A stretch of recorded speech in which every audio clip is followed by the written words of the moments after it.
welcome to our life beginnings and always, sorry. But yeah, this is a free game. I think it started from itch.io and it also has like a demo. No, not the demo. I think the full game in Steam. But they have DLCs that you could buy, which I will consider if I like the game. But my friend, who I recently just played with, said that this game is really good. So, and I trust her judgment because she's really good at writing fan fiction. So like, if she thinks the story is good, it should be good. So yeah, I'm actually excited for this. So yeah, it's just new file. Pretty. Welcome to our life, beginnings and always. There are various ways you can customize and interact with the game. This tutorial is an overview of how certain features work. You can read the full tutorial from the main menu to learn about everything in detail. Well, I'm not gonna do that. To start off, the game is divided into time periods called steps. Step 1, childhood. Step 2, adolescence. Step 3, young adulthood. And Step 4, adulthood. Okay. I think you can only romance one guy, from what I know at least. I might be wrong. Our life is further divided into sets of vignettes that take place during specific periods of time. Those are called moments. I have no clue what that means. Moments can be played in any order or skipped entirely. You move on to the next step whenever you want by selecting that summer is ending. Wait, let me let me think. What the fuck does that mean? Vignettes plays during specific periods. Okay, so it's like a CG event, maybe? That's what I'm trying to understand. But yeah, I guess we'll see when we get there. Step 1 to 3 includes 5 moments each, and even more can be unlocked by purchasing DLCs. Some are out now, and other DLCs will release later on. I will consider them. The DLCs themselves are not that expensive. However, there are many of them. So, I don't know which one I want. So, we'll wait. We'll hold off until we I know I like the game. Step 4 is an epilogue and doesn't include moments. Okay, so there's a total of 15 moments if you don't buy the DLC. A lot happens over the years that go by, especially in regard to the character you play as.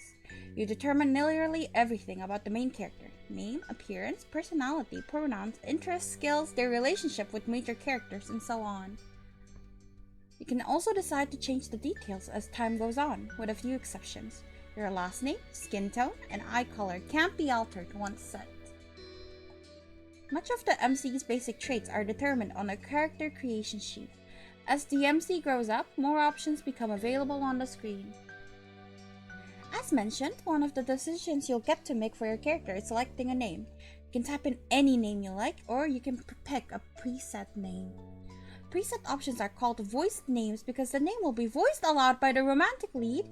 You'll get him to hear him say your name as you play through the story. Okay, fine, maybe I'll do that instead of Vire then. Only the default name Jamie is included in the base game. Hundreds more can be added by getting a free voiced name expansion DLC. The full collection of names is separated out as a DLC because of how large it is. If you're not interested in that feature, you don't need to get it. I doubt they'll have Vire in there. We'll just go with Jamie. Each name in the DLC belongs to or was selected by someone who supported this project. That's cute! On the character creation screen, there's a cute doll you can decorate to get an idea of what your MC looks like with the different traits put together. Interesting! Not all the things you decide about the MC appear on the doll. The script referencing what you've decided for the MC is the main way those decisions influence the game. Our life has a first-person perspective, so your character doesn't appear next to other character sprites. You can only see the MC as the decorative doll, and in special cut-in CG images. The cut-in CG can only appear if certain choices are made. It's possible not to see any during a playthrough, that won't do. I need my CGs. There is also a second type of special MC-based screen, the interest comfort screen. Unless you get DLCs, the game has one love interest, Cove Holden. He grows up with the MC, and the interest comfort scene is crucial for determining how that plays out. Interest level sets how much you like him. There are four levels: disinterest, fawn, crush, and love. Love is only available starting in step 3, so young adulthood, and if you were at fawn or crush in step 2. Cool. Comfort determines how you generally react or think when it comes to him. There are 3 levels: nervous, relaxed, or direct. Your level of interest and comfort will set the type of dynamic your character has with the love interest. What you did in the past will influence the present, and feelings can change over time. That is really neat, actually. Get to pick your interest or comfort near the beginning of every step. Comfort can switch between the 3 levels as you please. Your interest level can only stay the same or increase. So once you like someone, you like them. You can't go back to hating them. Your current level of interest will become the new lowest option on the screen in the future. Cool. Okay. For example, if you decided to be fawn in step 1, disinterest will not become available on the screen in step 2 and 3, which will make fawn the bottom level option for your relationship. Interest level has an impact when it comes to physically interacting with Cole. While growing up, things are rather simple. Growing up, things are rather simple, what? If you get along with one another and have a close relationship, you can choose to touch him, and Cole will occasionally interact with the MC in lighthearted and comforting ways. But starting in step 3, touching can become more romantic or suggestive if you are at crush or love. To make sure things go nicely with that, there will be an extra choice to determine initiative level, and a bonus mini tutorial that goes along with the choice to explain the feature in more detail. Basically, even if you decide you like Cole, the game won't force you to act on those feelings. You can always choose not to get together with him, choose not to accept or give romantic gestures, etc. If you do decide to date Cove though, you can't break up with him later. Cool. I'm gonna do a slow burn. Interest or comfort gets the basics down, but it's the choices that appear throughout the normal game events that decide what actually happens between the MC and Cove. And it isn't only the MC who is impacted by your decisions. Cove grows and changes over the years. How he's treated and what he experiences helps shape who he becomes. In step 2 and step 3, Cove's personality, appearance, and interests will vary based on what happened in the previous step. It's something of a mystery exactly how your decisions end up changing him. You can try to guess as you go along. I've actually seen some of the CGs of like the sprites of Cove changing in Steam, but I don't remember. But I distinctly remember there's only one variation of him I like the most, so hope we get that one. Or if you prefer, you can also just design your own ideal Cove directly using the Cove Creator option that pops up at the beginning of step 2 and 3. I'll look into that. Making the choices you want is always more important than making a choice because you feel like you have to in order to get a certain result. When a choice does appear, usually you'll see that hovering the cursor over an options shows a certain color: yellow, blue, or green. The colors aren't related to specific points or effects. They're only there to give a bit of insight on the tone or emotion of the choice, since text alone can potentially be read in more than one way. Blue is casual, straightforward, yellow is emotive or reactive, and green is less certain or uncommitted. Though there are hundreds of options in our life, and not every choice menu falls in line with that pattern. Picking just one color every time doesn't give a gameplay benefit.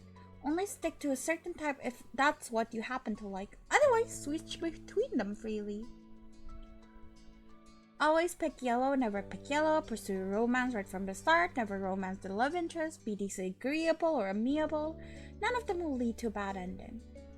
You're welcome to enjoy the events and shape the story without reservation. And then, if you like, you can play again to try something new. There's only ever more good content to discover. But we hope you'll have a nice time with our life. Thank you for playing. That was a long tutorial, but I like that. I like that they're giving us, a proper tutorial. Oh, that's so cute.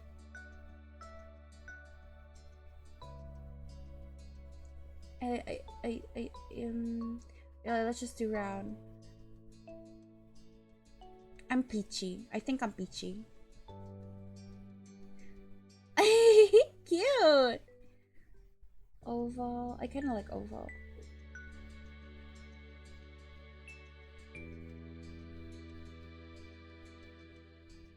Oh, cat ear, cat eyes. Kinda. This one or oval? This one. I kind of want green, which is bad. Actually, no, never mind. Wait, that's kind of cute. Actually, yeah, let's do green. Fuck it. Is there any long hair? I wonder. I look like Mr. Crawling from Homie Cypher. There's a lot of hair. That's a lot of hair. That's adorable. Good luck on the game today. Thank you. Have a good day today to you too. Ooh, that's super cute. Flowy blonde. That's really cute. I like that. Strands too. Ooh.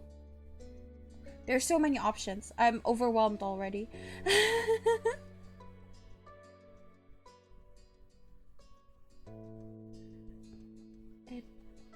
Okay, so everything has a two-tone. Let's just go fast and see if there's... Okay, we're back. So, what was it that I liked? Can't remember. Was it this one? I don't think so. This one! This one. Ooh, that's so cute. Oh, that's adorable!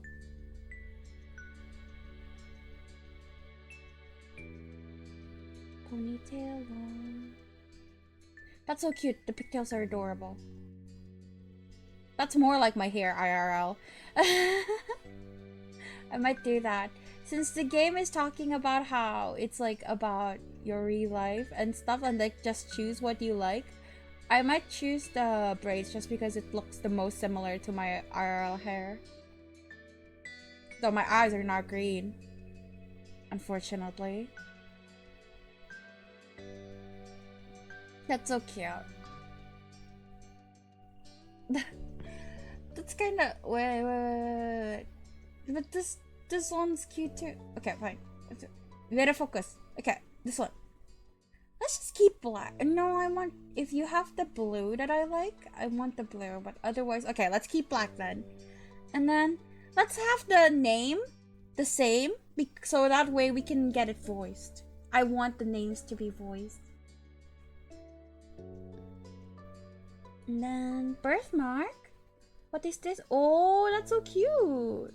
I can't see anything. Nah. Where's the birthmark, bro? Oh, there you are. And then scar. Ooh, there's scars. I might use my mouse at this point. It's kind of hard to do the touchscreen. Sorry for the noise. It's gonna make one more noise. I do. And then let me just grab that while I can. Sorry for the noise. Wow, that's really loud. Ah, what did I do? Fuck. Oh no! Fuck. Oh great. Oh great. Oh great. Sorry. Sorry. It's me. I'm the problem.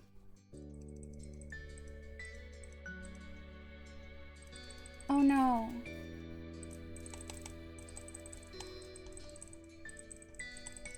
Oh, it's a two-tone one. There's so many two-tones.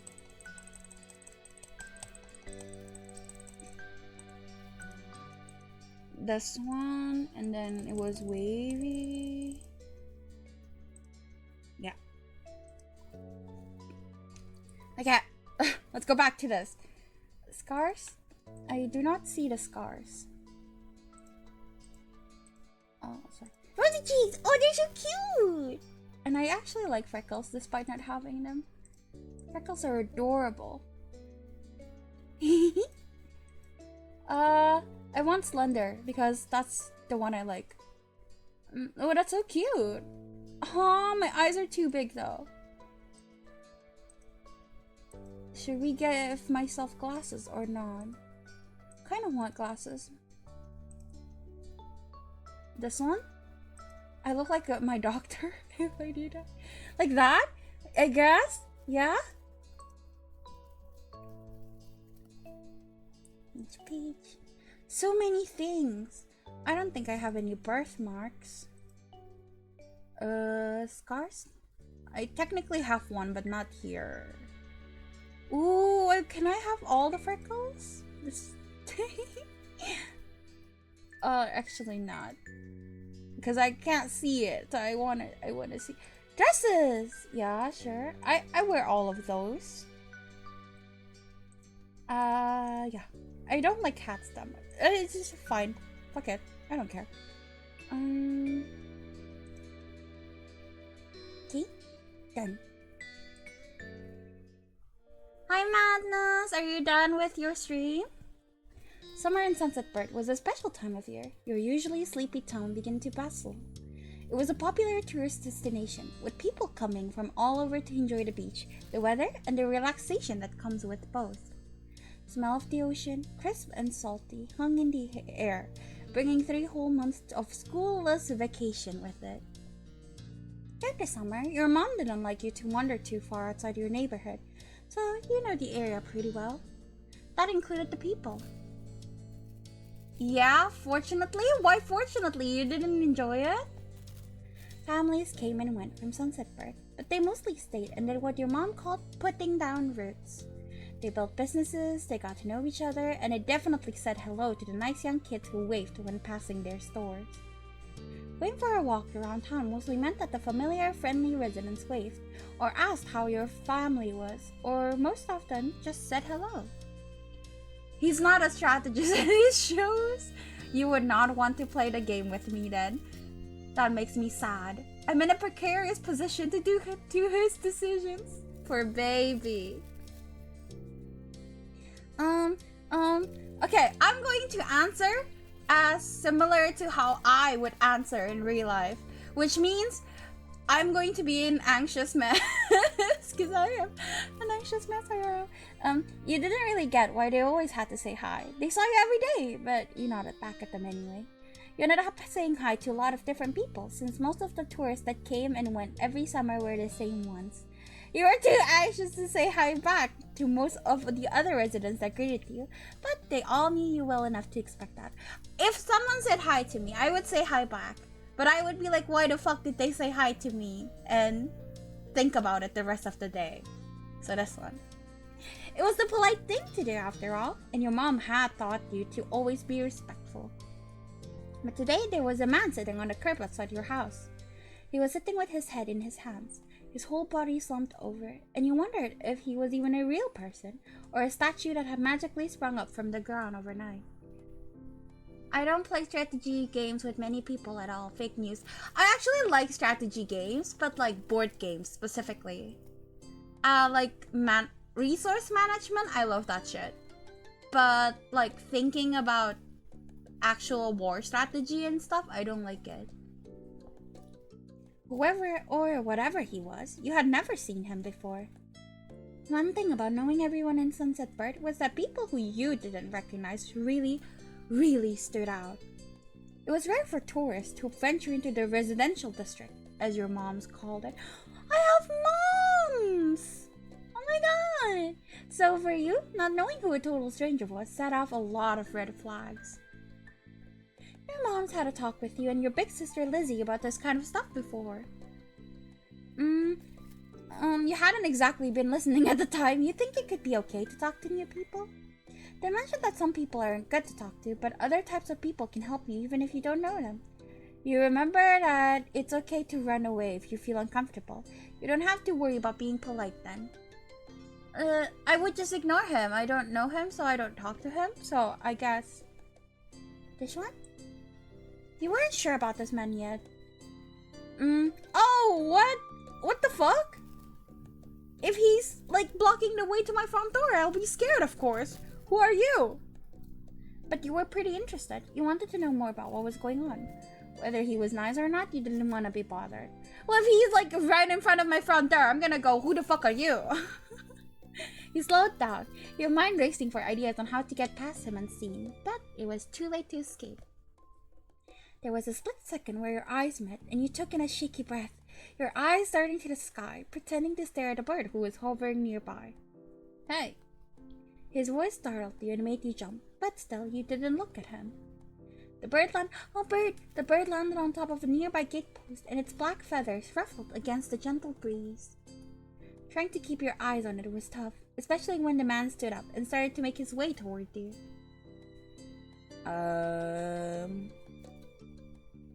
Not wanting to seem too approachable, you folded your arms and stared. This is so rude. In my culture, I would never do this. Still unsure about him, but willing to be friendly, you offered the stranger a smile. Politely. Your whole body was frozen in place as he approached. I would probably smile. It would be an awkward smile, but it would be a smile. The man gives a grin of his own back. Oh, hi. Do you live around here? What's your name? Nice tattoo. You looked the man up and down, taking in his tanned skin and a relaxed appearance. At least his clothes were relaxed. The way he was acting wasn't. He had sharks on his shorts and a stingray tattoo, and he wondered if he was obsessed with the ocean or something. He looks like a surfer, bro. While you made your assessment, he looked at you expectantly, waiting for an answer to his question. I don't know if I want to tell a stranger I live there, but if he's blocking the way, I want to tell him to get out. No? I'm not telling him my name. You live here? That's great. He looked happy to hear it, giving you a broad smile. For me? Ooh? He reached into his pocket and pulled out a clean $20 bill. A crinkle in his hand as he held it up to you. Yes, give it to me, thank you. Even more confused than before, you looked back at him. Well... Oh, hello. Could you do me a favor? Nothing bad, sorry. I should've... Let me start over. He cleared his throat and stood up straighter. From where you were standing, it just made him look creepier. Oh, you're a dad? But you look so young. I mean, you look dateable. I have a son. His name is Cove, who's about your age. Cove, that seemed like a strange name for an actual living person to you. Why would you say this? This is so rude. You chewed on the inside of the cheek. This guy was definitely obsessed with water. You thought that was pretty cool. I don't care. Which option screams I don't care? Sure, it was pretty cool, I guess. Like, cool bar. You've never met anyone with that name. That is true. That is true. We moved in across the street, see? So why are you giving me money? He gestured towards the house that had been empty for a year, his watch catching the late afternoon sunlight and reflecting off the walls. The gigantic "For Sale" sign was finally gone. You must be Jamie Last, right? I met your moms earlier and they told me you were 8, just like him, so... He shook the $20 bill. He shook the $20 bill to bring it back to your attention, a hopeful smile tilting his lips at the corners. Can you try to be friends with the boy? For money? Fuck yeah! Just give him a chance and you can keep this. He's a good kid. You'll like him. Do you mind? But you've got to keep it a secret too, okay? It wouldn't be friendly to say his dad sent you. Did other kids really get their parents to pay for friendships? This is what I would think. Ew, gross? Why? This is what I would think. But honestly, I kind of felt sorry for Cove. This definitely wasn't the normal way kids made friends. You knew that. What did you say? Want to make a deal? Thing is, I do not take friendships for money. However, he's offering me money, and I like money. Like me right now, the 25-year-old Vere would not take the money, you know. But when I was a kid, fuck yeah. Should I accept it? Like when I was a kid, or take it? Yeah, okay. I took it. I mean, when I was a kid, I would absolutely take it. Carefully plucked the bill from his outstretched hand, grinning at the thought of what you could do with that much cash. $20 is great. You'd take money from me for stuff if I asked? Like what? Play with you? Yeah, you're so lonely. I would play with you, please. I'm bored all the time. 'Cause you're streaming today, by the way. I don't have anyone to accompany me in the morning, so I was so bored. How could you, Madness?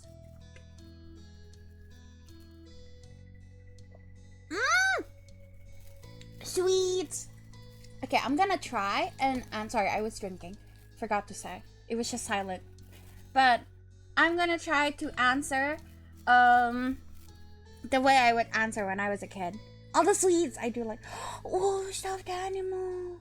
Oh, library card. Oh, it cost a few dollars to set up a library card. With this, you could pay for yourself instead of having your moms do it.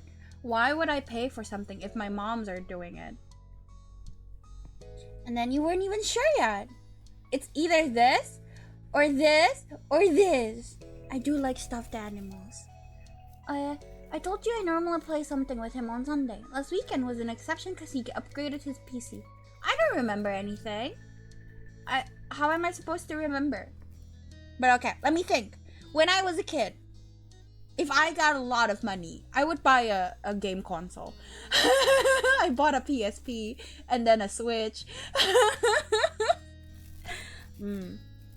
What would I buy? It's because you don't care about me. Else you'd remember. You didn't pay me money to remember. So, kidding. Stop sending me money.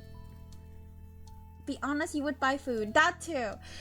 When I was a kid, actually, food wasn't like the number one thing in my brain. Back when I was a kid, I actually had like a business. In elementary school, I was selling like the snack that is like really good, but also parents don't like it because there's a lot of MSG on it. And yeah, the kids really liked it. I was a kid too, but like they really liked it, and I made like 100% profit on it, and I was rich until the teachers were like, hey, yeah, you can't sell this, I'll call your parents. And like my parents don't care, they were the ones who supplied me those snacks, but I was like, too much trouble, so I stopped. Man, I was making a lot of money for an elementary school kid. I still regret stopping. It was really good. But yeah, anyways, I cared more about making money than spending money when I was a kid. I liked seeing the number of money in my bank account grow bigger. Well, bank account and like tiny little piggy banks that I can reach my hand into to count money, and then I would just giggle to myself seeing how much money I have. So I actually liked money. So maybe this one, because I would keep it. Because I also, like, back in college, when I still had allowance, my mom had to threaten to stop giving me an allowance because I would just keep the money instead of buying food. So I would go hungry to keep the money. When are you making better redeems? I don't know what to redeem. What do you want to redeem? You give me stuff. Also, I would 100% buy a stuffy at this day and age. Well, yeah, but yeah, of course. I like plushies, but I think the number one thing I do every time I get money is I keep it, and then I laugh at myself seeing my bank account number go up. So, not sure. The sky was the limit with that kind of amount. The man smiled at you, his eyes crinkling at the sides as he did. Great, that's great. I'll bring him by tomorrow. I wanted him to meet and greet with the neighbors today, but I have 2 Bulba stuffies and a Gengar stuffy, and I buy my niece's Pokemon stuffies. Can I be your niece? Also, show, I have a Psyduck. My friend bought me a Psyduck from a Pokemon Center, and it's super cute. But that's all the Pokemon plushies I have. The rest that I have are mostly animals. Oh, I don't know where he's gotten off to. He laughed when he said that, but with the way his face looked, he thought he actually wanted to cry. If you see him, can you tell him to come on home? What does he look like? He's got a pink cast and glasses. You can't miss him.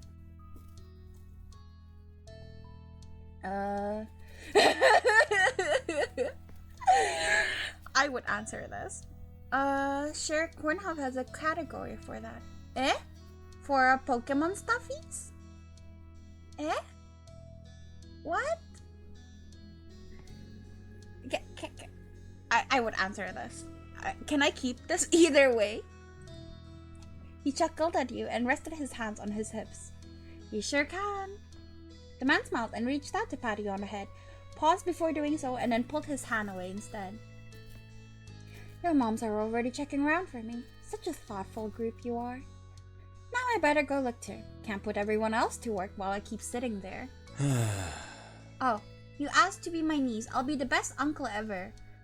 You're scaring me. Also, I'm so sad that the emotes I drew hasn't made it into Twitch yet. It's still pending approval. I wanna see the thingy I draw. Boo. I'll try to be fast. No, I won't be faster, but I'll try to draw more emotes specifically for subscribers. So you'll feel like you have a little bit of your money's worth. I'm very slow with drawing. Please be patient with me. I thought he might come back, and that's not what's important. I have to go. Thanks again, Jamie, so much. Jogged off down the street without another word. You decided to check the hills behind your house. Also, Madness, on Wednesday, Chaos is interested in Peak, if you're down. The chirping of crickets in the tall grass greeted you, quiet and familiar, or 100% orange juice. From the top of the hill, you could see the ocean. As you walked, you listened to the crash of the waves on the shore, and seagulls squawking as they settled down for the night. Possibly, for both, cool. I do like oceans. You've always loved the ocean. It was so much fun. You loved to hear stories about the sea, about the merfolk and the sea serpent you imagined living far beneath the waves.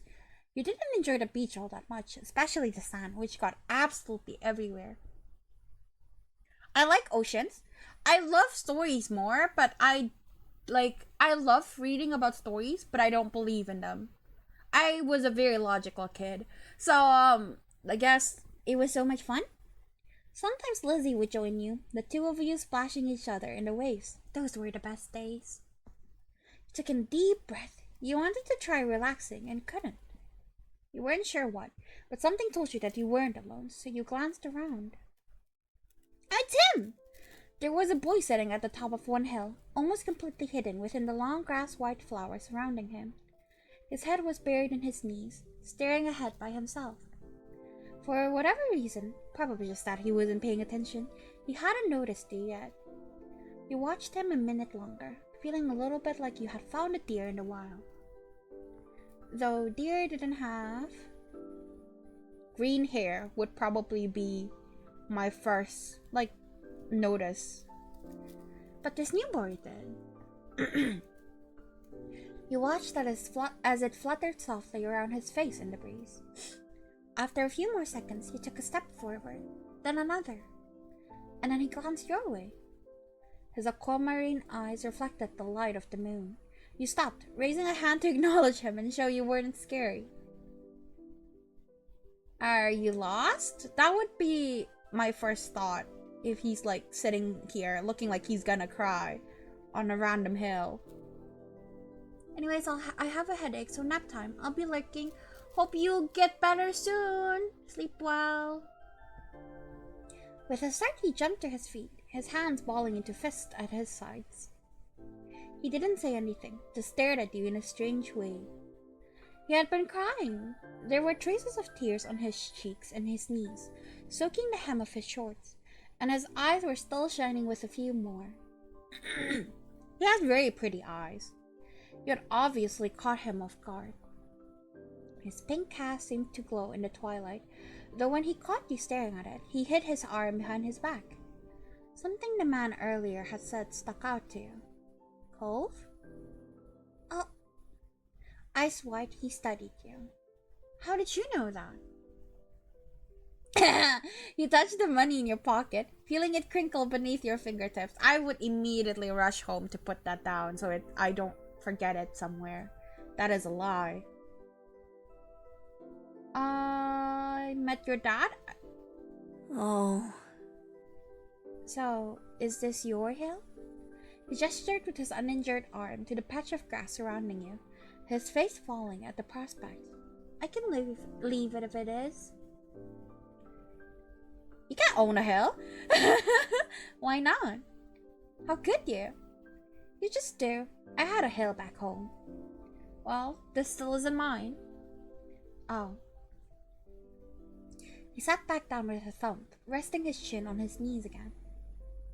Curious about the strange new boy with the odd dad, you sat on the patch of grass next to him.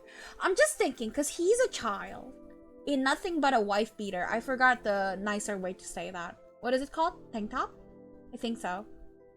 And it's dark. And it's near the sea. And I lived by the sea. And I know for a fact that night times get really cold. He's gonna catch a cold. I'm worried about him. The pure white flowers that covered this hill rocked back and forth gently as the stars twinkled above. The way they dotted the sky made them seem like flowers too. The night wind was cool as it traveled over the ocean and up the hill, chasing away the heat from the afternoon sun. Why are you here? A quiet hiccup escaped Cove as soon as you asked the question. Almost like they had never stopped, his tears started up again with a vengeance. I would panic if I made someone cry. My parents, they don't want to live together with me anymore. The tears fell fast and heavy over his flushed cheeks, sticking in his dark lashes. My mom made my dad leave and he took me with him, and now we have a house here and I want to go home. Divorce? The outburst took you off guard. By the time he was done wailing, Cove's chest was heaving with exhaustion. He sniffled and removed his glasses, wiping at his eyes with the back of his hand before he put them back on again. I hate this place. I want my real life back. I want my mom.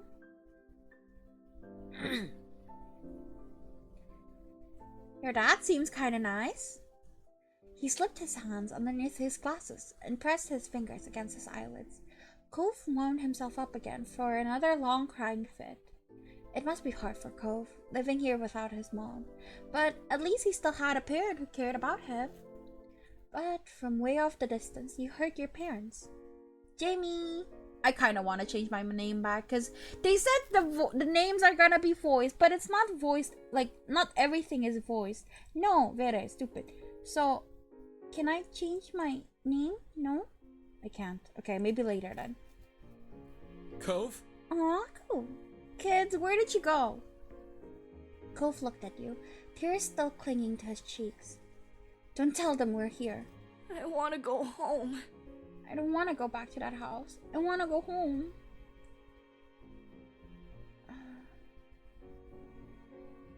You will be okay. You were struck by a sudden need to reassure Cove.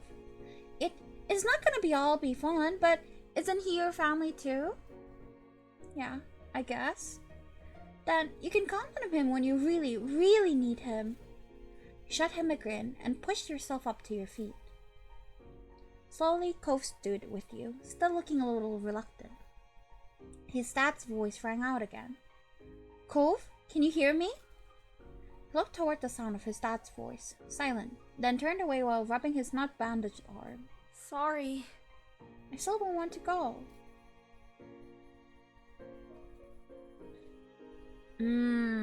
Let's see. What would I do as a kid? Honestly, I have no patience. Try to convince him. Sorry, I have no patience. Are you sure? You'd have to stay outside the whole night and sleep on wet grass. Before Cove could say anything else, you heard his dad's voice again, even closer than before. There you are, bud. The trio of parents appeared over the curve of the hill. Instantly, all their eyes landed on you, and they rushed over. Both of your moms were at... Oh, my moms are pretty. Both of your moms were at your side in a split second, faces filled with worry. Jamie, you're here after all. We happened at the park to check for Cove, and then heard what happened earlier when you met the new neighbor. I thought you might have gone out further away. We're okay. Don't worry. Thank God you're both fine. Were you two having fun out here? You looked over at Cove, who was wiggling against his dad's tight hug and pushing at his arms. That's cute. Wow, Shell. I was like, he's good. I didn't read the next. I think I'm gonna marry him. No, I'm not that type of kid. I would shrug. I feel like, yeah, I guess. He's new here. It was okay.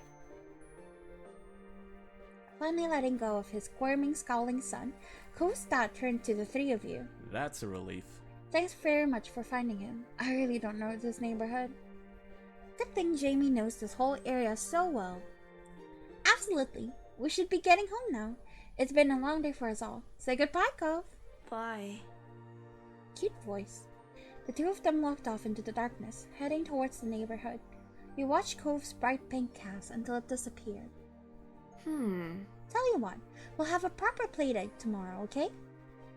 Your new friend's dad wanted to bring him by to see you and Lizzie. How does that sound? Yeah, sure. Sure, can I show him my stuff? I've never had playdates. Oh, wait, no, I have. What did we do on a playdate? We went outside.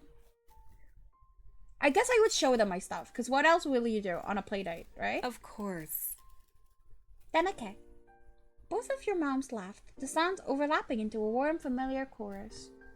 Mommy put her arm around your shoulder and led you towards the path.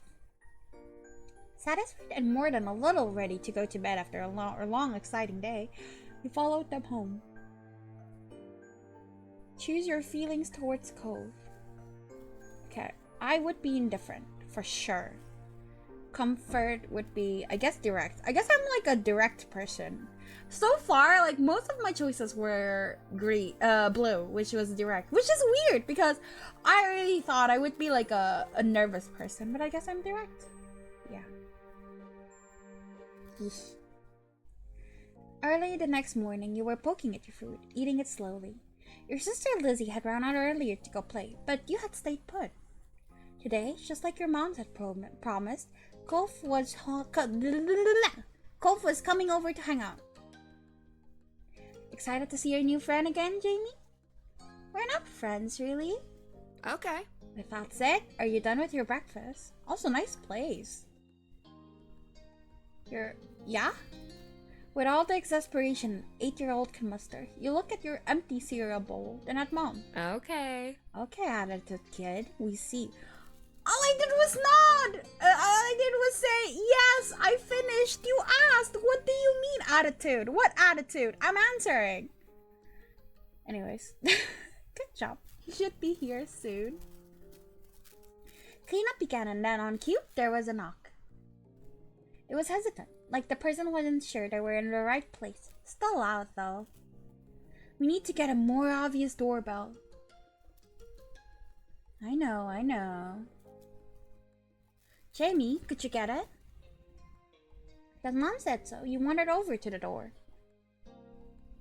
Hey, last family. Thanks for having us. Mr. Holden, as your moms have called him, and his son were here. Cuff looked different in the bright lighting of your living room, and when he wasn't crying. With his dad standing in front of him, Mom and Mommy behind you, you and Cuff looked at each other. You studied Cuff apathetically. This was the parents' plan, not yours. Not seeming any more excited than you were, he just stared back. Okay, what bracelet would I have? As a kid, I hated anything girly, so definitely not flower. Even though I like flower beads now. What are threaded bracelets? I don't know. Let me Google a picture. Threaded bracelet. Definitely not shell, I think. I don't care much for shells. I don't think I've been to the beach at that age, so... Thinking of crystal. Ito... Oh, not the thread. I'm like meh on those.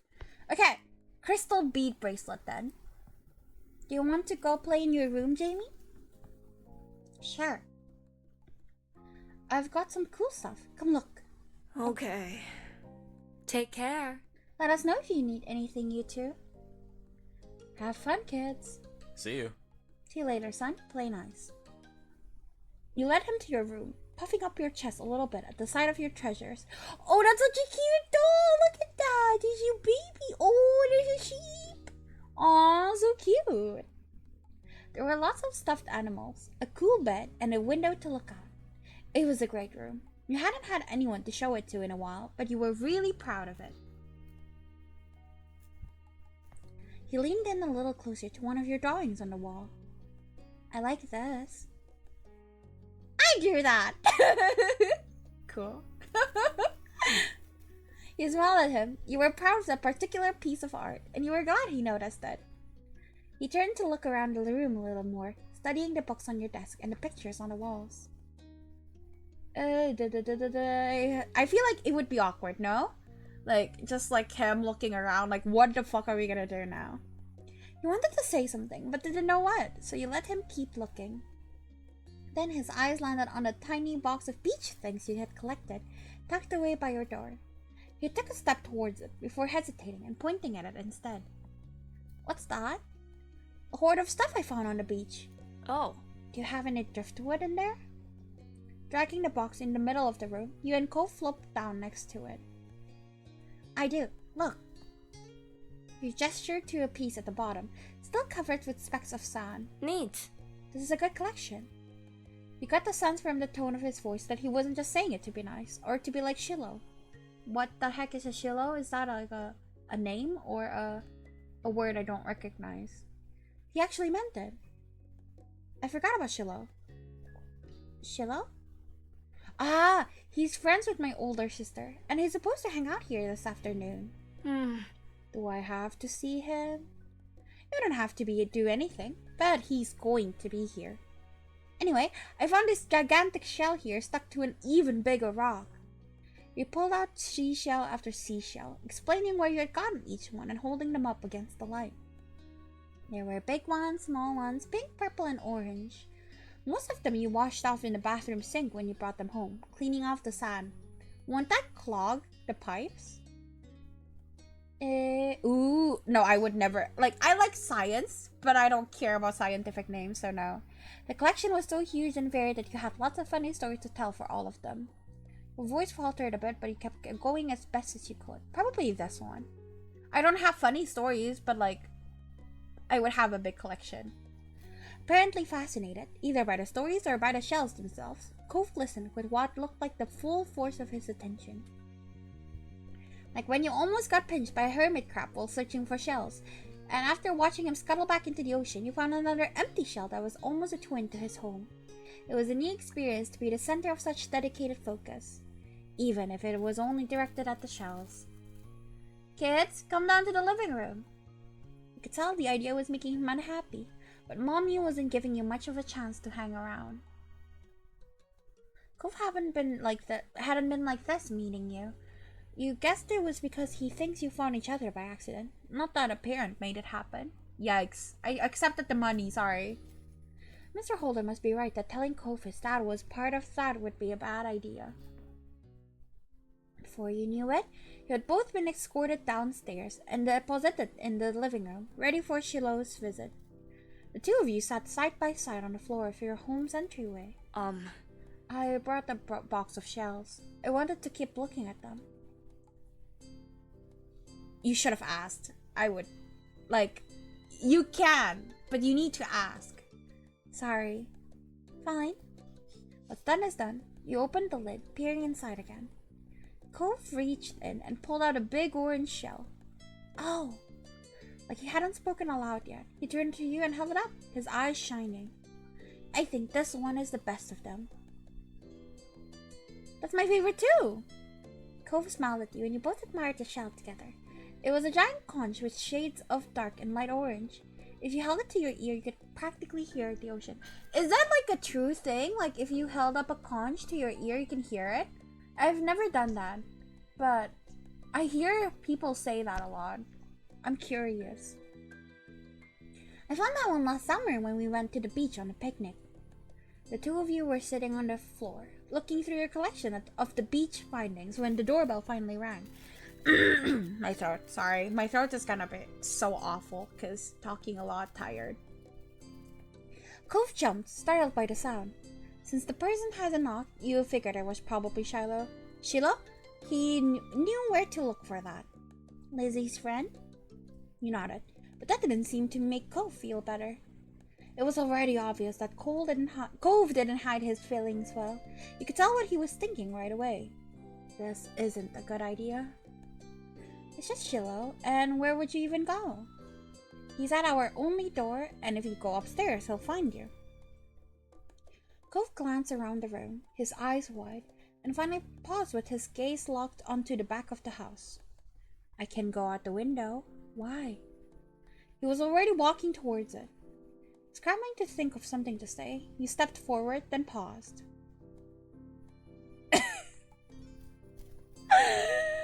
I would say this if it was me, the me right now. Do you want to break your other arm? However, right after I fractured both my wrists, I still played around in my scooter with my arms still bandaged like a mummy. So I can't really say that in good conscience because I'm the same way. So, he's like the least scary person alive. Every single bunny rabbit is scarier than Shiloh. But I don't want to see him. I don't know him. Okay, it's a kid I don't know.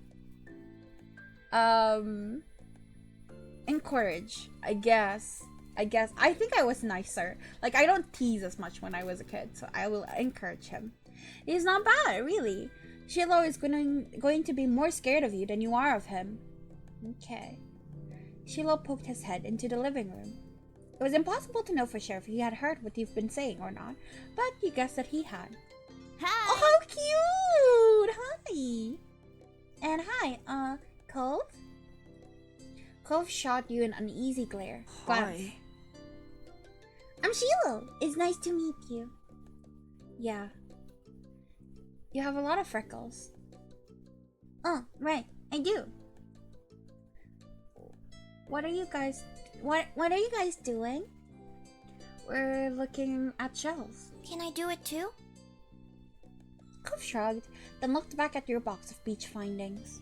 What about that one? The plan for the afternoon, at least as far as you were concerned, was to sit and look at the beach thing some more. You weren't really in the mood to do much of anything else. This is a scallop shell I found last week. I kept it because it looks neat. It's a pretty color, kind of like my cast. Oh wait, wrong voice. This is why I don't voice. I get confused so easily. It's a pretty color, kind of like my cast. It's just that Shiloh is too cute not to voice. The beautiful glittering pink did look a little bit like the wrap around his arm. Pink is a nice color. Okay. Oh? Is it your favorite? Not really. What is? Maybe green or blue. It might be yellow. Oh, those are all cool. I guess.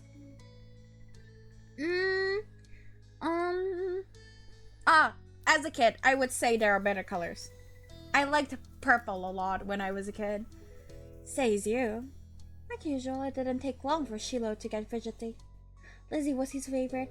Without her around, Shiloh didn't seem to know what to do with himself. And Cove wasn't like your sister. He wasn't that much like you either. Is Lizzie coming back? Don't know. Ugh. Where did she go? I think she's at the beach, probably.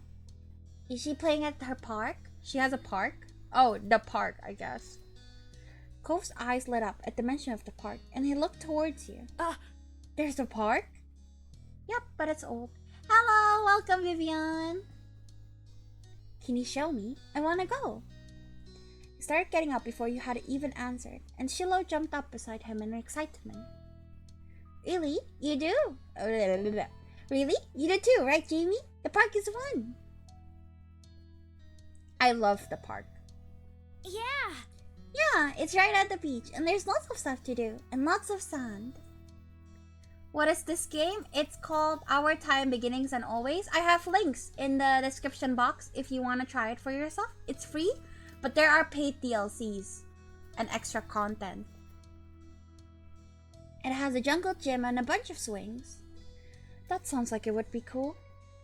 So, are we going to find Lizzie? I don't know. I never really wanted to see her. I just wanted to check the park out. Adrift without any direction, Shiloh finally turned to you. Okay. He picked up. Both boys wanted to go. It was only fair. After getting permission from your moms, the three of you were ready to head out. It was a short walk to the park, Lizzie had convinced her mom that it was so short she should always be allowed to walk there by herself. When you found her, she was hanging on the jungle gym, swinging back and forth. Hey, Lizzie. Her face lit up when she saw you, her big brown eyes going wide. Jimmy, Shiloh. Hi. She dropped to the ground and landed with a soft thud in the sand. In a split second, Shiloh had abandoned you two and scrambled over to stand by her. You were used to being left out when it was just the three of you, but now Cove was here. You weren't sure if this was an improvement. Hello! Who's that? It's Cove. He's new. Hi. I remember. Hi, Cove. Welcome to my park. Nobody ever comes to play here, so this is where we got together. She gestured wildly with her arms, as if to present the area to the newcomer. Without interrupting Lizzie's speech, Cove whispered in your ear, quiet enough that the others wouldn't overhear. I thought kids couldn't own places like parks or hills. You couldn't help but laugh a tiny bit. While Lizzie continued talking, you took the chance to kick off your shoes and wriggle your toes through the warm sand. Nice, huh? In this neighborhood, I'm the one who comes up with the ideas. You are? Uh-huh. Yeah, I am. Who else could handle the job? Lizzie is the oldest.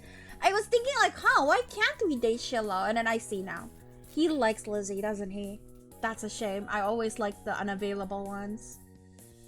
By a lot. My mom says you're Jamie's age. Yeah. That's so. I'm still the only one in this group who get double digits. What about other kids?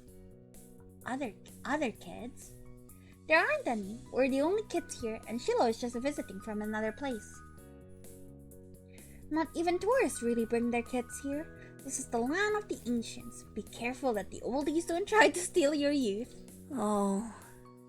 For a second, it looked like he might cry again. You don't like us? Rude? But something in his eyes shifted, and he looked back at Lizzie. What kind of old people? Like moms and dads or grandparents? Grandparents who don't have kids. They hate kids. Why? We haven't done anything. Only some of them don't. Okay. I would say this purely because I don't want him to cry, because that will be annoying. Stop saying stuff like that. You're gonna upset him.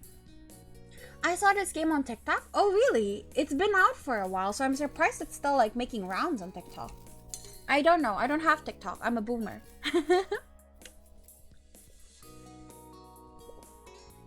He interjected quickly, hoping Cove wouldn't start crying again. He sniffled, his forehead creasing with worry. Lizzie was staring Cove down.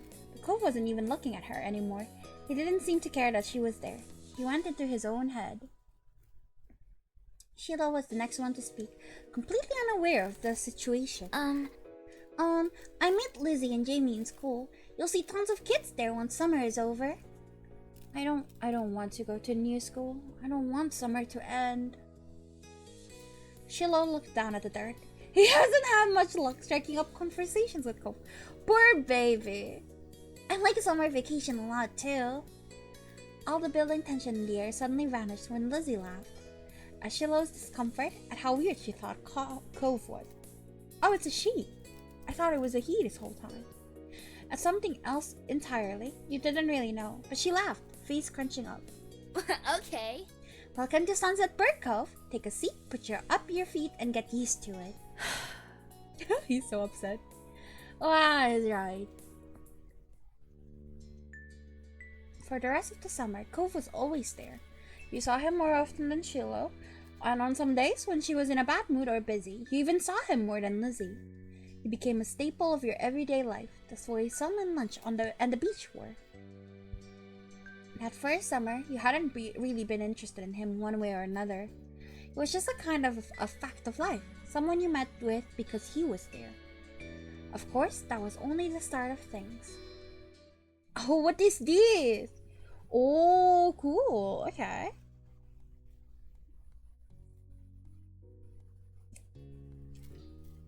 Alright, I'm gonna need to go to the toilet for a bit, so be right back.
Alright, I'm back.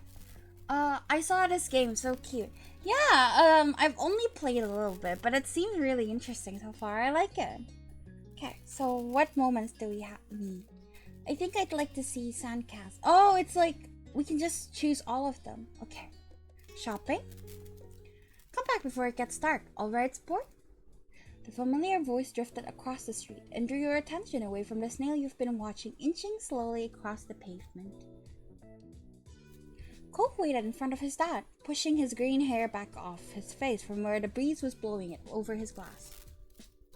He looked to be paying only a mild amount of attention as he was being handed a few slips of green paper. It reminded you when you first met Mr. Holden, although he's probably not paying Cove to be friends with himself. Cove's dad seemed to feel your gaze somehow, or maybe you made a noise because a second later his eyes were on you. He waved you over with a smile. He looked happy to see you, but you still felt a little weird for getting caught. You gotta learn how to be more sneaky. Is my mic okay? Hold up.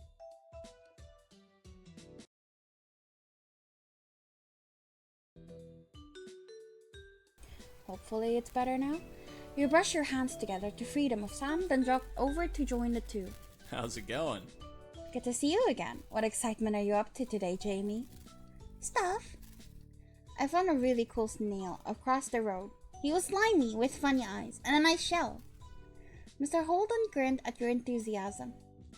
After you finished answering the question, Mr. Holden's attention returned to Cove, who was preoccupied with folding the bills he had into a tiny rectangle. Sounds fun. You know, Cove was about to hit the stores by the beach. Why don't you go with him? No, it got worse.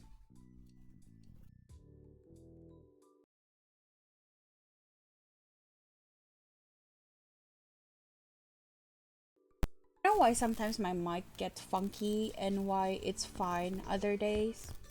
You shrugged. Cove was in the process of making a similar motion. You didn't have anything else to do, and you hadn't been to the stores in a few days. Maybe there was something new to look at? Maybe. Is that okay? I guess. I was going by myself, but I guess it is. You don't have to. Great! I'm sure you guys will have loads of fun. Mr. Holden reached into his pocket and pulled out a leather wallet filled with money. You found it odd, since your moms only ever seemed to have cards in theirs. Can you please... Is it going worse? I think it's going worse. Let me wait it out. The playback.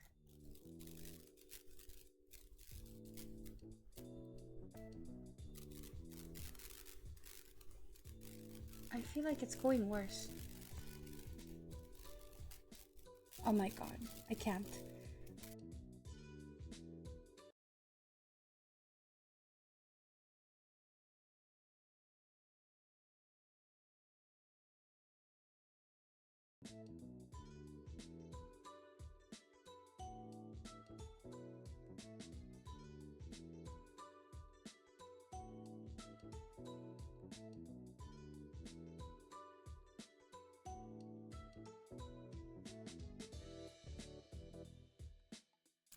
Please say it's fixed now. I want to buy a mic, but like, I don't know what brands are good in my country. It's stressful. Might have to ask my friend. Here. He leaned in to pass a crisp 10 to Cove, giving him a wink and a whisper. Get something for your friend too. Sure. Good kid. That's my boy. Cove's dad ruffled his son's hair as he was straightening back up. The bill in his hand still held out towards the green-haired boy. Take care. Cove accepted the bill after a second and slipped it into his pocket. Then, with one last nod to his dad, he turned and started walking. You followed after him, intrigued at the possibilities this outing might bring. Cove strayed towards the gentle tide creeping up the sand, and you fell into place beside them. It was a nice day. The sun was shining, and there weren't many clouds in the sky, though the wind coming off the ocean kept it from being too hot.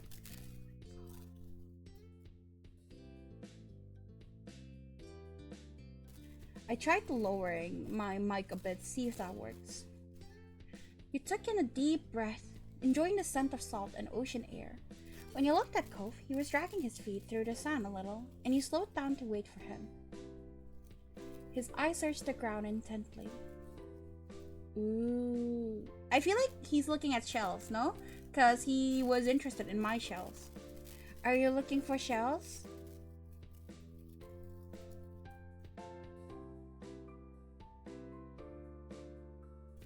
Okay. Cove startled a little at the sound of your voice and mumbled a sort of. If you see any, you can let me know. It could manage that. You dropped your view to the sand, walking carefully so you don't step on any.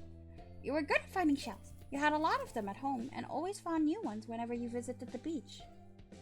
The comforting sound of the waves filled the silence with pleasant white noise, and you played a little game with yourself as you walked along, getting as close to the water as possible without getting wet. It resulted in you having to run up the sand quickly when a wave rushed in more than a few times, and although Cove threw a few glances your way, he didn't say a word. What did you want to go to the shops for? I need a new sand pail. Yeah? What happened to your old one? Cove narrowed his eyes, seeming to think deeply for a second. Whoa. It disappeared. What? Really? Cove ducked his head down, lacing his fingers behind his back. It didn't seem like he was going to continue, so you nudged his arm. How did that happen? Well, Cove opened his mouth, then shut it again, considering. I took it to the beach one day. Uh-huh. When I got home, it wasn't anywhere. You left it there? Nope, it wasn't at the beach when I went back. Then you lost it. It disappeared. So... What about you? What do you do out here? I like swimming. However, swimming in the beach is scary because the waves are scary. I would say I'm a good swimmer, but it's crazy how unpredictable and how scary the waves can be. So I would say sandcastles. Last summer, Lizzie and I built one that was as tall as me, and sometimes they have sandcastle building competitions down by the boardwalk. Cool. I bet you could win. I smiled at Cove. Maybe the two of you would build one together one day. Once you reached the shopping area, the noise level grew exponentially. No longer just waves and footsteps, but the chatter of people enjoying the lovely summer day, the call of birds trying to find bits of food left behind, and lots of salesperson trying to get attention. You sniffed the air as you walked beside Cove. You could still smell the ocean, but there were other scents now too. Pizza, pretzels, hot donuts. I feel like the song suddenly became really loud. I'm gonna lower it a bit. And the voice is kind of loud too.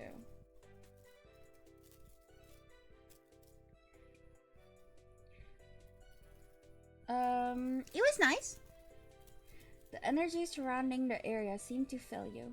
There was a bounce in your step as you began looking at all the familiar sights. There were so many things to do, you didn't even know where to begin.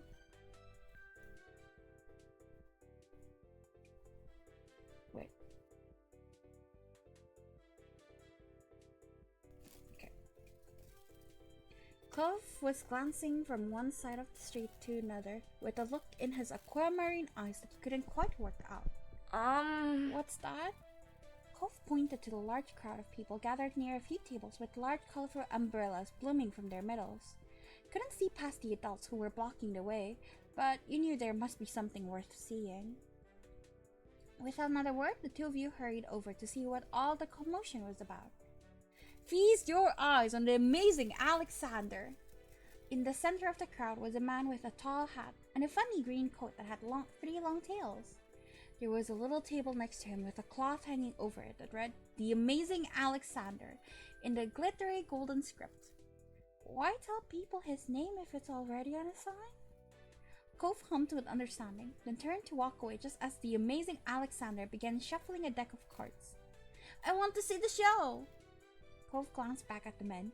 He then briefly lifted his arms up off his sides before returning them to place.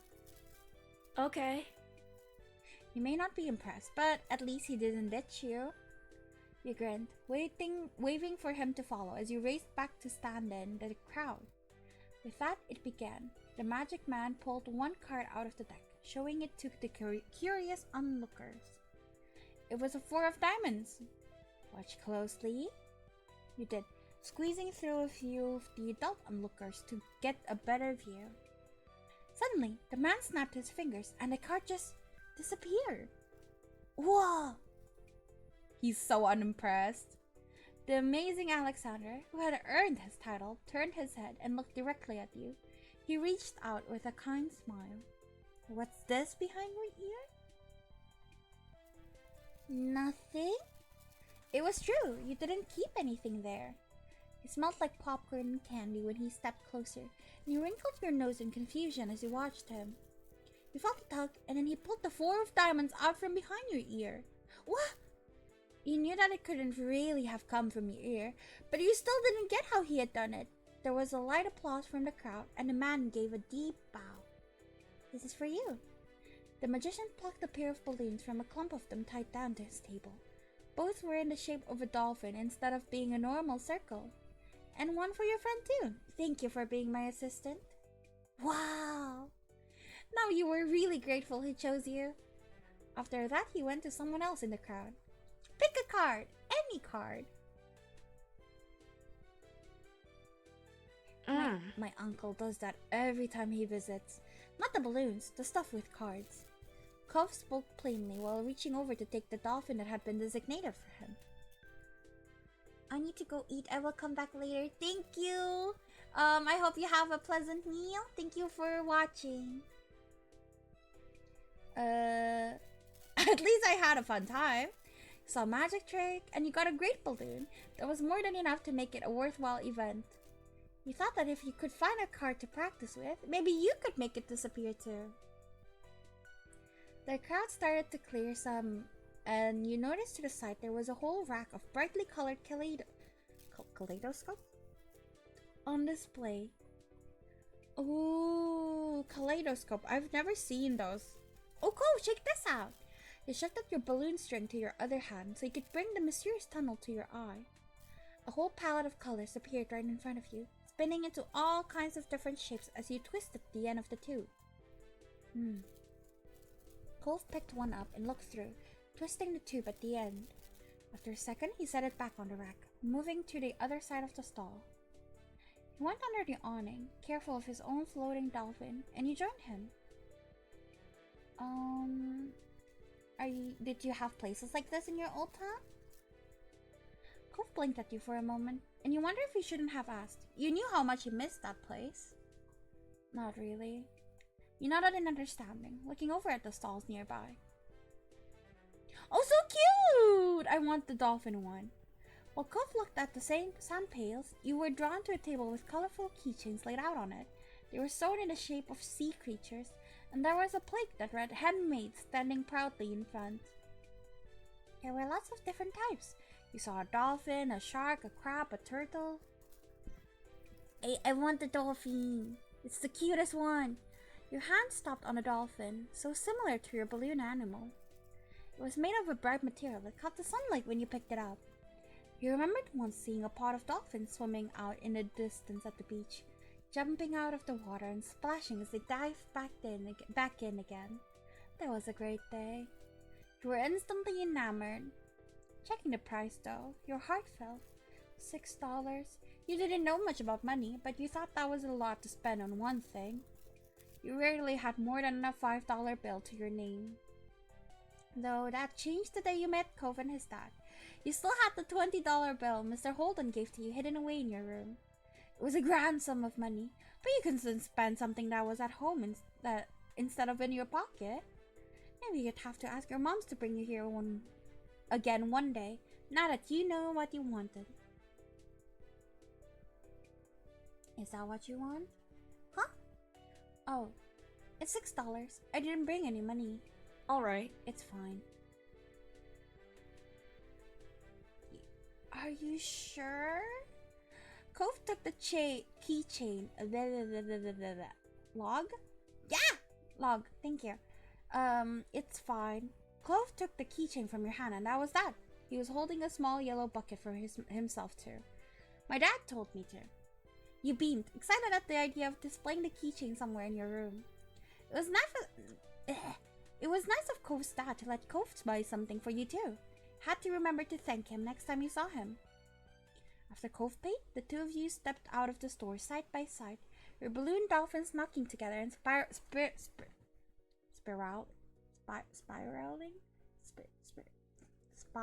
spiraling around in the air. You watch Cove hold out his new pail to his face, examining it thoroughly. Hey, Cove? Yeah? Thanks for the key. I would ask this, but not. Thanks for the keychain. Thank my. Can I go back? You're ungrateful for the politeness I have. Thank my dad. Cove looked further down the street, where different food carts were lined up. He rested his non-cast arm over his stomach, and just as he did, yours let out a light growl. You hadn't eaten since breakfast, and after all this wandering around, you were definitely ready for some lunch. Let's get some food. Yeah. You two wandered around a short while, looking at all the delicacies that were around you. Everything looks delicious, and as different smells, both sweet and salty, wafted over to you, your stomach growled even louder. This is me. I am like this. After passing out hot dogs, snow cones, ice cream, and pizza, you both agreed on pretzels. Cove got something sweet and cinnamony, and you? Ooh, Technically, I like the plain ones the best with salt. However, that's also because I choose the cheapest one. I like the cinnamony and sugary. You licked your lips hungrily as the vendor handed you pretzels over, ready to take a big bite. Your mom didn't like you to eat too much sugar, but this was a special occasion. The little cup of icing looked too delicious to pass on. You found an empty table close enough to the beach. That the grit of the sun made terrible noises when you dragged the chairs out to sit down. These balloons are gonna make it hard to eat. Cove placed his bucket on the table as he stared at his still balled out pan that was wrapped around the string. You can tie it to the bucket, no? You opened your mouth to agree before an idea hit you. I know. After carefully placing your pretzel somewhere where it didn't get sandy, you tugged the balloon dolphin out of Cove's hand and tied it in a delicate bow around his wrist. Oh. Cove bounced his arm up and down in place, testing the stability of your knot. After watching his balloon jostle around but remain attached, he smiled, satisfied. There, now do mine. He repeated the ritual. Cove struggled somewhat with the cast restricting his fingers on one hand and the string already tangled around the other. Okay. Got it. The two of you spent a moment admiring your handiwork, both hands now free to allow easy munching on your pretzels. You bit into the doughy treat, savoring the taste on your tongue with a smile as you looked out over the ocean. After a time, you finished your pretzel. You were done before Cove. It was boring not having anything to do. You pulled on the string of your balloon to bring it down to your level. Then you held the dolphin in your hands, manipulating it to make it look like it was jumping through the air. If you turned to face towards the beach, it almost looked like it was swimming in the waves like a real dolphin. A laugh came from your side. When you glanced back at Cove, he had left the remaining part of his pretzel on the wrapper and he was gripping his dolphin too.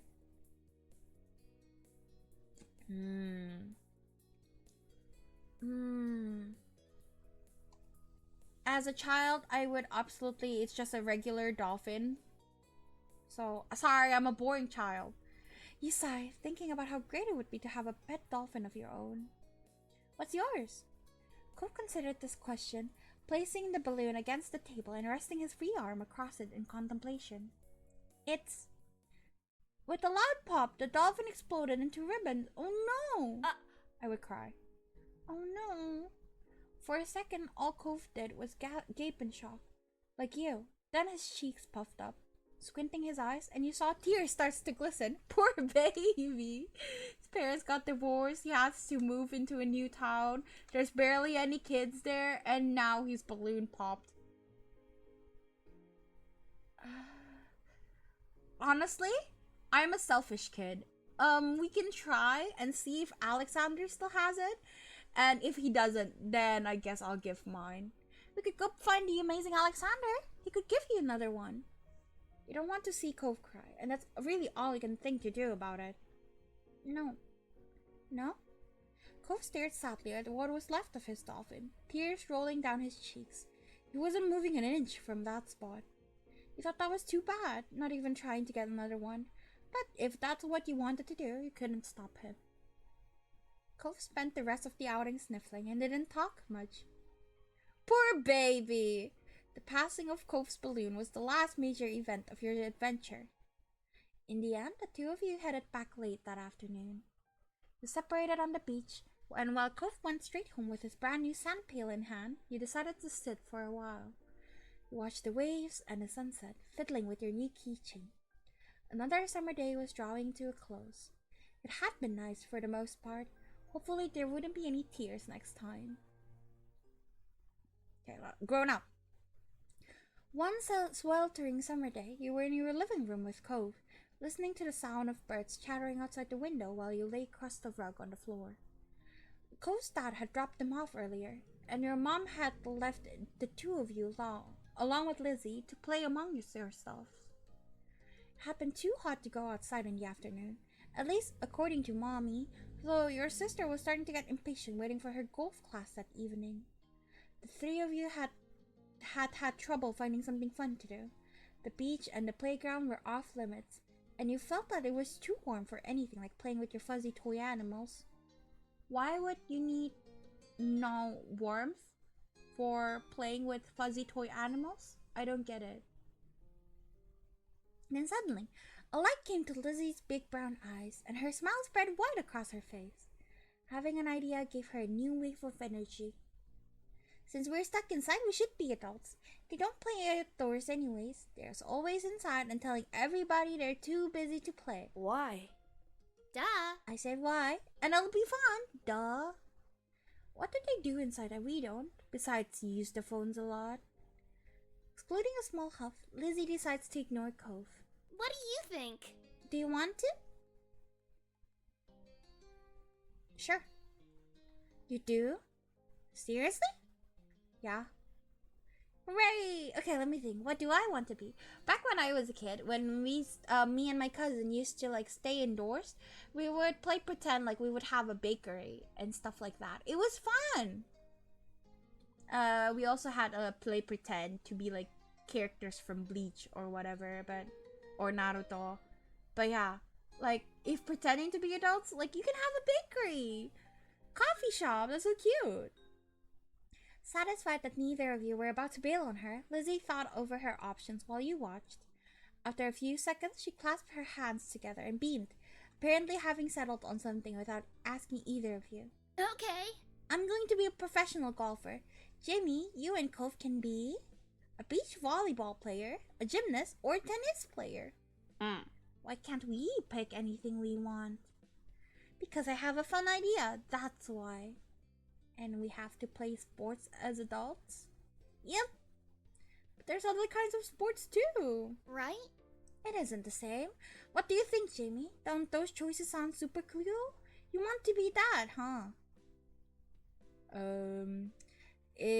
I don't like sports, even as a kid, so, isn't there anything else we can be? Lizzie stomped a foot on the ground. Nope, come on, just decide already. Knowing Lizzie wouldn't let this go anytime soon, you sighed. Cove was not impressed with Lizzie's attitude, though he didn't bother talking more about it for now. He thought over the list of possibilities: beach volleyball, gymnastics, or tennis. Out of all of them, you'd prefer to play... Okay. Child Vera would definitely not go for gymnastics because that's girly, quotation mark, and I really hated anything girly back then. Probably beach volleyball, because I also hate badminton, and tennis is similar to that, so volleyball. If you couldn't spend the afternoon at the beach for real, then you might as well pretend you were there. You could even wear your swimsuit to make it more realistic, although Lizzie probably wouldn't let you run off and do that now that she had you here. Yes, that was clearly the top option. I want to be a volleyball player, also Haikyuu! Alright. How about you, Cove? I was going to pick volleyball. Lizzie threw her hands in the air, making an annoyed sound. You guys can't be the same thing. That's not how it works.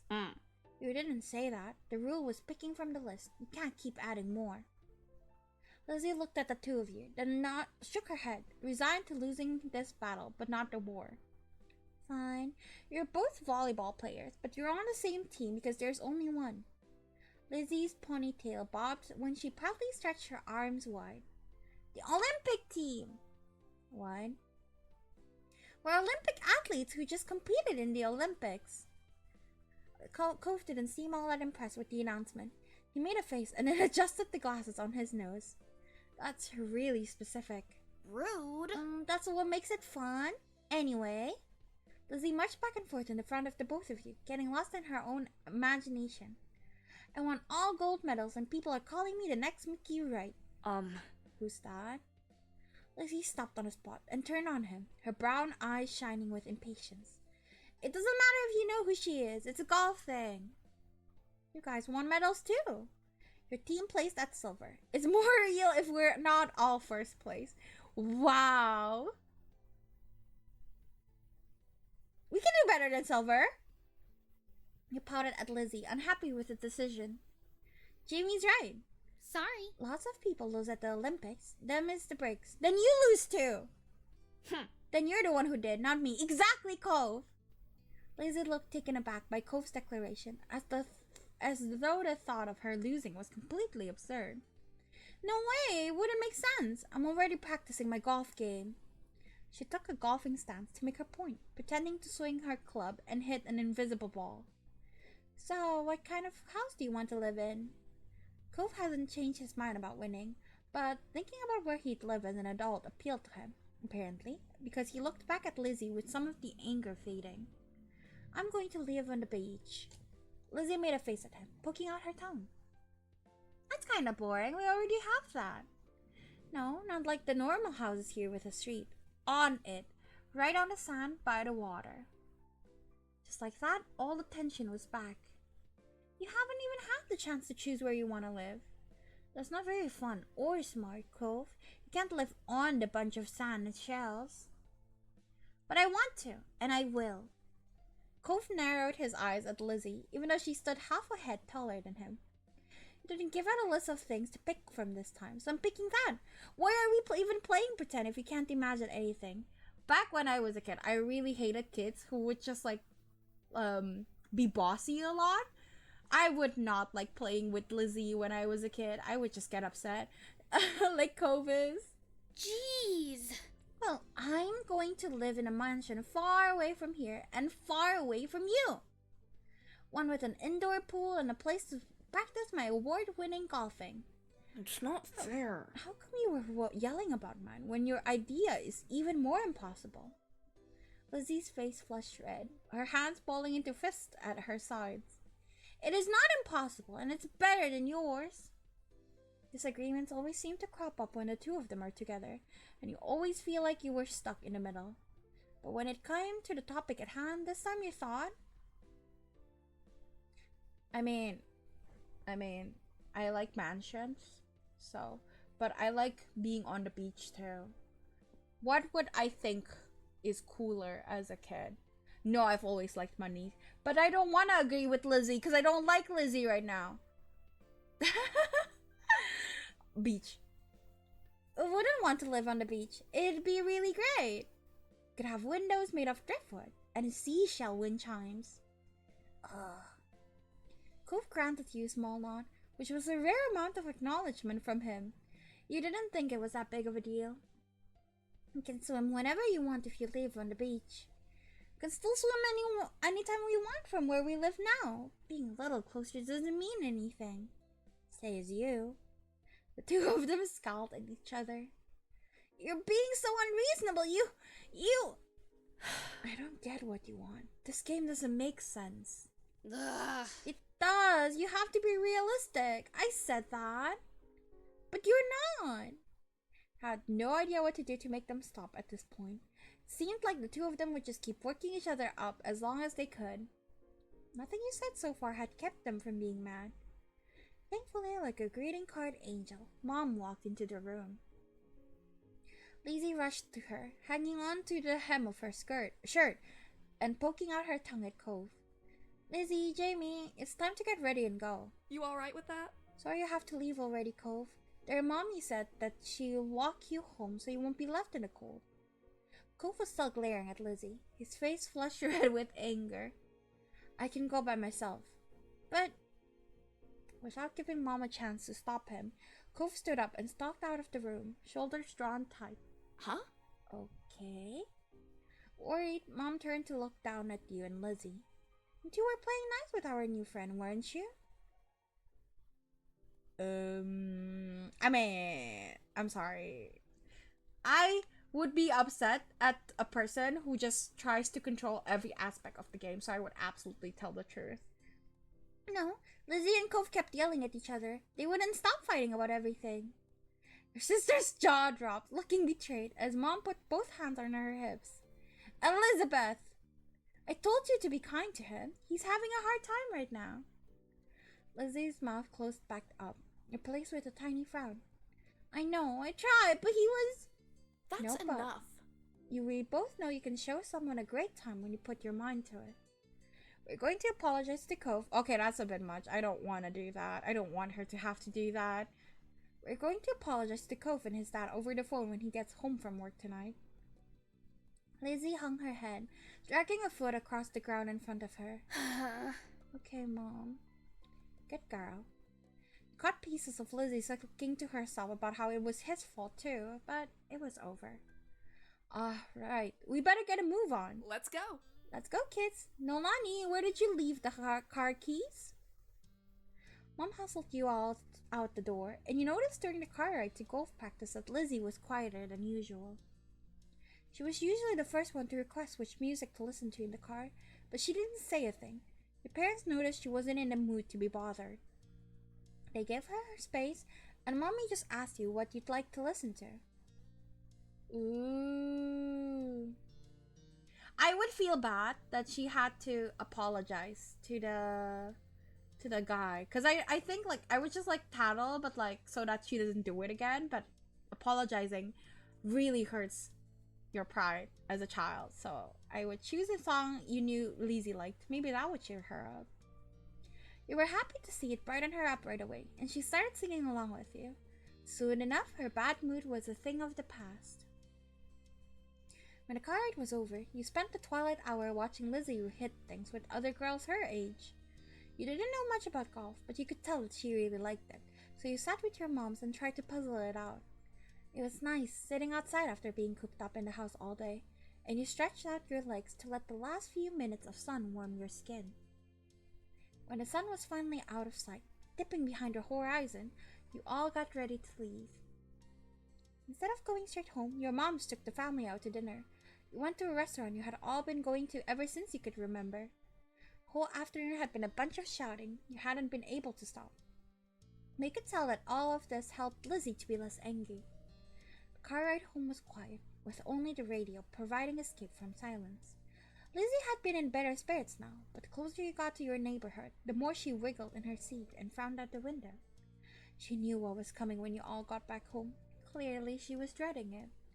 Soon enough, Mom was turning onto your street, then reversing into the driveway. Once she cut the ignition, it was dead silent. No one spoke, only unbuckled their seatbelts and opened their doors. Lizzie was the last one to get out. Once everyone was inside and done taking off their shoes, she propped her hands on her hips. So? Now then, Mr. Holden's car is in his driveway, so he should be back from work. That's good news, isn't it, Elizabeth? You and Cove can hash things out before the day's done. Lizzie didn't complain or put up a fight. Her head ducked it so that she didn't have to meet anyone's eyes. She nodded once. Good, let's move this to the kitchen. Mom went over to the house phone, the rest of you following behind her. Mommy put a gentle hand on Lizzie's shoulder as they walked side by side. You watched them from the back. This was only happening because you told on Lizzie. Wow, way to make me feel guilty. Huh? I will not falter. I did the right thing. Bleh.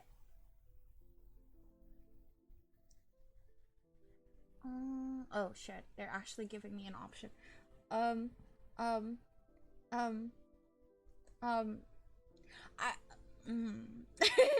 definitely, it was her fault for doing it in the first place. No, because I'm upset with her over her controlling the game more so than her screaming. I don't care about that. You felt a little guilty, like you had betrayed your sister, I guess. You could still remember the look on Liz's face. There was no doubt she felt that way about it. The two of you had done worse things to each other in the past, though. She'll get over this. The four of you stood around the kitchen in a lopsided square. All eyes were on Lizzie, who kept her gaze on her feet.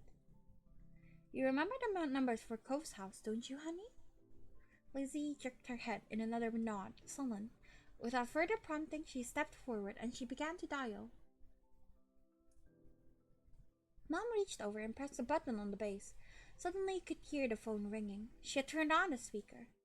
The phone rang a couple of times, then stopped. Mr. Holden's warm voice came through the other end. Evening, Holden residence. Lizzie looked over at Mommy, unsure. She nodded encouragingly. Hi, Mr. Holden, it's, Lizzie. Can I talk to Cove? Absolutely. Lizzie laughed. What a surprise. But of course you can say hey to the boy. He sounded cheery as usual, though definitely meant it when he said it was a surprise. You thought hard, and you were sure that your sister had never called Cove's house before. Mom spoke up before Mr. Holden or Lizzie could say anything more. Her arms were crossed over her chest, her lips pursed. Hi, Cliff. Nolani, Jamie, and I are here too. Good evening. We're sorry to bother you so late. You say, yeah, I'll just say, if everyone's saying hello, I'm gonna feel like I have to say hello. Hi, Mr. Holden. The gang's all here, huh? Is something the matter? His voice grew a bit concerned. Mommy was quick to reassure him. No, well, yes, but it's going to be okay. Lizzie and Cove got into a bit of a fight today. We were hoping that the two of them could talk and make up. Is this a good time for you and Cove? What? A fight? Cove didn't tell me anything about that when I came home. It does explain the funk he's been in tonight. He chuckled lightly. Despite that, it didn't seem like he really thought it was funny. Anyway, it's good. He didn't catch us at a bad time. I'll go grab him for you. There was some shuffling on the other end. He must not have gone far because you could still hear him calling out. Cove, there's someone on the phone for you. After a beat of silence, there was more muffled talking from Cove's dad. Come on, bud. Lizzie called just so she could talk to you. It took a bit of back and forth, though the conversation seemed one-sided since you couldn't hear Cove properly. Eventually, Cove took the phone from his dad. Hi. Hello? You opened your mouth only for Mommy to catch your eye and shake her head softly. You frowned, but didn't say anything. Hey, it's Lizzie. Yeah, I know. Dad told me. Cove's tone was defensive. Lizzie turned to Mom, scowling. One stern look from her, though, and Lizzie turned away. Sorry. I just called to say I'm sorry for not playing nice with you today. I won't do it again. Lizzie's eyes were downcast, her voice low. You could tell she felt uncomfortable apologizing to Cove in front of everyone. I do agree, like, yes, apologizing is good, but why embarrass her and make her apologize to everyone, including, like, telling the father of the kid? Like, the kids just solve it, like, the two of them. Everyone else should butt off. No? That's what I feel. Like, at least one adult, like, maybe the mom. And then that's it, no? Why do we have to involve everyone else? She was still being genuine about feeling bad. Cove must have realized that too, because he sighed quietly. I want gold. Oh, the the medal? Lizzie was momentarily stunned silence by the demand. Could understand why he did it. You had wanted gold too. Alright, you win the gold. Okay, I guess I'm sorry too. A sense of relief washed over everyone at his acceptance of the apology. Mom uncrossed her arms, while Mommy's shoulders relaxed. Lizzie's eyebrows raised up. You wondered if she thought that he would refuse her apology. Me, Dad, can I get off the phone now? Couldn't see him, but it was obvious that Cove felt awkward about the situation. He had come off uncomfortable the entire time, really. Yeah. Yeah, you can go back to your room if you want. Be sure to say goodbye first, though. Bye, Lizzie. Bye. With that said, Cove must have handed the phone to his dad and left, since Mr. Holden spoke up. That's a relief. All's well that ends well, as they say. Thanks for arranging this. I'm sure he appreciates it. As Mom replied, Lizzie tugged on Mommy's hand to catch her attention. Can I go now too? Good job. Sure, sweetie. Thank you very much for apologizing to Cove. Mom flashed a brief smile at Lizzie and nodded her agreement. Given permission to leave, Lizzie scurried off towards the stairs. She seemed to be feeling much better with the incident behind her. Mom and Mommy returned to the phone, taking it off the speaker. They continued talking to Mr. Holden. You couldn't tell what it was about. You were glad that was the end of it all. Lizzie and Cove might not get along, and probably still won't, but they weren't mad at each other anymore. Mom and Mommy weren't upset either. Everything was finally back to normal. With that thought, you retreated to your own room with a spring in your step. I'm tired. I'm gonna drink. My poor throat does not like reading visual novels.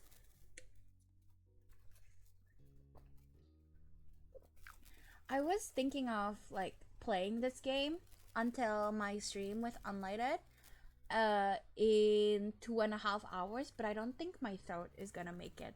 We'll have to see.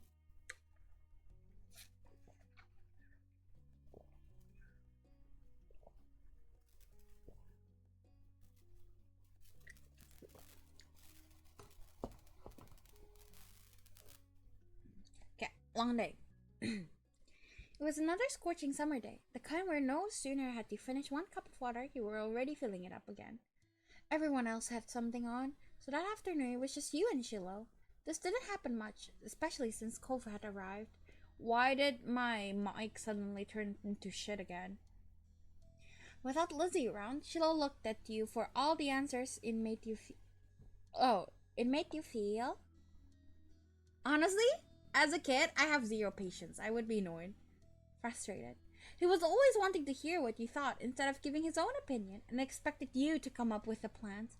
It was hard work, especially for such a hot day. You drained yet another drink and frowned at the empty vessel. Your thirst was gone, but you still craved something icy cold and refreshing. Something sweet, something like... Ooh! Mmm! Do I like ice cream cone or ice cream sandwich? I think ice cream sandwich, because you get bread and ice cream. Yeah. You craved soft ice cream sandwich between two cookies. There was nothing like that to be found at home. You knew that without needing to look.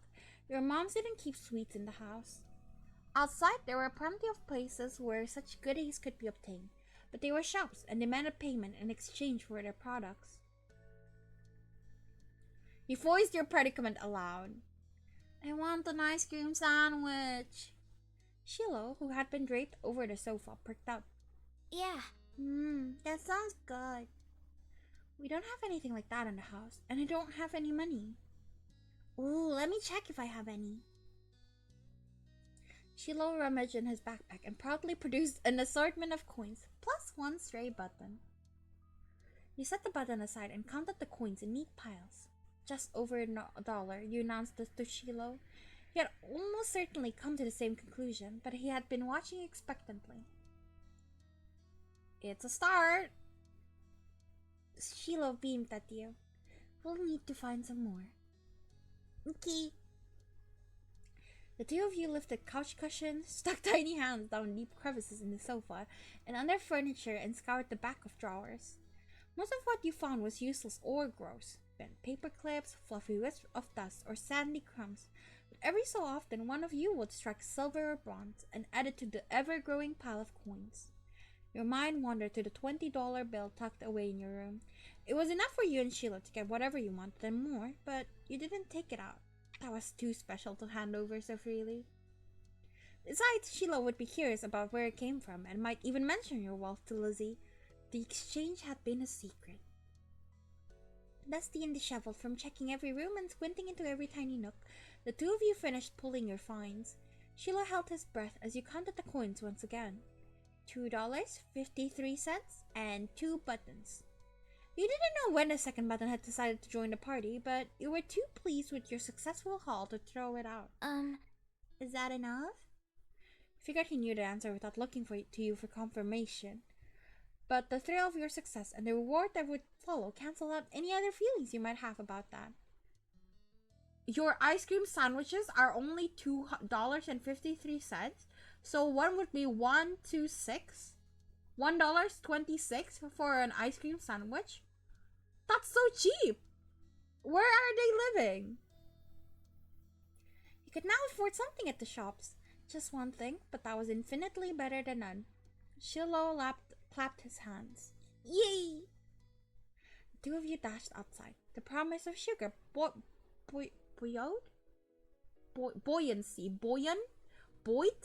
you onto your destination where, breathless but happy, you stared at the overwhelming number of options. You knew what you wanted, but it wasn't just you who had contributed the funds to get the treat. You seemed to notice your pause. Sorry.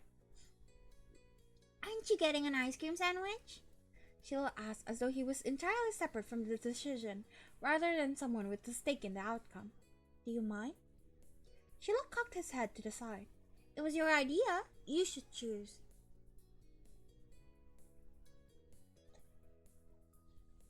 I mean, he did say it's okay, so...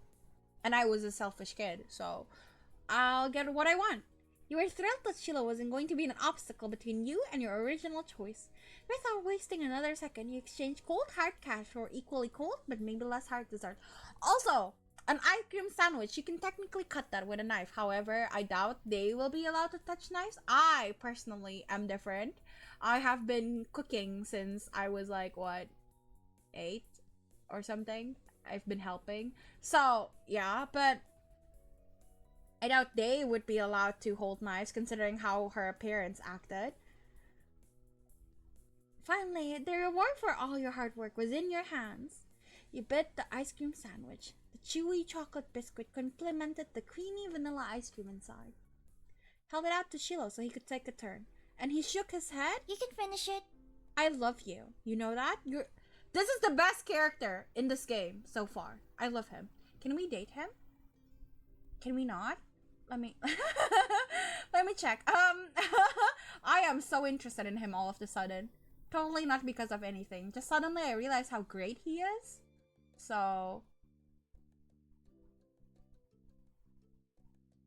let me open the Steam page. He didn't want any? After everything he did to help get it? That was weird.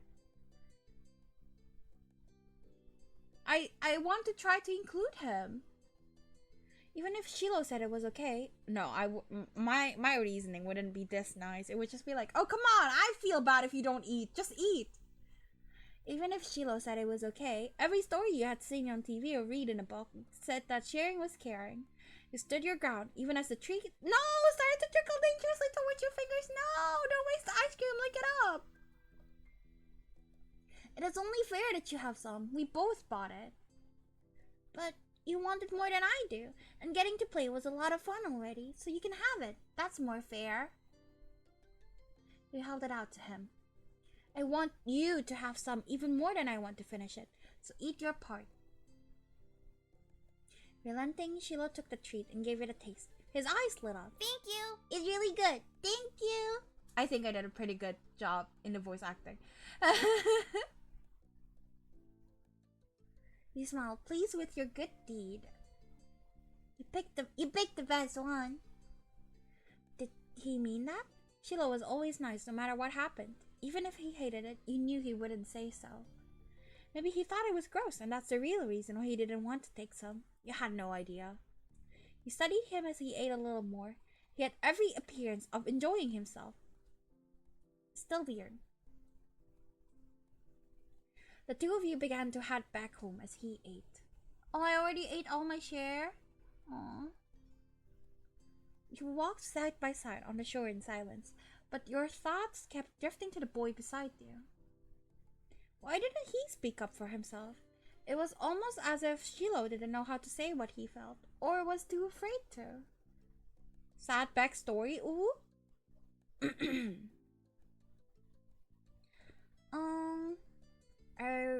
What would I say? Let's see. Okay, a kid I play often. I would say, do you hate me? So, I guess, are we friends? Shiloh opened his eyes wide, seemingly caught off guard by the blunt question. Yeah, I think so. He says that, but friends should be able to talk to each other without being scared. If Sheila wouldn't do that, were you even really friends at all? He rubbed his hands together nervously over your non-reaction. I'm sorry. You weren't sure how sorry he could be without knowing what he's even apologizing for, but you shook your head. You didn't do anything. It was true. Sheila hadn't done something mean. He had gone out of his way to make you happy. That didn't seem like it should be a bad thing, yet it bothered you. I just don't know if you like me. It's like, it doesn't matter what I do. You're gonna act the same. I could be anybody and you wouldn't care. No, I like you. I really, really like you, Jamie. I want to be friends. Okay. He smiled hesitantly at him, and his fidgeting ceased. Even though you weren't sure if you believed him, this was only making things worse. You decided that maybe there were all types of friends? If Sheila wasn't able to do things differently, this would have been alright. Sheila made you unsure about setting a label on the experience of spending the afternoon with just him. There had been good times, and there had been confusing ones.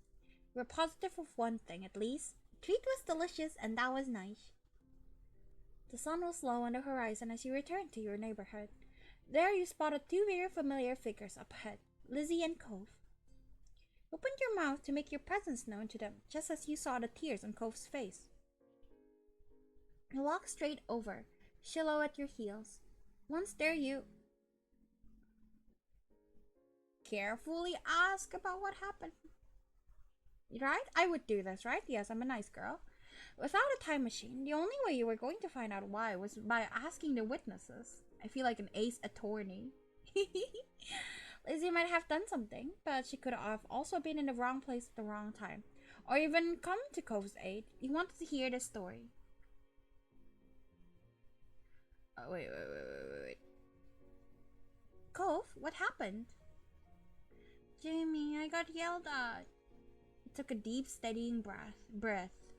Some grandparents got mad at me. Ugh. No, sorry. Lizzie jerked her head in the direction of a nearby house. Your heart sunk. You know exactly what had happened. Every year, the same mean old couple rented out the condo for summer. You, Lizzie, and Shiloh knew to stay away from them, but Cove couldn't have. Okay, I'm checking out the expansions, and no, I cannot date Shiloh. I always like the guys who are not available. I am devastated. They're like that with everyone. Even your mom struggled to find anything nice to say about them, but the elderly pair particularly took offense to the kids. I would be so annoying on purpose. If somebody dislikes me just for the fun of it, I would absolutely go even more insane. Yeah, Lizzie said. Lizzie drew herself up at that. She looked pointedly in your direction. Welcome back, Vivian. Did you have a good meal? Uh-huh. I was helping. That's cool. Is there anything I can do? No. No, I'm just gonna stay away. Or you could teach them a lesson.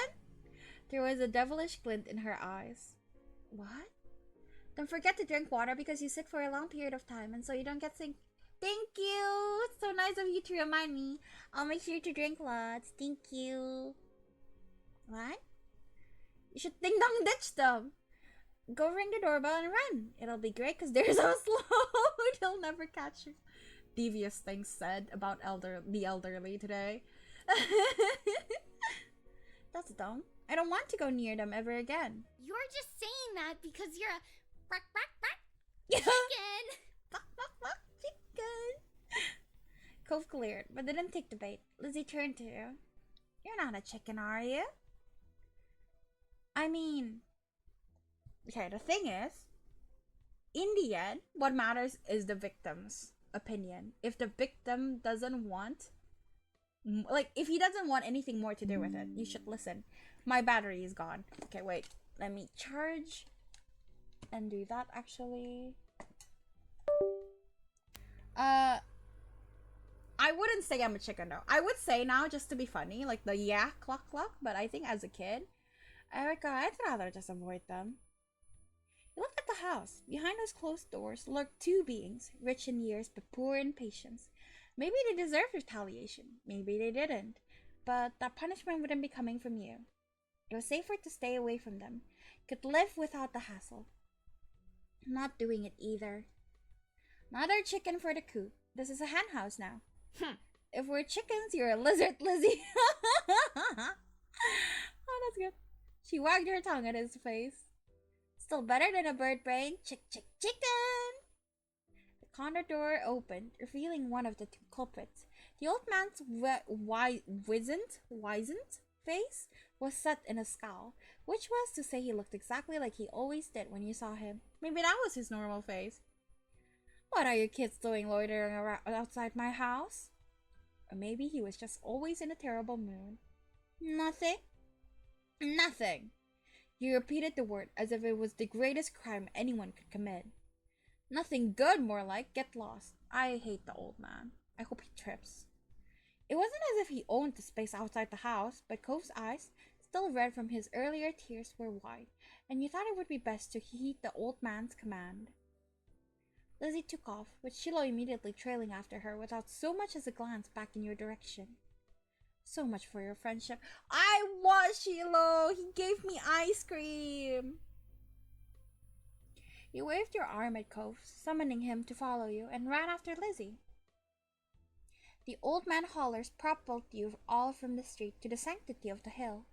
Only once you were safe did you notice at the stitch in your chest and the ache in your legs. You flopped down, the blades of grass tickling your face. Lizzie, who had taken the lead in the end, was already lazing on the ground. The four of you took a moment to catch your breath and enjoyed the feeling of cool grass against your skin. Cove. Hey, Cove. Cove lifted his head. I told you there were mean grandparents around here. Cove rolled his eyes, then decided this wasn't dismissive enough and rolled his whole body away from your sister. Lizzie chose to ignore his response and started chatting to Shiloh, who eagerly joined in the conversation. In the back of your mind, you knew you'd be second fiddle again to Shiloh once Lizzie came around. It always went like that. I still felt a little sad after how much time you spent together today. You had been hoping the two of you might have become closer, but you had to let it go. He was happy where he was. Close your eyes, laid on her side, and relaxed. Some time passed with you like that. It felt good to take a real break. Is that a CG? How do I see it properly? I can't. Horrible. You moved onto your back with a small smile and looked at the darkening sky. The blanket of clouds reminded you of a thick throw you'd curled under on cold, rainy days.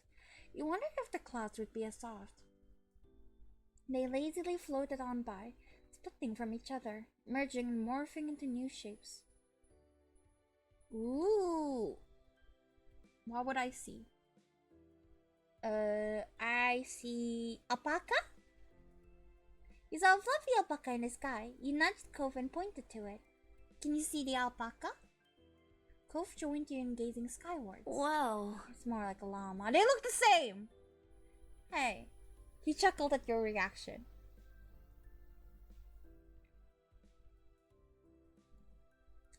All the sun's light faded from the sky and the moon rose higher. Lizzie got to her feet, dusting strands of grass from her bare legs, and surveyed her surroundings. The ocean, visible from the crest of the hill, beckoned with every sweep of the tide.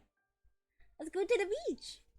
There was no argument from the other two. Sheila was still Sheila, and Cove would never say no to going to the shore. He was a child of the sea. You... Sure. I mean, I love nighttime. Wanted to go there too. So you eagerly joined the others in descending the hill down to the water.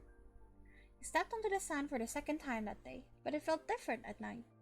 The beach was nearly quiet at this hour. Abandoned sandcastles and footsteps in the sand, too big to belong to any of you, were the only indication of how busy they had been only hours earlier. The four of you kicked shoes off and removed socks and walked along the water's edge. The waves tickled your feet. I wonder what would happen if you tried to take a bath in the ocean, with shampoo and everything. That's really bad for the environment. Please don't. That would be bad for the fish. Exactly. Jeez. I didn't say anyone would do it. Jeez, you don't have to be serious about everything. You're the one who asked what would happen. That is what would happen. It would hurt the fishes. I like bubble baths at home. They're a lot of fun. Me too. Bubble baths are luxurious. You had never heard Lizzie use that word before. Mommy loves to have bubbles in her bath. She'll turn the lights off and have candles. I'm gonna do that next time. Hey, when's your mom coming to pick you up anyway? Not for a while. She's busy. What about your dad? How come you never talk about him? Nobody does. Don't you know you're not supposed to ask something like that? Why would somebody want to talk about something they never talk about? You kept your eyes on the ground, watching your toes get swallowed by waves. Even if Shiloh never seemed upset when this topic came up, it made you feel awkward just for having both of your moms. It's okay. I'm like Lizzie and Jamie. I don't have a dad. But I don't have two moms. I just have one. She's really great. Oh, sorry. I only have one too. My mom isn't here. She's back home. It's just my dad with me. Sorry. Oh, I never had a dad or anything, so I don't feel bad. It's really sad that your mom is gone. Cove nodded.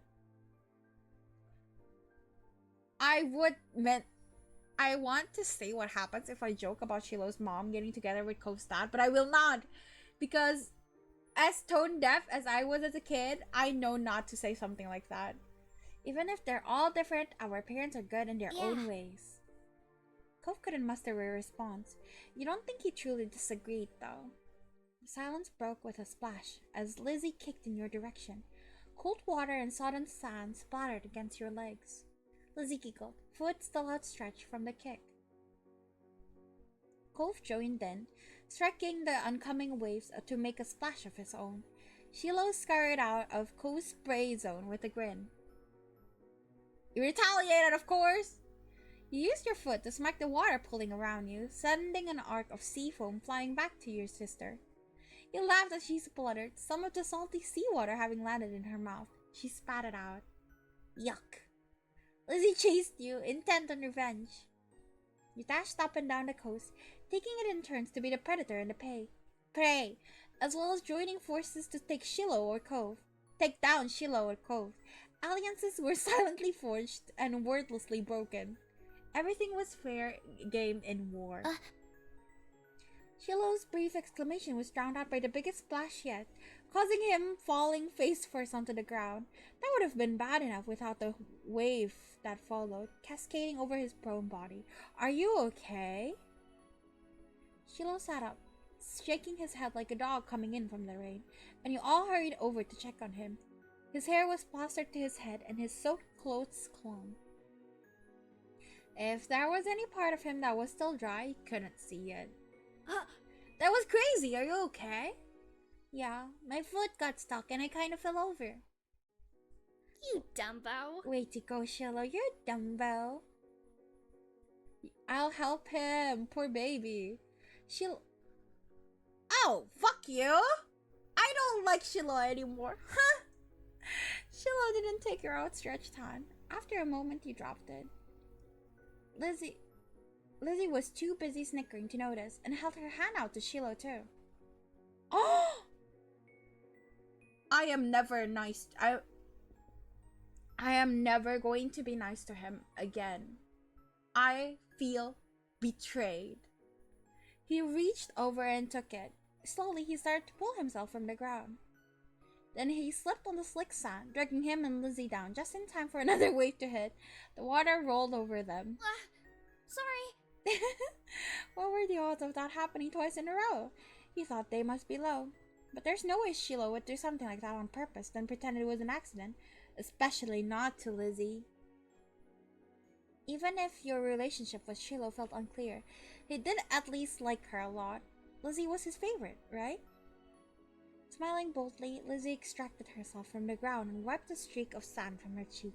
She didn't intend to let this embarrass her. Shiloh got up again as well, this time without incident. He still looked like a drowned puppy, but that didn't stop Cole from laughing at the two of them. With that, it was time to call it a day. The four of you made the journey back home, leaving a trail of wet footsteps and sand in your wake. Damp clothes may have weighed down some of the group, but your spirits were high. Your arms swung side to side as a cool breeze flowed past. That was like one of the things I liked the most when I was a kid. Just like getting wet, like playing in the pool or whatever, and just letting yourself sun dry or like dry from the wind. Feels so good. Your moms were outside, chatting to Cove's dad. We're back! Your mom's faces fell as they took in the state we all were in, ranging from messy to soaked. Now, Elizabeth, is that all you have to say for yourself? You brought half the beach back with you. They certainly did. What's Marigold going to do when she comes to get Shiloh? Is that how you want him to be for the long drive home? Cold and filthy? Lizzie's expression turned sulky over the scolding. Being the oldest could be fun, but it also meant she was the first to get in trouble when something went wrong. I don't like that.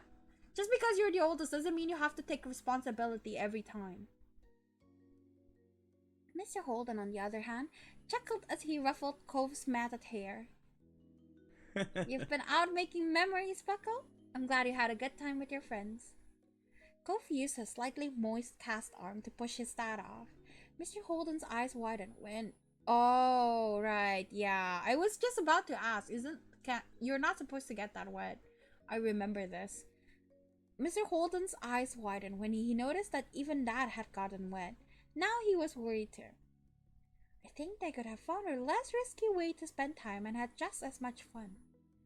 That might be right, kids. What can you do? Come on, Cove. Let's go get you cleaned up and dried off. We wouldn't want that cast to have to be reset. Thank you for the hearts. I see them. How cute. Cove winced at the thought. okay. That a boy. Mr. Holden casually bent down and plucked Cove up off the ground, ultimately holding Cove against his chest. Sand was already transferring from Cove onto him, but that didn't seem to bother Mr. Holden. What a nice dad! Hi, Unli! Welcome! Is it time for your student to arrive? I miss you. Ooh, I wanna play together. Cove protested being carried, but only got a reassuring pat on the back for his trouble. Take care. Good night, Cove. Thank you for the talk, Cliff. Night. Last family. Oh, right. I was like, last family. And like, it's my family name. And Shiloh, too. I have my lessons soon. Fine. Have fun, Unli. Good luck with the lessons. Well, we had better do what we can to fix you guys up, too. Come on, everybody inside. I want you to march straight to the downstairs bathroom. Ugh. Yes, Mom. Okay, Lizzie's mom. Don't worry about stopping to wipe your feet on the mat this time. That won't do you much good tonight. Sitting on an old beach towel your mommy had found, you waited in the hall until you were less sandy. You were not allowed to go to your room or walk around the house. But you did get to eat a sandwich for dinner there. It felt like an indoor picnic. It had been decided that Shiloh would wash first and borrow some of your clothes. He was already finished and packed away in his mom's car. Miss Fields had come to collect him a little while ago. It was a bit of a funny experience seeing him without that hat on for once. Lizzie, being much more soaked than you, got to go in the tub next. It wasn't a bubble bath as she had hoped. This was a no fun allowed cleanup session. At least that's what she claimed. Not much longer and it would be your turn. When the bath was done, you'd have to go right to bed. After a day like this, though, you were glad there weren't going to be any further events. Drifting off to sleep sounded like a great idea. Drinking time! Be right back. Well, not be right back. I'll just be quiet. My poor throat is not okay. I do.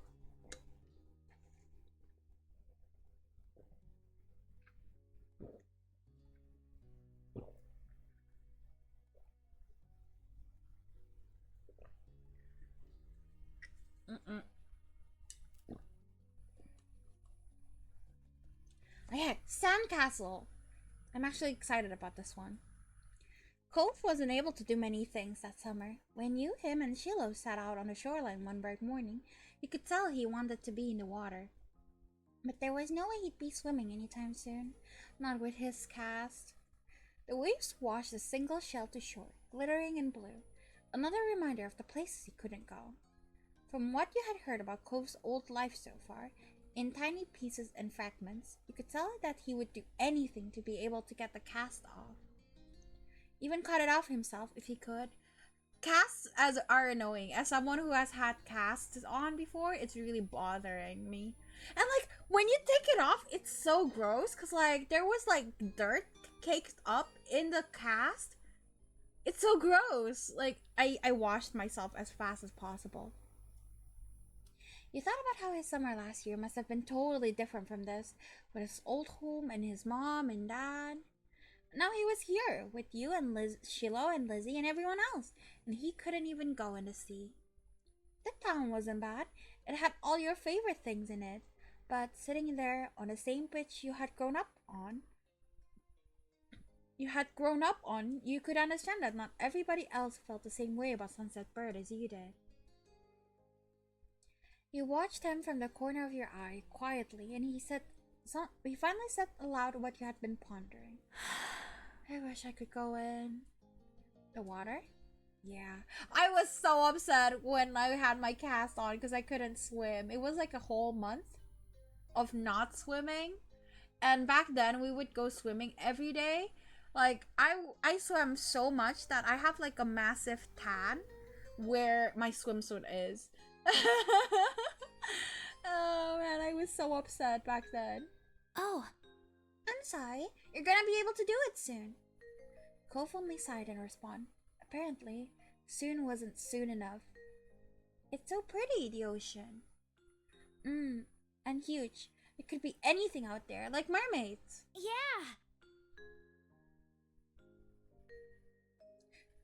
I wish you did. I feel like I would say I wish you didn't have a cast so we can swim. Me too. Obviously. Okay, fuck you. I guess I'm boring to Cove. I guess I haven't been striking well with my own personality so far with Cove. Maybe he hates me. Maybe he hates my guts. Am I the problem? Obviously not interested in hearing much more of your input on the situation, Cove turned back to the water. But as he looked away, something about Shiloh's slow, careful movements caught his eye. Hey, are you building a sand castle? Sort of.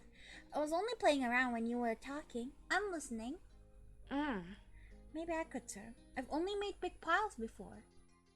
It's really nothing special. I'm sure you'll be good at it right away. Well, how do you do it then?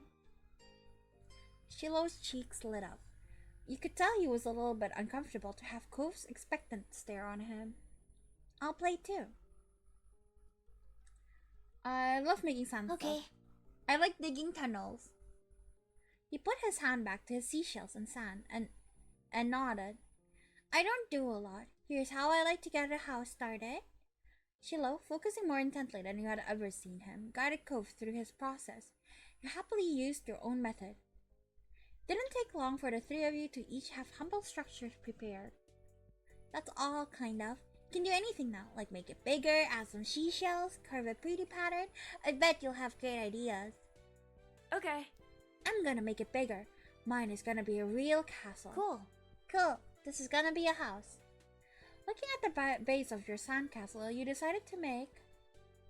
I love castles, sorry. Like, a castle with like... I always wanted like to make a castle with a drawbridge, except you can't make that from sand, and like dig a moat around it, and then like pour water in it. That's always my go-to whenever I make sand castles. Looking at the base of your sandcastle, you decided to build a fancy sandcastle. The better part of the next hour was spent focusing on your own work. The boys were the same. Even Shiloh didn't sneak as many peeks at everyone else as he usually did. You finished shaping before either of them did, glancing up from what you had built. It seemed you had gotten done so fast because they are already searched around for extra decorations. Shiloh had grabbed most of the really interesting stuff, and Cove had a lot of the shells, but there were still options. The first thing you reached for was a... sea glass! I want sea glass. It was the best fit for your castle, you decided. That would be so nice to fit into the windows thingies, right? It was see-through and sparkly, so you displayed it front and center, making it a headlining feature of your whole thing. Pleased with your result, you finally took a proper look around and was a... Focus on the sand itself. Both Cove and Shiloh seemed super immersed still. You knew you could probably sneak a peek at either one's work.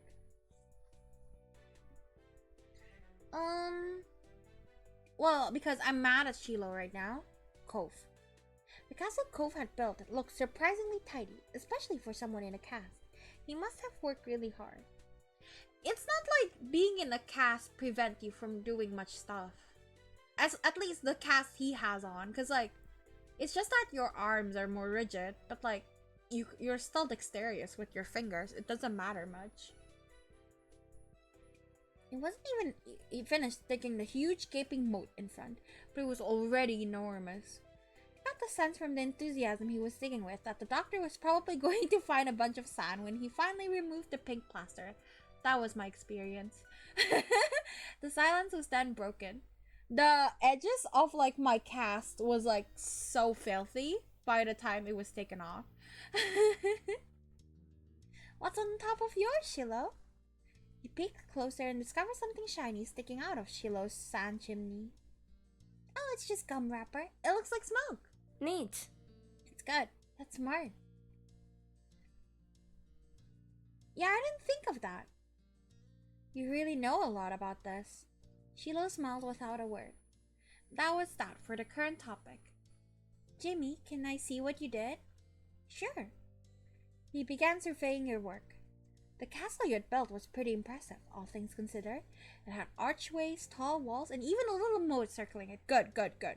That is what I like, yes. You would probably feel safe living there. Maybe your moms were the queens. Shiloh quickly decided to jump in the new conversation. Hey Jamie, what did you do?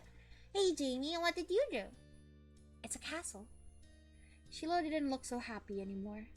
You both built castles? Yeah. That's neat how you guys match. It's too bad we didn't all do it. Next time we should. Wouldn't that be boring? If something is the only one of that thing, that makes it special. Yeah, we're sandcastles and stuff.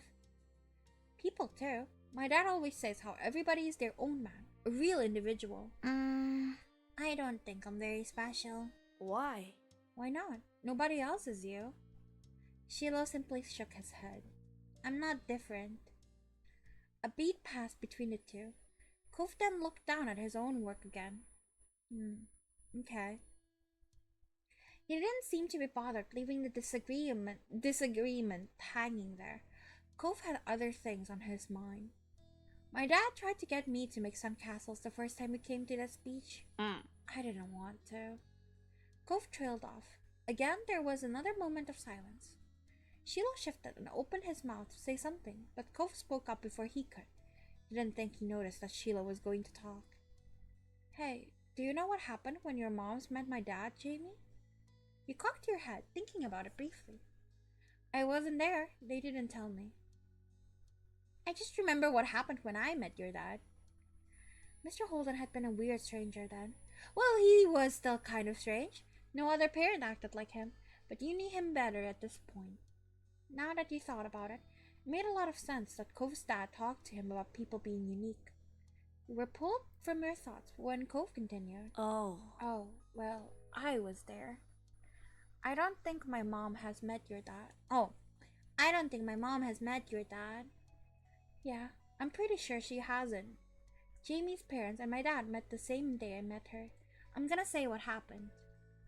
Shiloh frowned to himself, ducking his head. His hat cast a shadow over his face.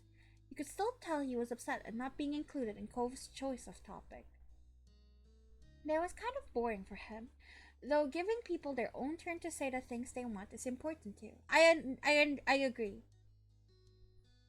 I mean, it's like we've been talking about the sandcastle. Let the boy speak about what happened when his dad came along. He stayed silent and let Cove finish his story. Shiloh could talk about stuff after Cove had a chance to stare what he had planned on. When we moved here, we didn't bring a lot of things with us. Only some stuff that would fit in Dad's car. We didn't even get a moving truck. Sat in there while Dad brought it all inside. I didn't want to get out because I knew Dad would make me look around the new house. I really didn't want to do that. His lips twisted into a frown as he recalled that. Then I saw your moms. They were in a car too and stopped at your house. I guess they were coming back from somewhere or something. My dad noticed. He waved his hand, then went over to the front of your house when he started talking to them. I don't know what they said. I couldn't hear it. But he couldn't see me anymore since he was looking the other way. So I opened the car door and left. I wanted to get away and went behind the houses. I found those hills there, the ones where we met for the first time. Cove nodded, then stared at you. You stared back. He didn't go on to say anything more. What? That was all you wanted to say? That is exactly what my reaction would be. Cove's brow wrinkled, like he didn't understand why you were surprised. Huh? That's all that happened. Why did you want to tell the story if nothing happened? There was no point.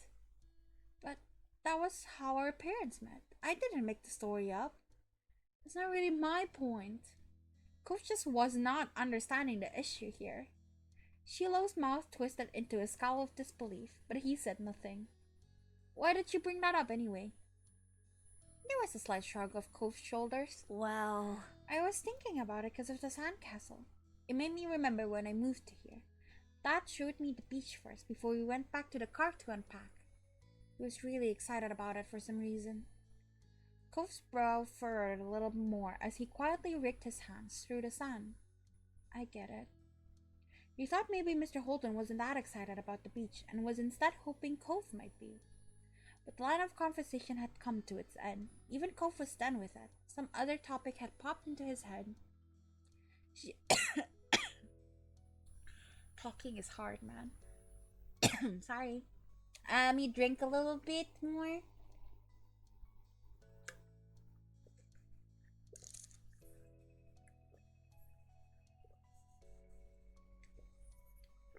Man, I think I'm out of water already. That's not good. Shiloh fidgeted uncomfortably in the sand. I had made Cove aware of his presence again. They looked at each other, and you could only wonder what this might be about. Hey, Shiloh? Yeah? Why are you always turning so red, even when nothing is happening? Clearly startled, he jerked back. Neither you or Shiloh had expected that to be how he got included in the conversation again. I don't know, I guess. Okay, it's kind of weird. I have a friend whose face only turns red, like only half of her face. It's called the Harlequin syndrome. It's so cool. Like, we would finish exercising in gym class, and then only half of her face is red. That's crazy. Sheila's eyes were wide with embarrassment, and his lips twitched, and he was blushing even harder than before. Maybe it wasn't only this. Perhaps it was simply the last straw, but it was a big deal to Shiloh. A huge deal. He didn't just look sad. He seemed almost panicked. You weren't sure if he was about to cry or run away or what, but you soon got an answer. Why do you wear glasses? Most kids don't wear glasses, and nobody is named Cove. Who asked you to come? Wow, chill. It was probably just your dad bugging Jamie's family some more because you don't have anyone else who will ever play with you. Dude, like, chill. Like, what's with the anger between all these kids? Exactly, Cove. Cove blinked. The tension on the beach was suddenly uncomfortable, in a way you didn't know how to move past. It didn't seem like the kind of thing he'd get upset about, though you hadn't ever known what kind of thing would bother Shiloh. I'm sorry. Me too. I was just wondering. Are we gonna build more? You wanna keep building sandcastles? Yeah. Yeah. Okay. Cole glanced at Shiloh, whose smile hadn't returned to full power, then at you. Alright. What a relief. You were glad it was settled. You all went back to making more sand buildings, but the whole mood had changed. Shiloh's cheeriness was clearly gone, and Cove looked as confused as ever about why the other boy had blown up. The air stayed uncomfortable the rest of the afternoon, right up to the moment that Shiloh's mom appeared at the beach to take him home. At least you had tried to do something to resolve it, though, and it seemed like it had helped. Has it? Has it really? Even though Shiloh's smile when he said goodbye to Cove wavered, it stayed as bright as ever for you. That had to count for something. But with Shiloh gone and the sound going down, you knew it was time for you and Cove to head to your own houses.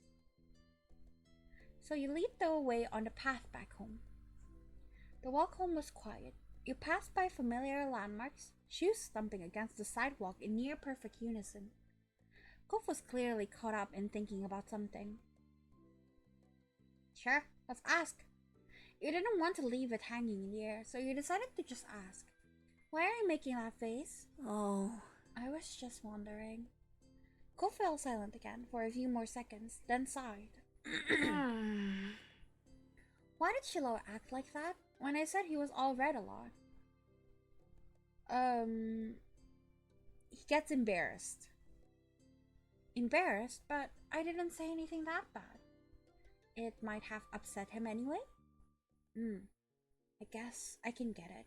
Why he would do that. Sometimes I get really mad too. Despite seemingly coming to a conclusion, Cove's mood was still sour. What Shiloh said didn't make sense anyway. Parents always talk to other parents and set up stuff so their kids can play together. My dad didn't do anything weird. He struggled not to make a face at that. His dad definitely did something weird to try and get you to spend time with Cove. But Cove didn't know that.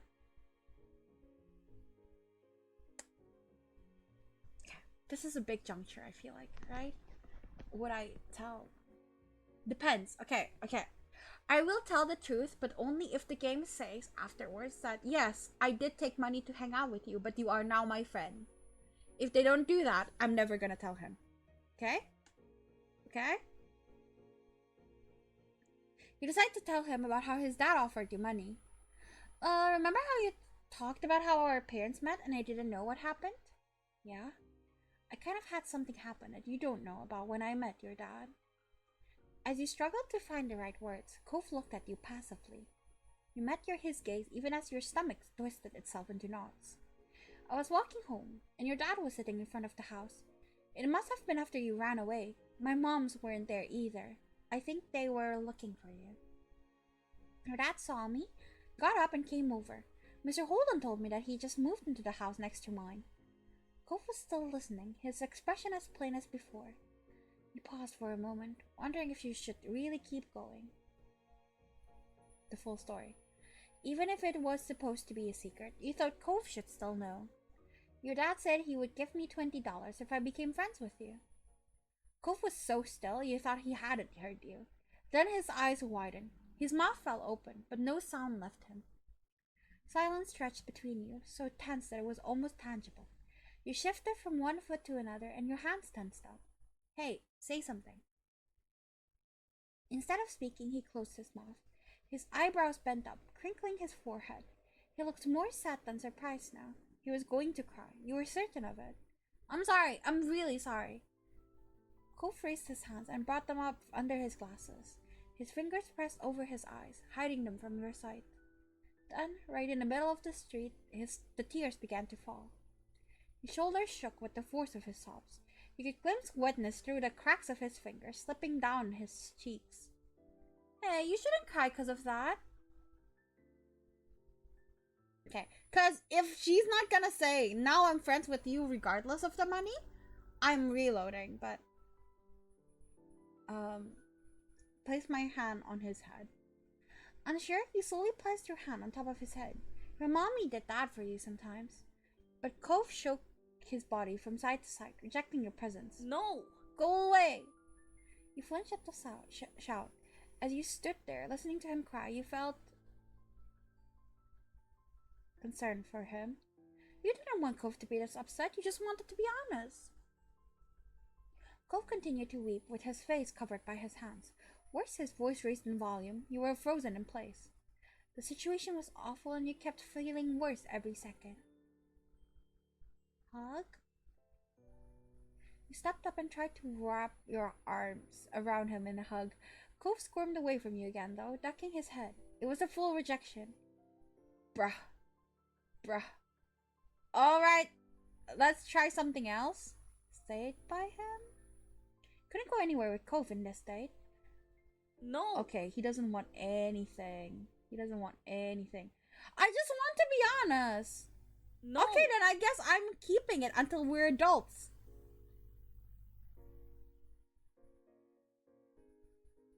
Okay, now, thing is, sorry, my origin almost fell. Now, should I say nobody's making me spend time with you? Which is true. Now we don't, nobody's making us spend time with him. But we did accept money in the beginning. So should I? Okay, nobody's making me spend time with you. Cove's shoulders relaxed. You hadn't even noticed that he had tensed up.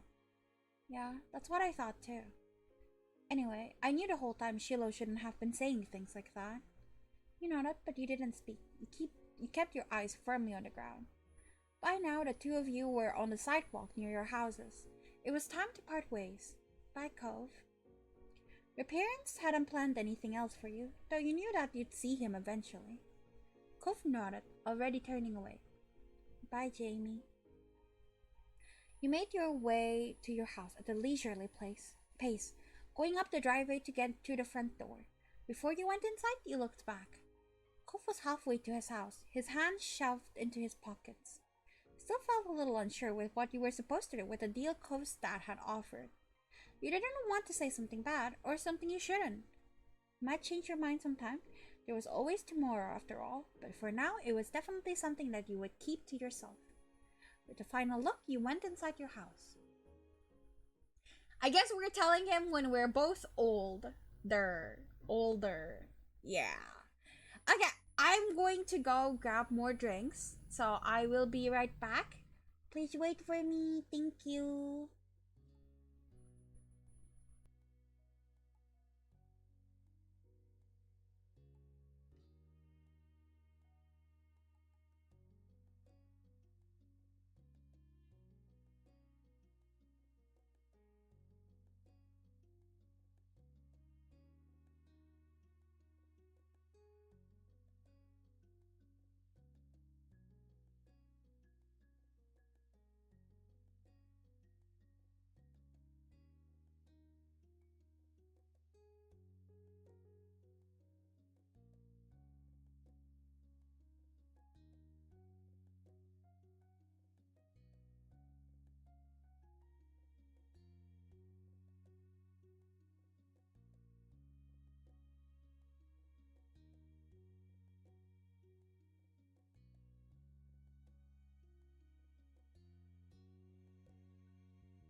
Alright, I'm back. Fireflies. Alright! Tonight we're going to catch fireflies. With this blunt declaration from your sister, you looked up from your macaroni and cheese dinner. Fireflies were a familiar sight over the summer, coming out on warm nights to dance through the sky. What? Hold up. Yeah. Why can't I hear my voice? Excusez-moi. Hold up. Tonight was a particularly balmy. You knew there were bound to be a ton of them around. Oh, you are you?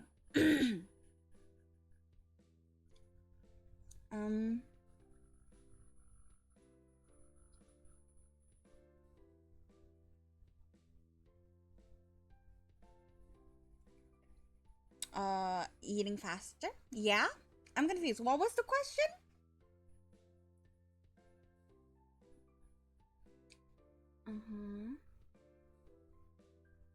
Tonight we're going to catch fireflies. I'll just eat. A grin curved your lips as you started to eat a bit faster, excited for what was to come. Seemed like you were too excited, however, as you started to choke and cough on your food from shoveling it down so quickly. Mommy reached over to pat you on the back, firmly helping to dislodge the noodles and enable you to breathe again.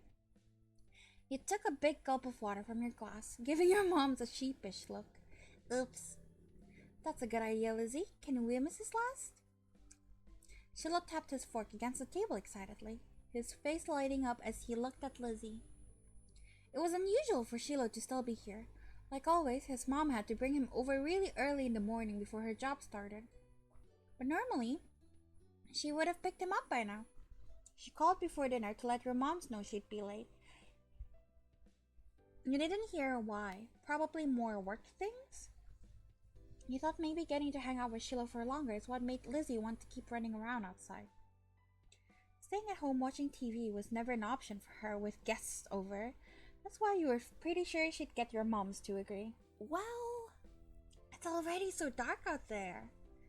Lizzie gave Mom the best puppy dog eyes she could, slowly spooning mac and cheese into her mouth while you waited there for their response.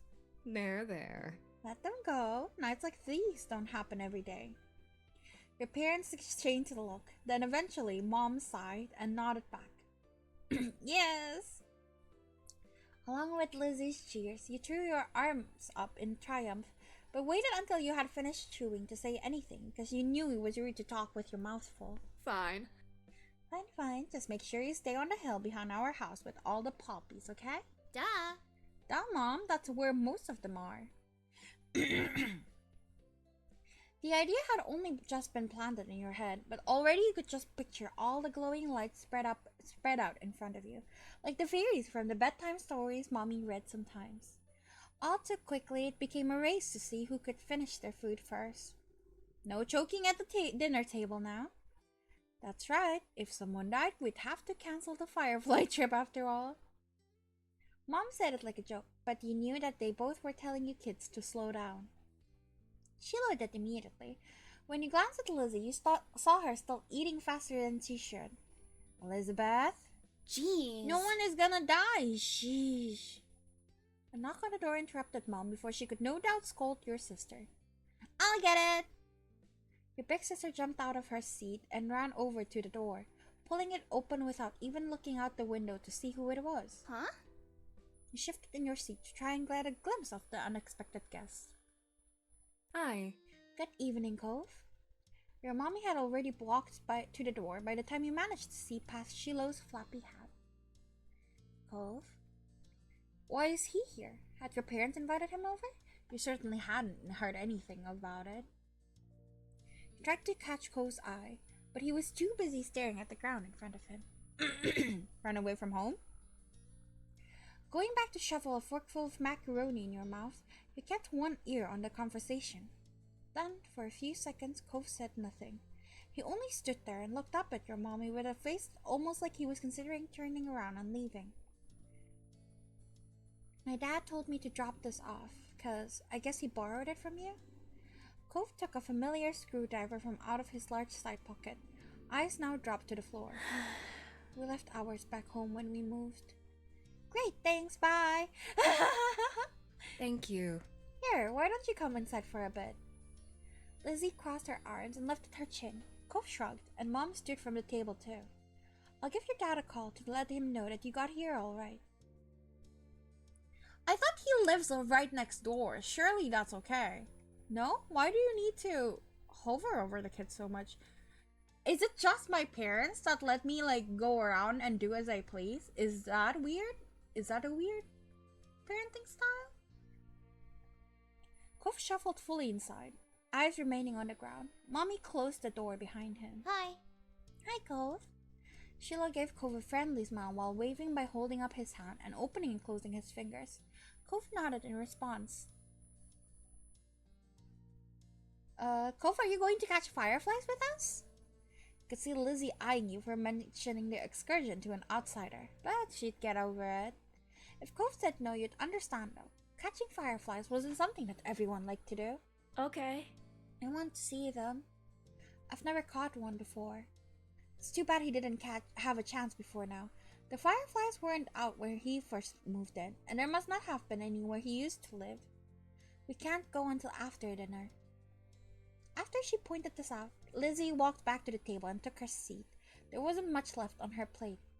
Since this was very true, you decided to finish your own stuff as well. Cove stepped closer and eyed what was on the menu for your family's meal. Have you eaten yet?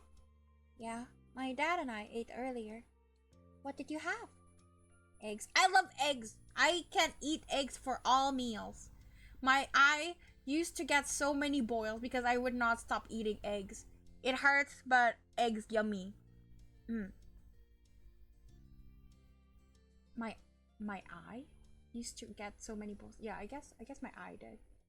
I was listening to the playback of my own voice, sorry. I got confused. Eggs. The clipped one-word answer seemed to discourage Shiloh from asking any more questions.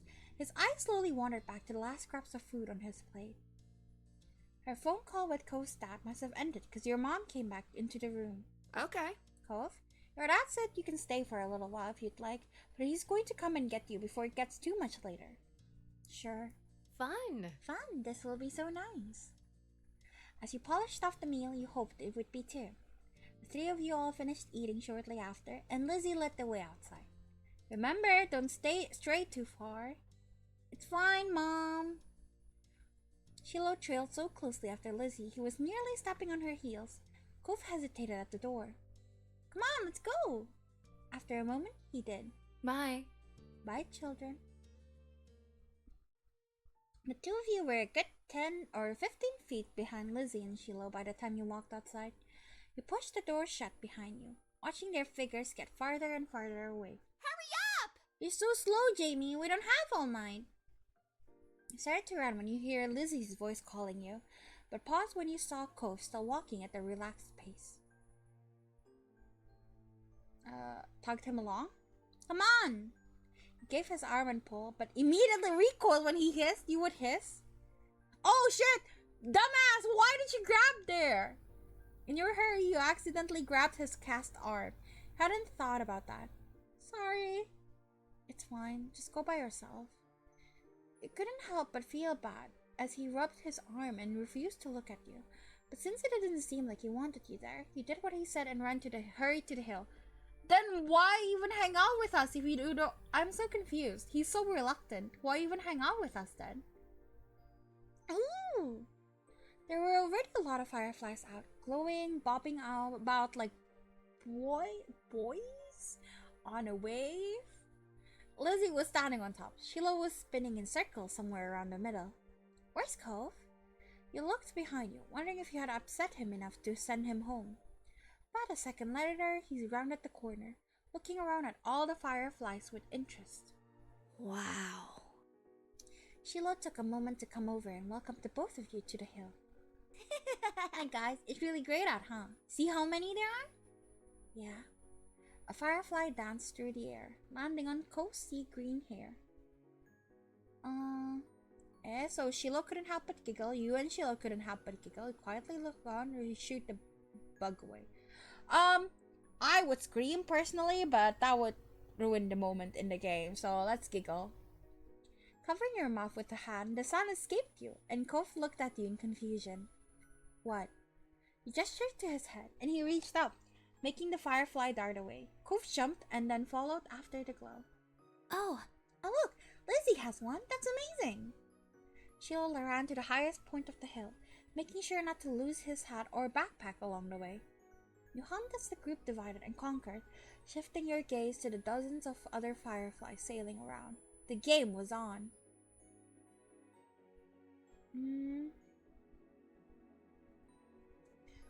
Well, the thing is, I get cuts a lot, I get bandages a lot, however, I do not care about them. If I get another one, I get another one, I don't care. So, I would not be cautious. Like, I would absolutely have bandages. I would, like, run around, get a sprained ankle, and then still participate. I was that type of kid. So, let's say the 2 bandages and be cautious then. Spotting one close by, you approached it with assassin-like stealth, crouching down to make yourself seem less of a threat. Slowly dragging one foot in front of the other, you crept up towards it, arms outstretched. Closed your hand around the little glowing orb, careful not to crush it. The firefly landed on your palm, almost docile, and you stared down at your prize in delight. Its tiny legs tickled your skin, and you giggled at the sensation. Golf kept up with his own target, but when he tried to grab it with his pink cast... his pink cast waved awkwardly through the air, foiling his efforts to clap his hand around the firefly. Cove watched it vanish into thin air with a dissatisfied expression on his face. Encouraged to try again? There are plenty more fireflies, you can try again! Cove didn't say anything, and you thought he must be upset. Wow, he really hates me, huh? I'm trying my best to be his friend here.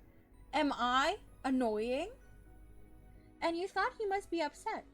He walked further up the hill to continue his hunt, and you let your own firefly flutter back into the air. That was fine, you had your own plans.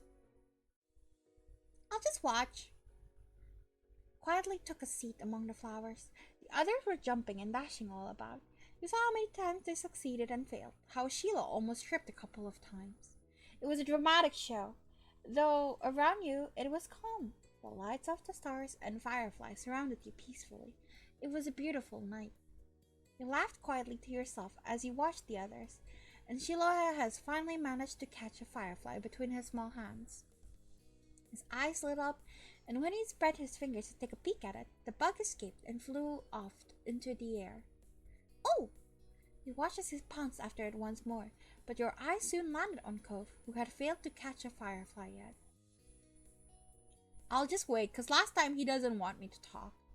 You watched as he crept up on an unsuspecting bug, so slowly that for a moment you wondered if he was moving at all. Then he raised his hands towards one of the little bobbing balls of light, closing in on it ever so slowly. No way! The crafty little critter has escaped his clutches at the last moment, drifting too high for Cove to reach. While Cove returned to hunting fireflies, you settled for laying your back against the soft grass, watching the poppies swaying around you and the fireflies hovering against the vast sky. Come on! Jamie, Cove, get up here. We're going to have a race. The shouting caught you off guard. It had been quite a while since you heard from Lizzie or Shiloh. You glanced over to see them both standing on top of the hill again, Lizzie beckoning to you with quick hand gestures. If she was like that, you knew there wasn't much room for disagreement. Up to the incline you went. From the corner of your eye, you saw Cove coming as well. You didn't care for Lizzie a lot, so you thought you might be intrigued just by the idea of a race. Hi. Cove. Hi, Cove. You can't roll down the hill. You could hurt your arm again. You'll be the referee for the rest of us. As Lizzie pointed this out, Cove froze in place. Oh, it was that kind of race. He frowned down at his cast. That was the second time it got in the way tonight. What? Yeah, you'll watch and see who gets to the bottom first. That's important, got it? I guess. The cast was sturdy. If he was careful, he could have done it. Lizzie might have just been looking for a reason to make someone else the referee, but it was already decided. I'll just stay with him. I feel bad. Really? Why? You didn't have to. It's okay. It's okay. I want to watch. You moved beside him on the top of the hill, even though Lizzie eyed you and made a face. What? I'm being nice. Can't the girl be nice? That's not how races work. We only need one referee. Shrugging your shoulders, you refused to budge, and Lizzie let out a huff before throwing her hands in the air. Fine, I'll be the winner whether you join or not. Lizzie moved to lay down, and Shiloh did the same. Cove stood slightly to the side to get a better vantage point, and you stood next to him. Countdown? Cove stood up a little straighter. It seemed like he was taking his newfound referee duties seriously.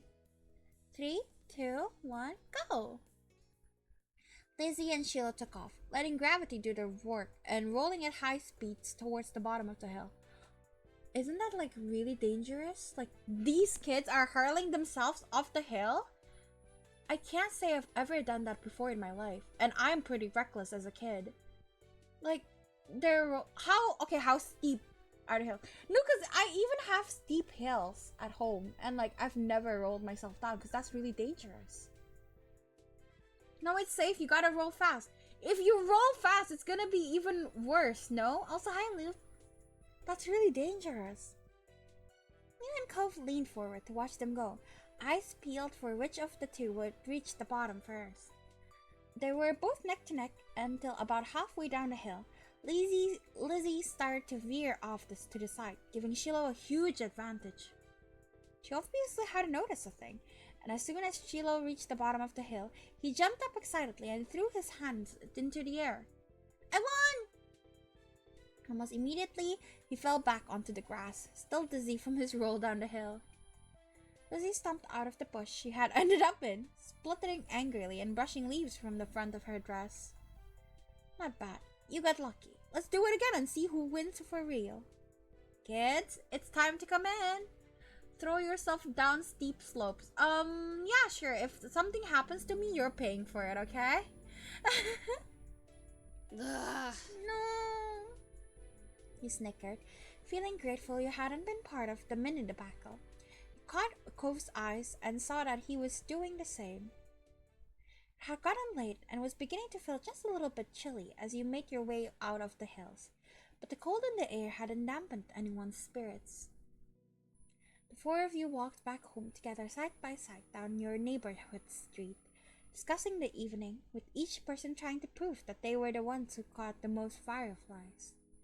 You knew that whoever really did catch the most didn't matter much anyway.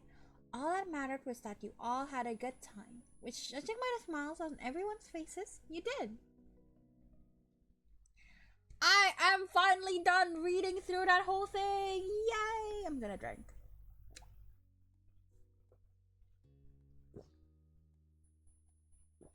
Okay. Let's go next. And then summer ended. Yes. Finally. My poor throat. I'll never get tired of that view. You stood beside your moms and Lizzie as the four of you watched the sun dip into the ocean somewhere far, far away. You liked to imagine it cooling off in the water, resting itself before getting ready to shine brightly again tomorrow. That was a fun day. I didn't know they had magicians up on that shopping street now. Neither did I. Oh no, we are so dull. Let's get out more. You didn't do real magic, Mom. How did you figure that one out? Duh. 'Cause I know that's not what real magic looks like. Oh, Lizzie dear, there's all kinds of magic in the world. Lizzie gave Mommy a suspicious look, but didn't dispute the claim. Well, we can't sit out here all night. Time to hurry home and get cooking. Who's helping with dinner? Lizzie immediately let out a groan. Ugh. Mom, summer's almost over. The protest was obvious. You could practically see school on the horizon. You certainly didn't want to spend your last bits of freedom cooking dinner. You could do that any other day. Please, can we just play a little longer?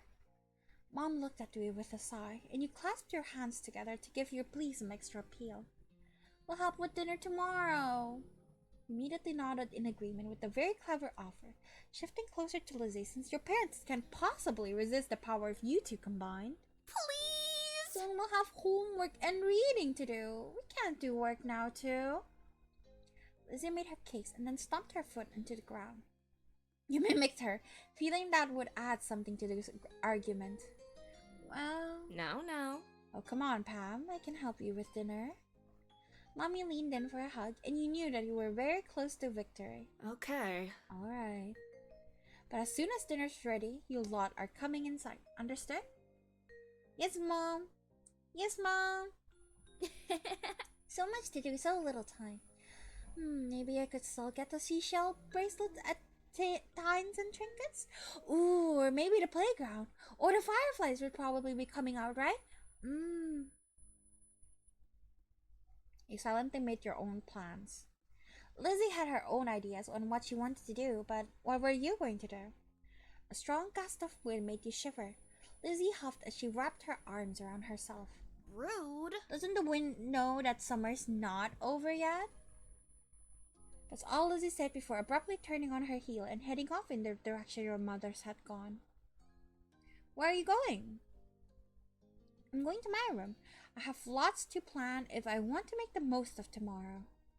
You thought this over, looking off towards the water again. Lizzie didn't wait, and before long she was disappearing off down the road. I'll stay outside. You watched Lizzie run off, twisting your lips as you considered what to do. In the end, the pretty sky and the soothing sound of the waves won out. You strayed off the path, grinning at the feel of the sand quickly filling in this empty space in your flip-flops. That was fun for a while, but you grew bored eventually. How else could you enjoy the remainder of your time at the beach? What would I do at the beach? Roamed around, probably? Walked along the beach, the faint crash of waves and cry of seagulls reserved as background noises. You didn't think about much, just focused on putting one foot in front of the other. It was a great evening, but soon you had your fill and were ready to go to join the rest of your family back home.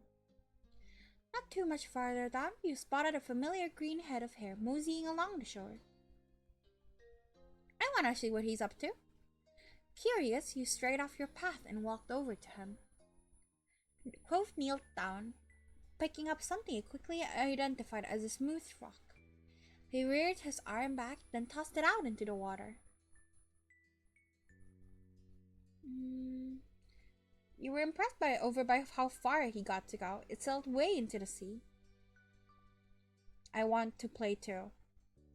Deciding to join Cove, you searched nearby for any rocks or shells that you could throw through. Cove jumped a little when he noticed you, and you gave a shrug and a smile, realizing you had sort of forgotten to announce yourself. You found a shell that would suit your purpose, a smile growing as you tossed it as hard as you could. It landed with a wet-sounding thunk a few feet away and slipped down into the water. Ah, that's me. I don't know how to skip rocks. I want to learn, though. When you looked over at Cove, he didn't even seem to notice that his throw had been far more impressive. Cove was looking down at his cast, scratching idly at the pink surface, even though you were pretty sure he couldn't feel it.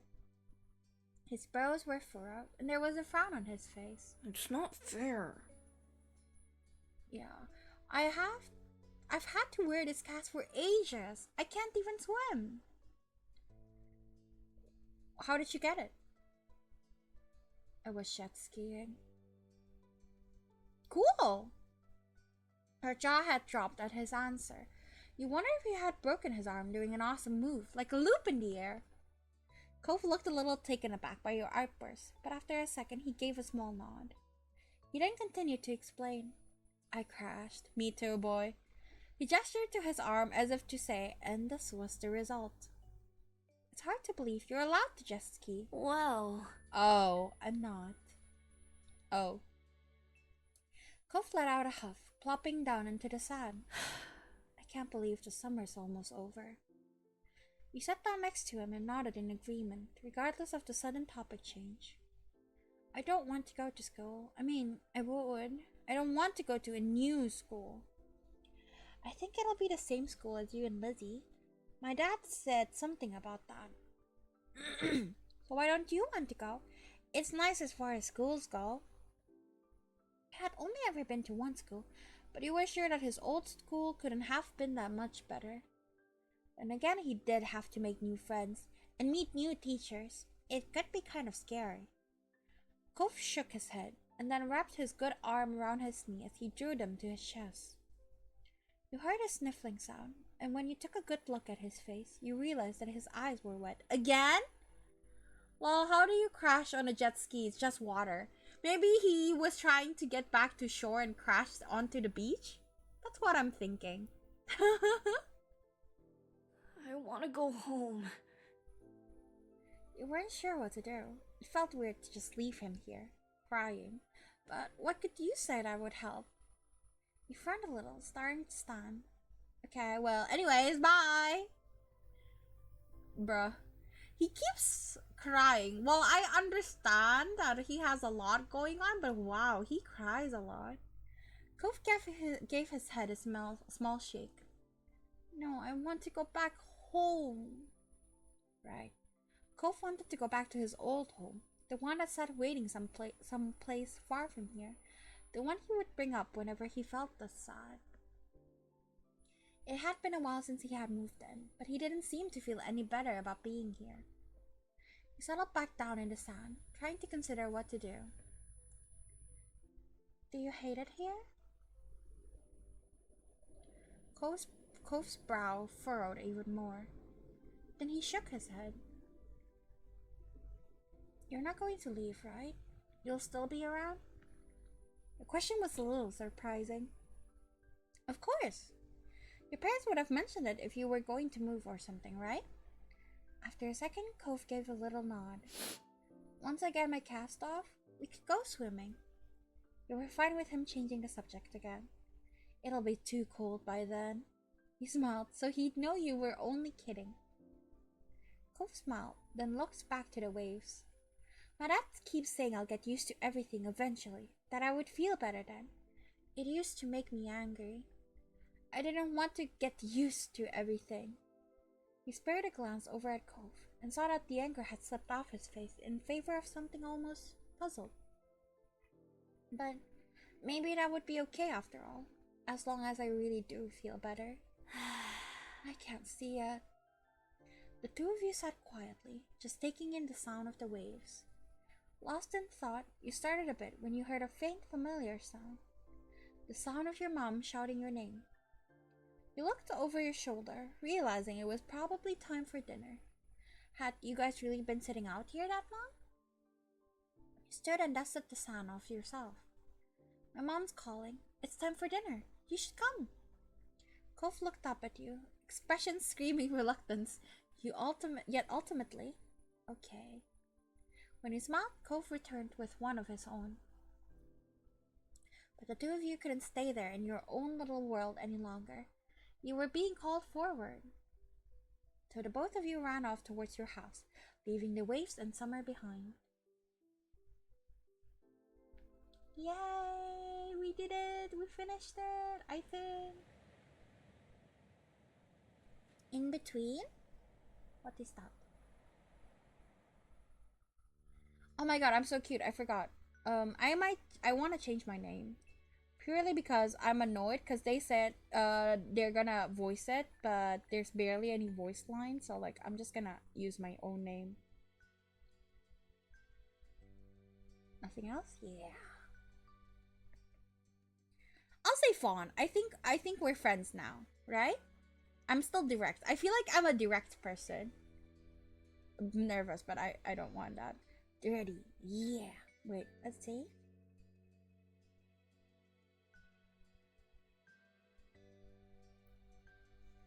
Yeah. Customize Cove? Ooh. Ooh. Shall we just... Okay. Shall we just... Cove Creator. Oh, Cove Creator. I thought that's his last name, and I was like thinking, oh, his name is Cove Creator. How weird. Okay. Maybe we'll just... what is it called? Wait until seeing what personality shape his appearance? I don't know. Wait, no. Skip. Load. So, font. Ready? Yes.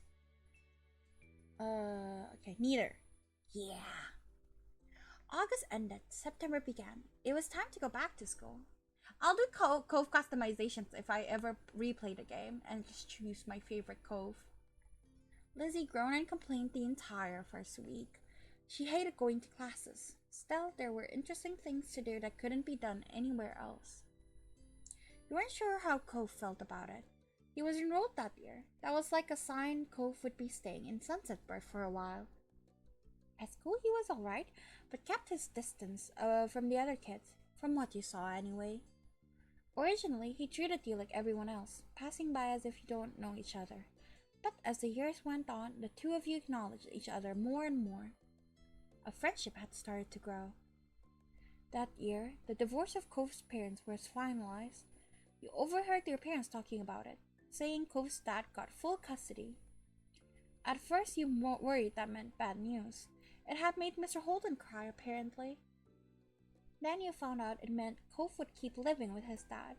He would only stay with his mom a few weeks of the year. Cove cried too, for different reasons, you thought. Seemed like Cove and his dad might move again, but Mr. Holden decided to stay after all. My mom asked about him once. He had said he didn't want to uproot Cove's life a second time. I really like Cove's dad. He's like a really good parent. Like, as far as we've seen, I really like the way he parents. Mr. Holden tried to get Cove to like Sunset Bird more. He kept encouraging his son to go out and see the place.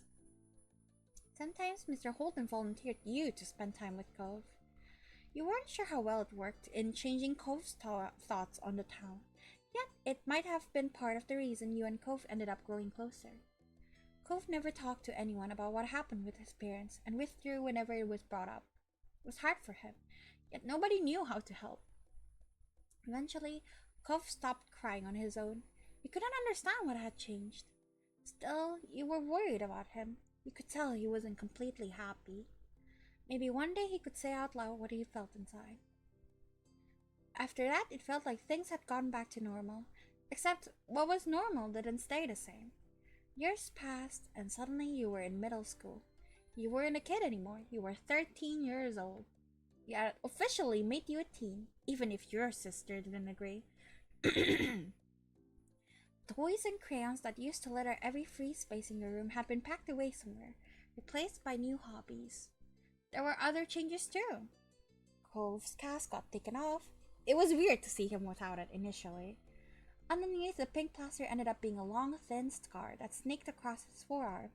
Cove's chest puffed up in pride when someone drew attention to it. He also went through a major growth spurt.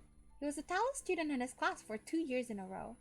Cove will probably hold that spot again next time. In class, people knew him for more than just being tall. He also stood out because of how well he did in gym or other athletic situations. Over the years, he began opening up more too. You saw him talking amicably with other kids or neighbors from time to time. And the only kid that came to visit the neighborhood when you were little, Shiloh, well, he was gone. He and his mom moved back south because of her work, just 1 year after Cove came to Sunset Bird. I wonder if we can prevent that. It had been really upsetting when he left. Lizzie was inconsolable for weeks, but nobody talked about Shiloh anymore. It was a long time ago. You learned some heartbreaking things become less sad the further away they were, even if they had never gotten any better. That was sad in its own way. Things at home were different too.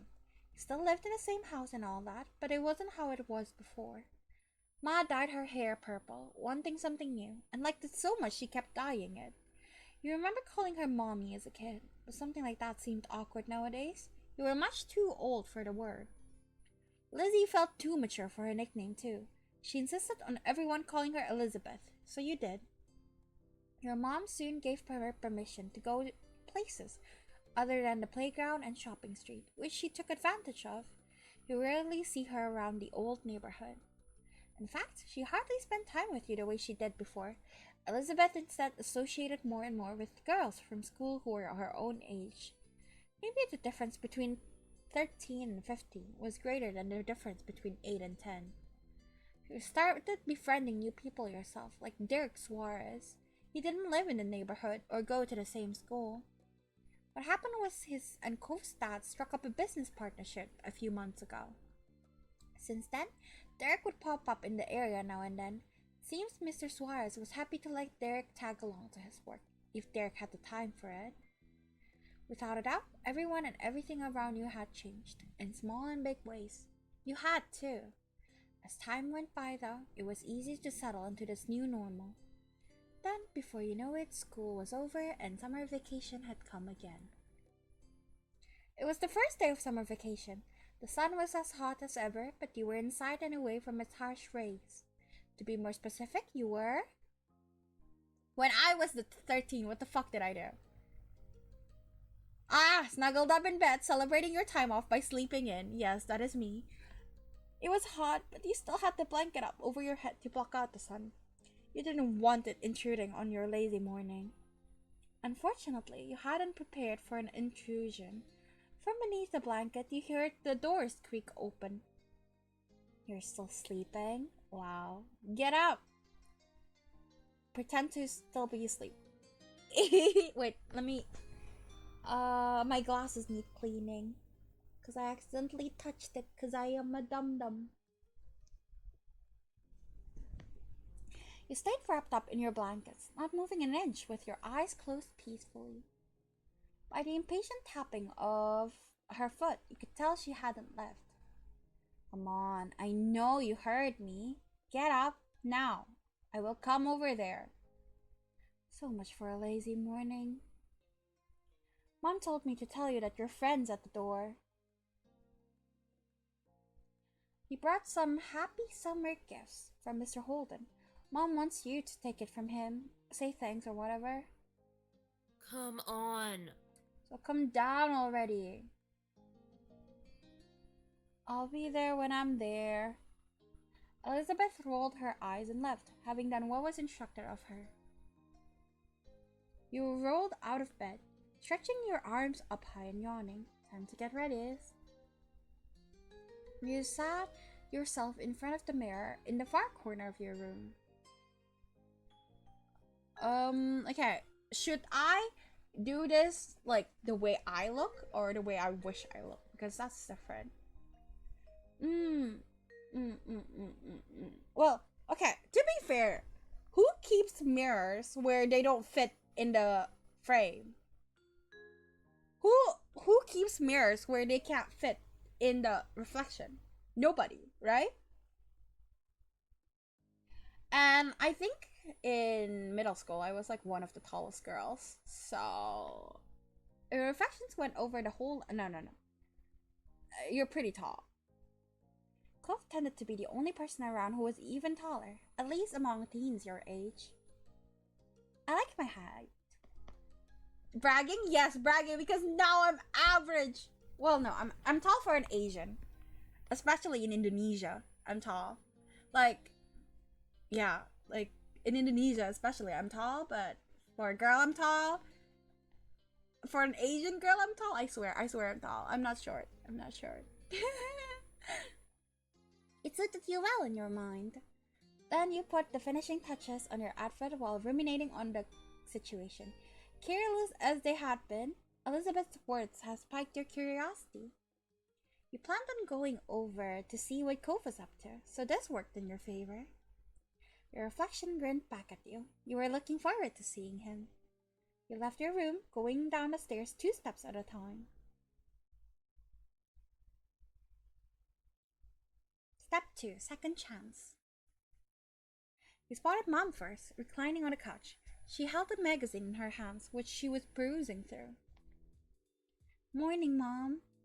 She looked up at your greeting, a smile instantly appearing on her face. Thanks. Oh, she has her hair up now. Good morning, Betty. Thank you for coming down.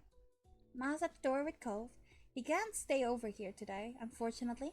Why don't you go and thank him before he leaves? You nodded and made your way to the front of the house. Just as she said, Ma was out there making conversation. Every time I see Ma, all I can think about is little house behind the woods, little house in the big woods. Yeah, it's all I can think about. She must have heard you because she looked over her shoulder. Oh? You said your hair is purple. What's so purple about that? It's a purplish brown, but it's not purple purple. Look who finally made it, morning sleepyhead. Ma reached forward and you knew she was about to pet you on the head. She was taller than average for an adult woman, so you were still a little in her eyes despite being big for your own age. Yeah, I'll let her do it. You stood by patiently and indulged your Ma's wishes. She gave you 2 small taps to the crown of your head. You're the last one down today, you know that? Life isn't... Oh. I was going to stay in longer, so you're welcome. Yes, thank you for gracing us all with your presence this fine day. With a small laugh, Ma stepped aside. It was just as you remembered, exactly how you came to know him to be. He's embarrassed, he's shy. Okay, apparently my choices made him shy. I guess I'm not a good enough friend to make him come out of his shell. I guess it's an L for me. He leaned uncomfortably to the side in your doorway as the longer strands of his hair idly drifted in the breeze. His features were pinched in embarrassment and he shifted from one foot to another. He was holding what must be the much talked about gift. At first glance, you figured it must be a bouquet of flowers. Then you gave it a real look. No, instead it was carefully cut fruit. That's so interesting. It made a lot of sense that it was actually from Ko's dad. You had to suppress a laugh at this showing. Couldn't imagine many folks buying that sort of thing for their own personal enjoyment. What kind of arrangement was built for the presentation, likely to impress whoever was inevitably going to receive it. It seemed, no matter how long he lived here, Mr. Holden would keep going out of his way to be neighborly, and Cove would always be roped into participating. Cove smiled slightly at the sight of you. The sting of the goofy errand he was clearly embarrassed to be on eased. Hey, Vere? You earnestly grinned back. It wasn't weird at all, like it used to be when you were kids. As time passed, the two of you started to enjoy each other's company. Now you actually consider him a good friend, and not someone you were forced to be around by your families. Hi, it's really nice to see you. Yeah. His voice changed. You too. You were certain he meant that agreement. It was already shaping up to be another long summer with plenty of time for the two of you to have fun together. As awkwardness over the task started to creep back in, so Cove nudged the gift closer to you. He was ready to be relieved by it. I want to eat those flowers. Those are cut fruits, so you can eat the flowers. Congratulations, Loop. And with that, the gift was accepted. I hope you and your family like this. It's a pretty good gift. I think so anyway. He smiled earnestly. What? You don't want it anymore now that you know you can actually eat it? Are you that petty? Dad spent a lot of time picking out the best size and design. There were so many options to choose from. Oh, chill with the flirting. Thank you. To your dad for your buying it, and to you for bringing it over. It looks yummy. I feel dumb. I'm reading it out, and you can also read the text. How are you not seeing this, babes? Is my voice not enough? Should I slow down the way I talk? I wouldn't, but I'll tell him you said that. Mr. Holden's behavior was really different from any neighbor you'd ever had. Though after 5 years, you were used to his antics, and you had since made up your mind on what your opinion was. I like Mr. Holden. Oh no, I accidentally pressed that. Whatever shall I do? He was great and handsome to boot. Though there were some things people didn't like about Mr. Holden, you didn't mind them and quite liked him quite a bit. I think he's a really sweet guy, and he's clearly a really good dad to Cove, so I like him a lot. And even if he was Cove's dad, you couldn't pretend like he wasn't a nice-looking guy. That was good too, but it was something you kept to yourself. Your thoughts were quickly interrupted by a shout. There you are! You shared a confused look with Cove. As one, both of you stepped through the open door onto the neighborhood street. Didn't take long to locate the source of the noise. You spotted Derek just a few yards down the road. He ran up to you. Well, since she said we've been playing with him a while, I'll just say happy. Derek was certainly welcome guest in your neighborhood. It was a pleasant surprise whenever he showed up. Oh, cute! After stopping a few couple steps away, Derek hunched over to catch his breath. Then he looked up with a wide grin. What a good boy! Looks like a good boy. Hey, guy and gal. Oh, he's just a baby! I was just at your house, Cove, but no one was there. Should have figured you'd be at Vera's place. Do you ever spend time in your own home, or are you just always there? Derek laughed at his own joke. He either didn't notice that it embarrassed Cove, or the embarrassment was what he was actually laughing at. Derek turned to you. He was going to say more when his eyes widened and he gasped. What's that? You followed his gaze, unsure. Then you realized what he meant. You were still holding Mr. Holden's gift. It's kind of like a bouquet of flowers, but made of fruit. Nice. Can I have some? We can all share. Derek grew more excited by your words, bouncing on the balls of his feet. Awesome! Then he nodded his head as if to clear it. Anyway, that's right. I came here because I needed to say something big. He paused, possibly for effect. There's some other kid here in Sunset Bird. Cove was as surprised as you were by the news. Such a reaction made sense. No one around your age had moved here since Cove did 5 years ago. Were they with their family? Maybe they were cutting through. Nuh-uh, the new kid was all by himself, just walking. Did you talk to him? Nope. I came to report the sighting right away. The kid had green hair, glasses, was pretty small, and seemed really upset about something. I hope he didn't leave. You blinked. Slowly, you looked over to your longtime neighbor. Exactly. That sounds a lot like you, Cove. When you first got here, anyway. It kinda does, doesn't it? That's weird. He sounded almost fond, a small smile playing on his lips. Derek snickered good-naturedly. I can see that really well, now that you say so. Well, what'd you say? Let's go find Cove's lookalike. We should all meet him. Sure. I'll do it. Sure, I want to see who this person is.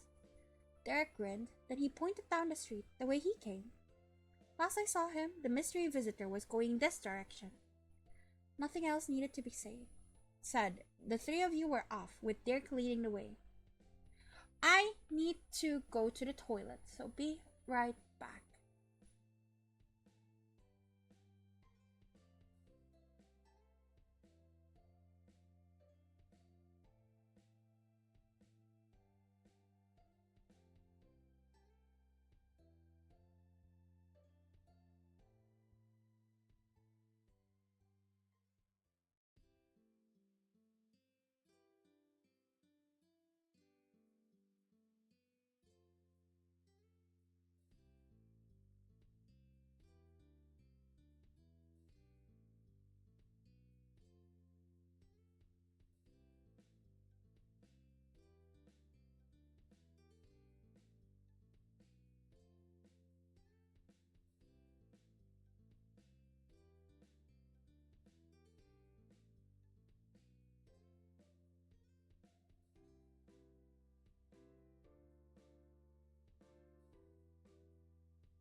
Alright, I'm back. Thank you for waiting.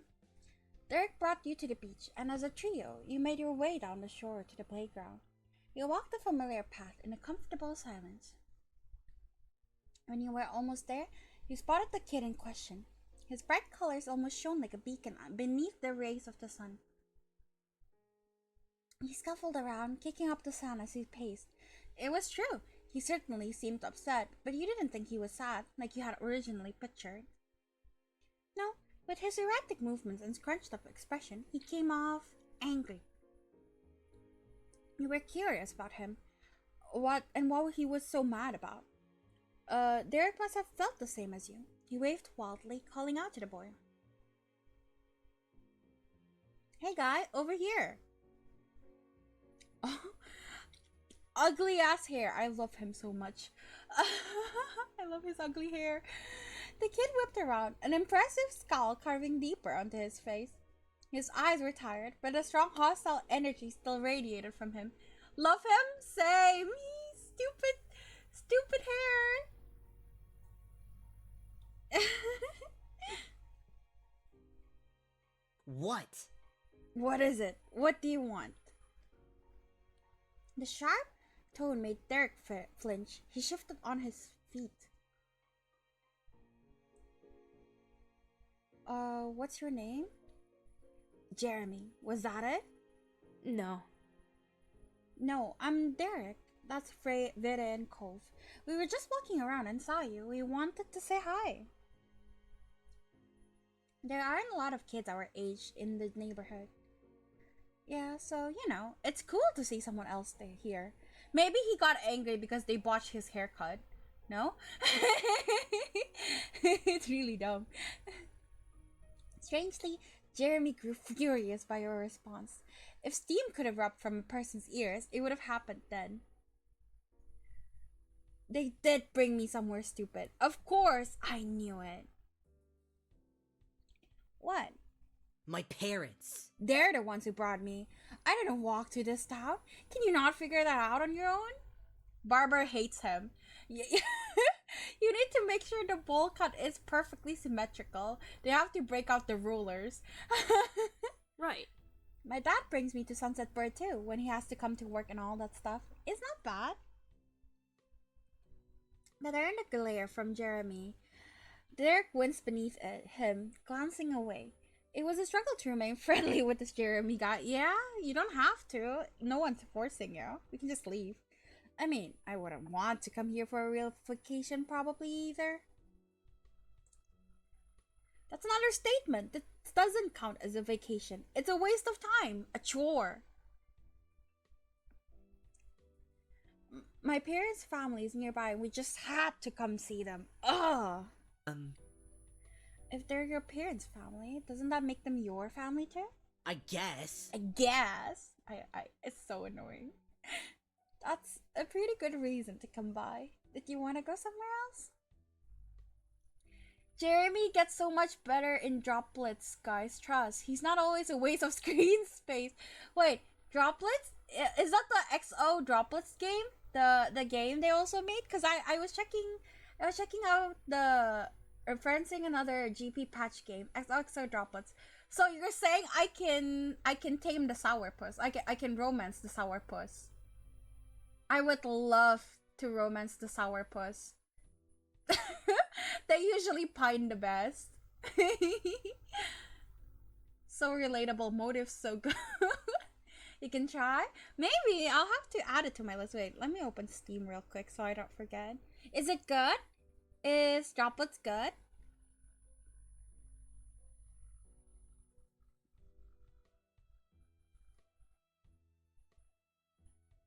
GB patch games. Yeah. An otome dating sim about a humorlessly jerky young lady and her mission to woo one of the multiple uniquely but equally obnoxious guys. Wait, that's so my type. I love obnoxious guys. I love making them suffer. Wait, Sheila? Eh? There's Sheila? Sheila is there? He's also very different. I can tell. Who the fuck is this? Eh? Okay, I might be interested. I might be interested. You can definitely tell it's older than the OL series, but it's so fun, is it? I would love that. Oh yeah, in case anyone's confused, I'm streaming to YouTube as well and Twitch. So I have two chats going on. So just in case people are confused. Okay, yeah, but I might okay, there's Jeremy and there's Shiloh. I'm very intrigued by this. Thank you for telling me. No. Jeremy crosses his arm with a huff. He turned away. They should have gone by themselves since they cared so much and left me home. But I'm not allowed to be by myself. Puh. I act like this. I act like this. I'm so sorry. It makes no sense. They're the ones who didn't know how to do anything, and I'm the kid?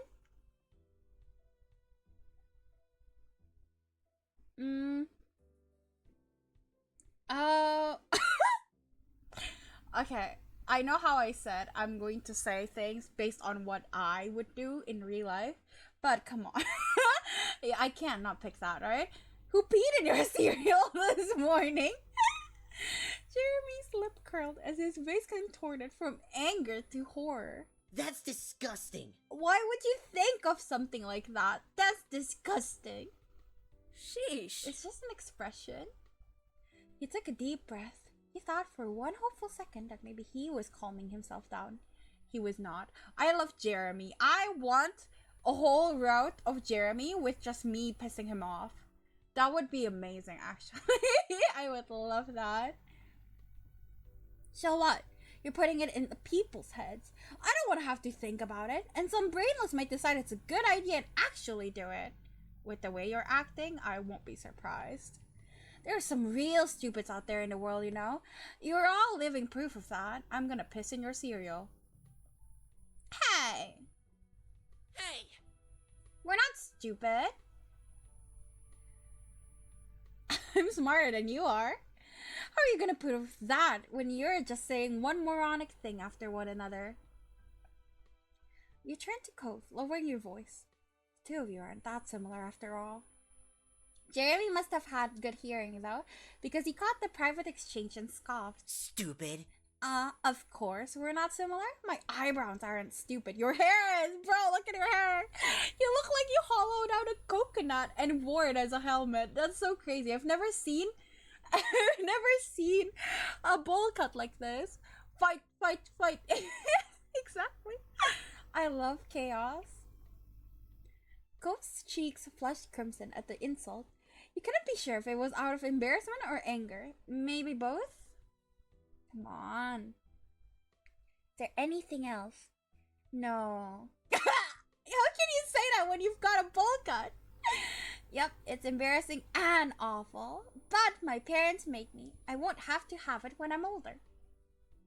I don't know what he's gonna do with those things. Except maybe shave them off. He probably should. I bet he'd look less dumb with no eyebrows. I want to fight. I want to fight. Can we fight? Again, this does not represent Vire as a person. I'm just choosing funny options because I can. I swear I don't act like this. I lunged towards him. With your fist balled, you made a quick step forward. But you only wanted to spook him. It made it clear that words wouldn't work, leaving you to resort to action, even if it was just for show. Denial? I'm not in denial. Excuse you. Rude. No, I'm a good girl. I try to not make too much problems for future Vire. So whenever I want to punch someone on the throat, I just imagine it and then try to let go.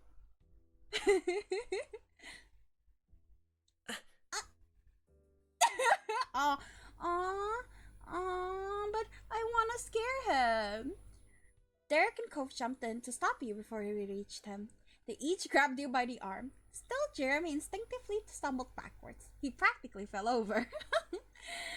If that's all he can do about what I'm saying, is just proving I'm right. You're brainless. I always end up trying to actually fist fight him. I think Cove is sick of my nonsense at this point. Good! He should be. I had to listen to him cry every 5 minutes, so the very least he could do is hold me back when I tried to fight. A friendship is where you give and take. So he has to suffer too. Jeremy continued to defensively fume and throw out insults. The reaction you got was definitely worth any consequences. Wow, what is wrong with you? Instead of taking offense, Jeremy only parried at Derek's words in a nasally voice. Oh. Wow, what is wrong with you? Wow, wow.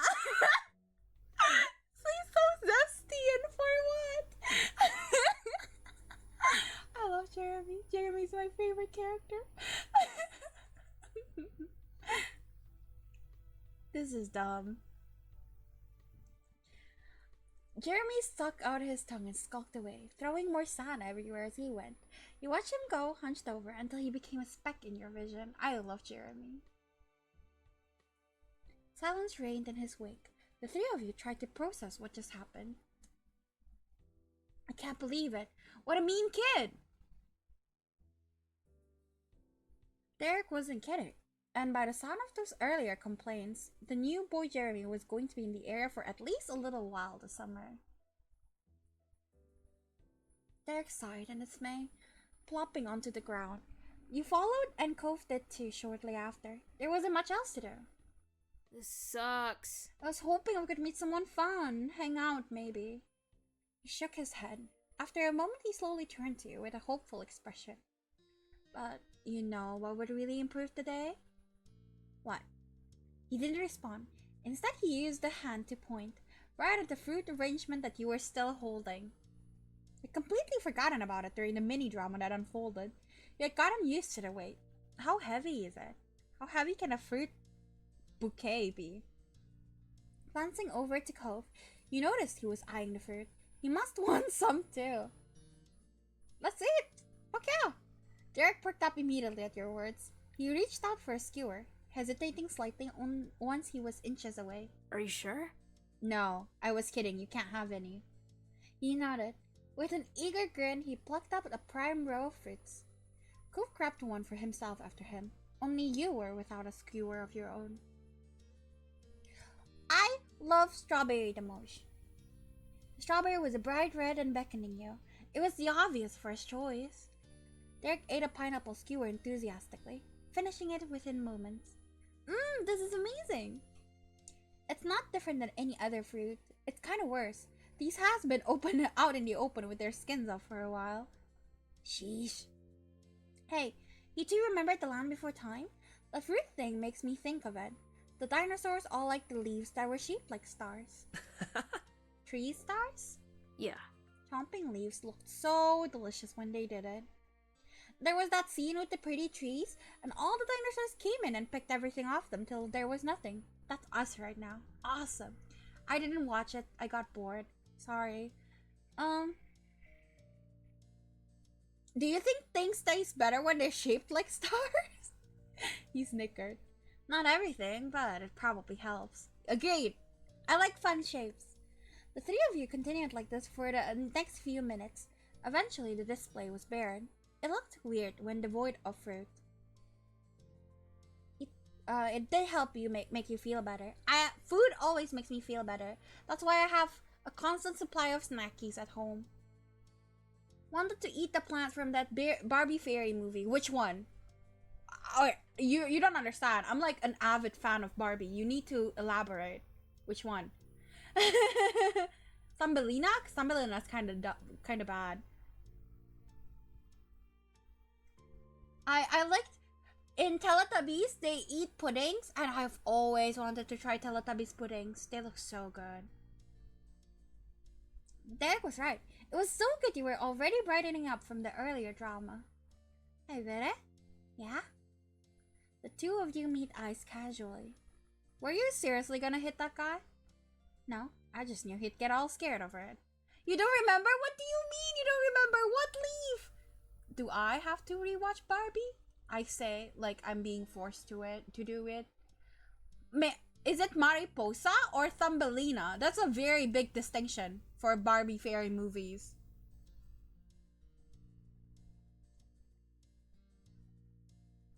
The one with Bibble or the one without Bibble?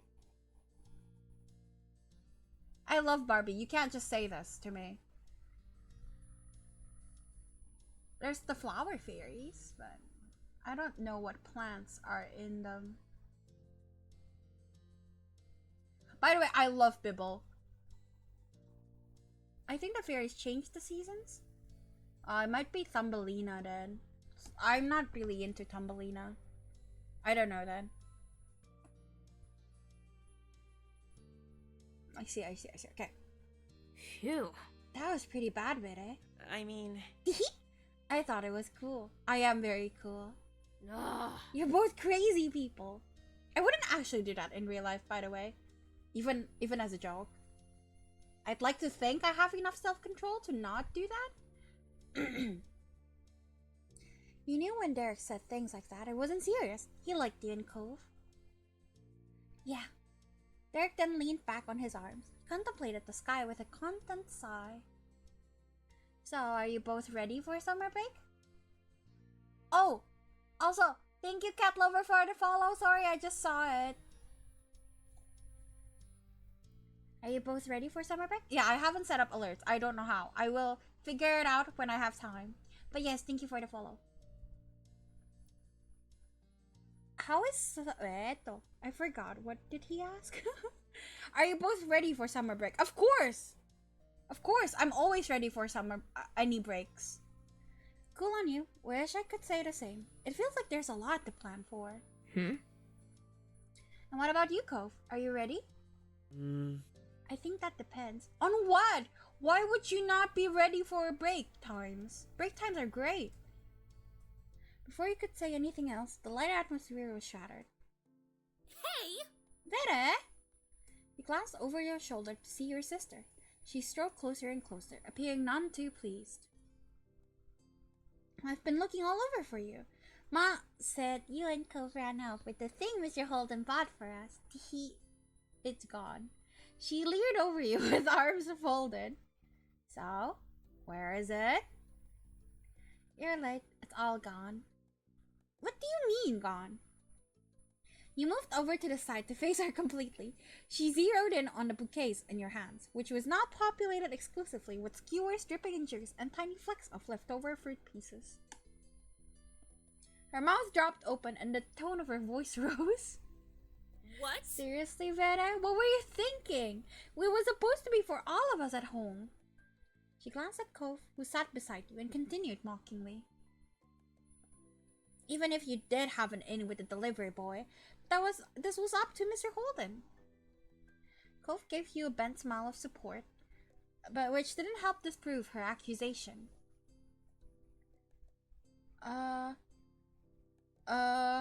We were hungry?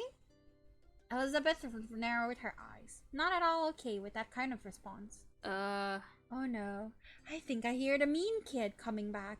We better get out of here. Elizabeth blinked, confused, and looked around. What? What kid? I don't see anyone. Derek didn't bother explaining. He just launched to his feet and ran off.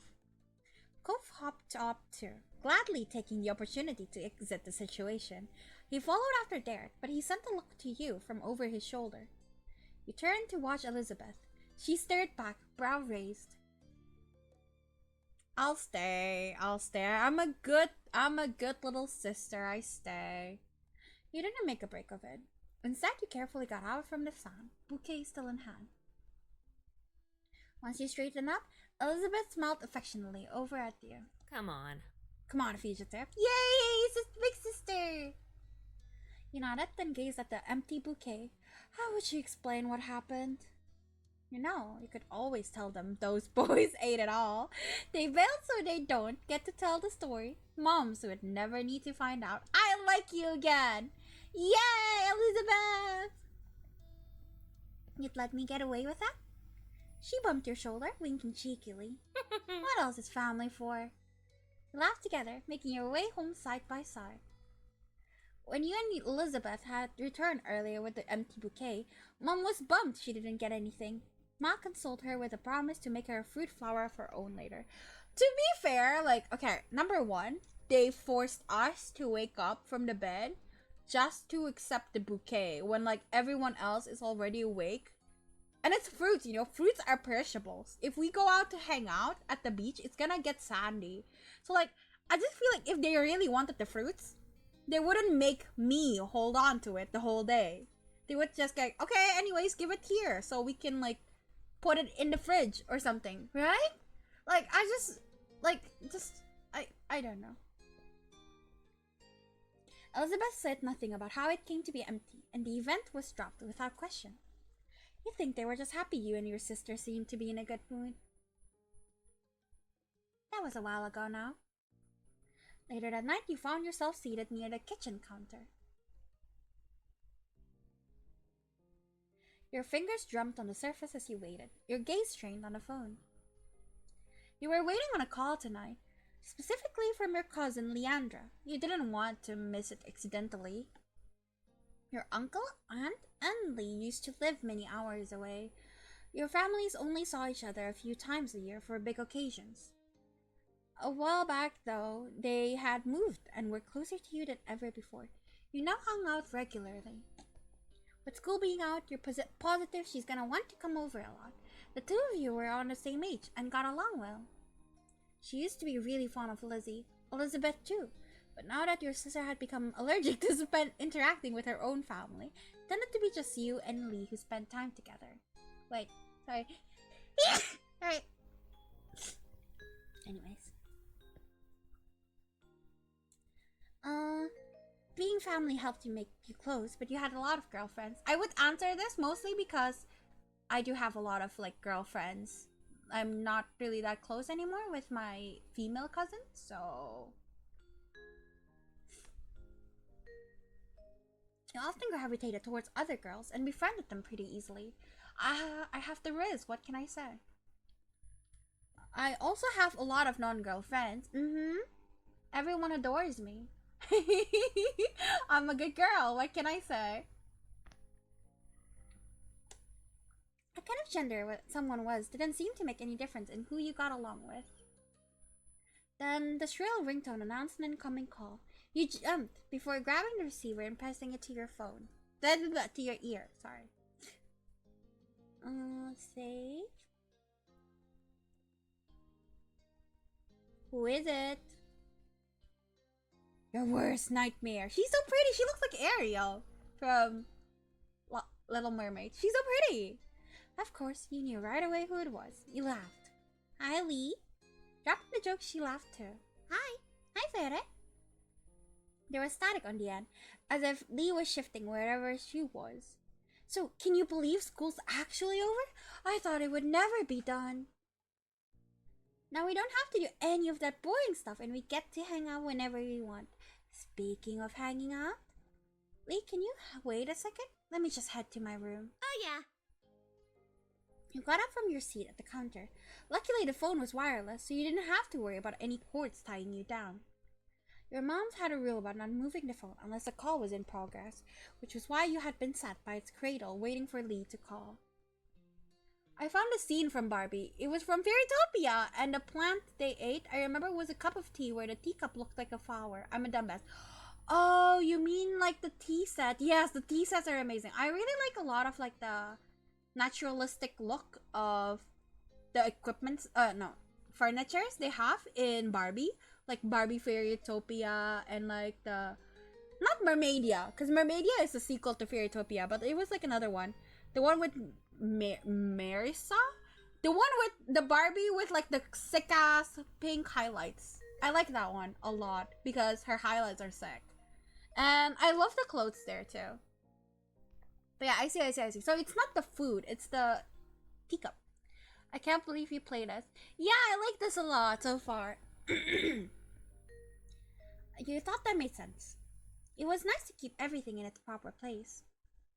But now that Lee had called, it was okay for you to go upstairs to your bedroom and talk to her. You jogged up the stairs, taking two at a time, smiling. After you had arrived, you shut the bedroom door firmly behind you, took a seat on your bed. Alright, I'm here. Cool. Hey, did you know? The girl down the street from me has her own phone now. A cell phone. She doesn't have to wait for someone else to stop using it or anything. Yeah, I love this game too. I only played it for the free one though. I get it. I also mostly play free games or cheap ones. Money is always tight. I understand the grind. Apparently they have a second game, if you don't know. Well, it's like a game before this one came out. XOXO, what was it? XOXO drop or something? What was it? Wait, let me look at my screenshot. XOXO droplets. Apparently it's older, but it's very good. So if you're looking for another free game made from the same dev, you can try that. I might try it again someday. I might try it someday as well. Wow, really? The thought of someone having a phone that was all their own seemed unbelievable to you. How long ago did this game come out? Because this is so already outdated, no? I don't think kids I think, like, I was, like, a preschool teacher a while back, and, like, my 4-year-old student had an iPhone. So I feel like it hasn't been like this in such a long time. Really, I didn't know there was a game before this one, but thank you though, I'll search for it later. Yeah, let me write the name for you. I don't know if they have it on itch.io, but I found it on Steam. Right? I wish I had one too, but my parents said I couldn't get my own phone until I'm more grown up. I wish they would change their mind. We could call each other every single day and no one would be able to stop us. How great would that be? But wouldn't I still be using a home phone? My moms wouldn't be able to stop us if they wanted. Lee laughed. You didn't put a damper on her imagination. Oh, then you have your own phone too. That works. She sighed dramatically. I bet I'm not gonna get one until I'm all the way in college. Squeezing the phone between your shoulder and ear, you puffed up your pillows and made yourself more comfy. I remember when I see, like, in movies, people doing that move where they put their phone between their shoulder and their head, and I thought it was the coolest thing ever. This is okay, Andy was featured. This was supposed to emulate like 2010-ish, because the game came out in 2020, and if I remember correctly, the epilogue takes place in modern day. Oh, I see. Okay, that's good to know. Thank you for telling me. Okay, at 2010, then definitely, because I had my first phone when I was like 13, 12. I see. So they're around my age then. Cool. It was strange to think of a time where normal school would be over, and you'd have to choose whether or not to go to college. School was such a big part of your life right now.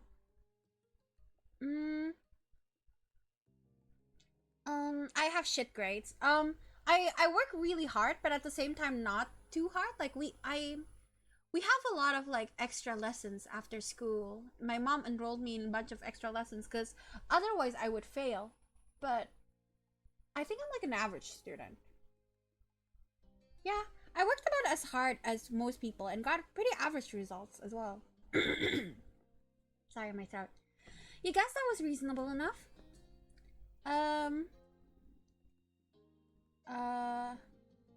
I have no plans to getting excellent scores, because last time I did, one of my friends got super mad at me for getting excellent scores. I still remember this. I am keeping the grudge forever. Like, I happened to get a chemistry score higher than hers, and she got so pissed off for the whole day.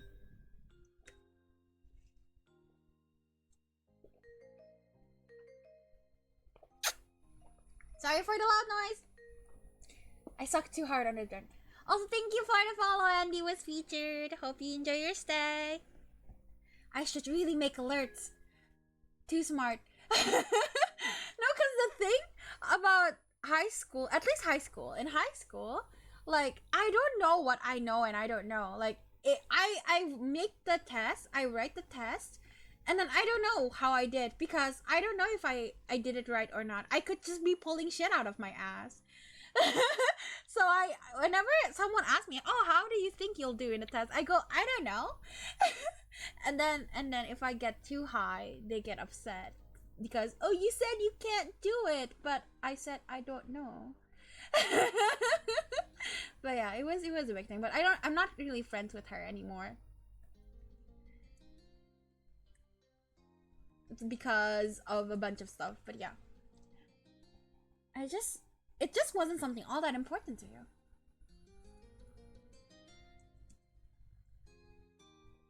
Yeah. You had tried to sound engaged, but your mind had decided to go back to school despite the season. Lee knew you too well to be fooled. What's up? You sound so spacey. What's up? Also, what was it called? Not reminder, announcement? Just in case people don't know, but soon I will be changing games to playing Arya Story, which is like an adventure indie horror RPG game with my friend Unlighted. So just in case anyone would be surprised if I change games, that is why. But yeah. I'm just saying because it's like really close to the time we're going to stream, which is in like 20 minutes, maybe sooner. Yeah. Anyways. Just thinking about school. I hate going to school. Lee groaned. Are you thinking about how we don't have to think about it because it's summer? That's what I'm doing. I like Lee. Lee's good. Let's make a petition for... Wait, no. It was so awful. I hate going. I remember tweaking out really bad because I have to go back to school. And like, I just spent like, what, 6 hours drawing while crying. It was so emo. I really hated school back then. It's so awful. I hate going. Get what you mean. Though, I guess school isn't all the way bad. You can do some good things there. You can just do more when school's out.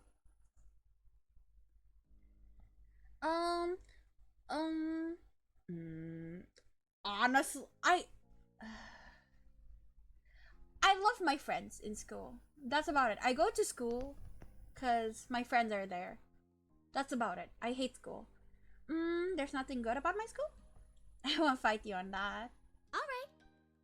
Now I decree the topic of school to be officially closed. Well, no, I liked middle school, to be fair. My teachers were nice. We'll have to talk about the summer first before we start plotting the rest of our lives. I've got some plans already. Like?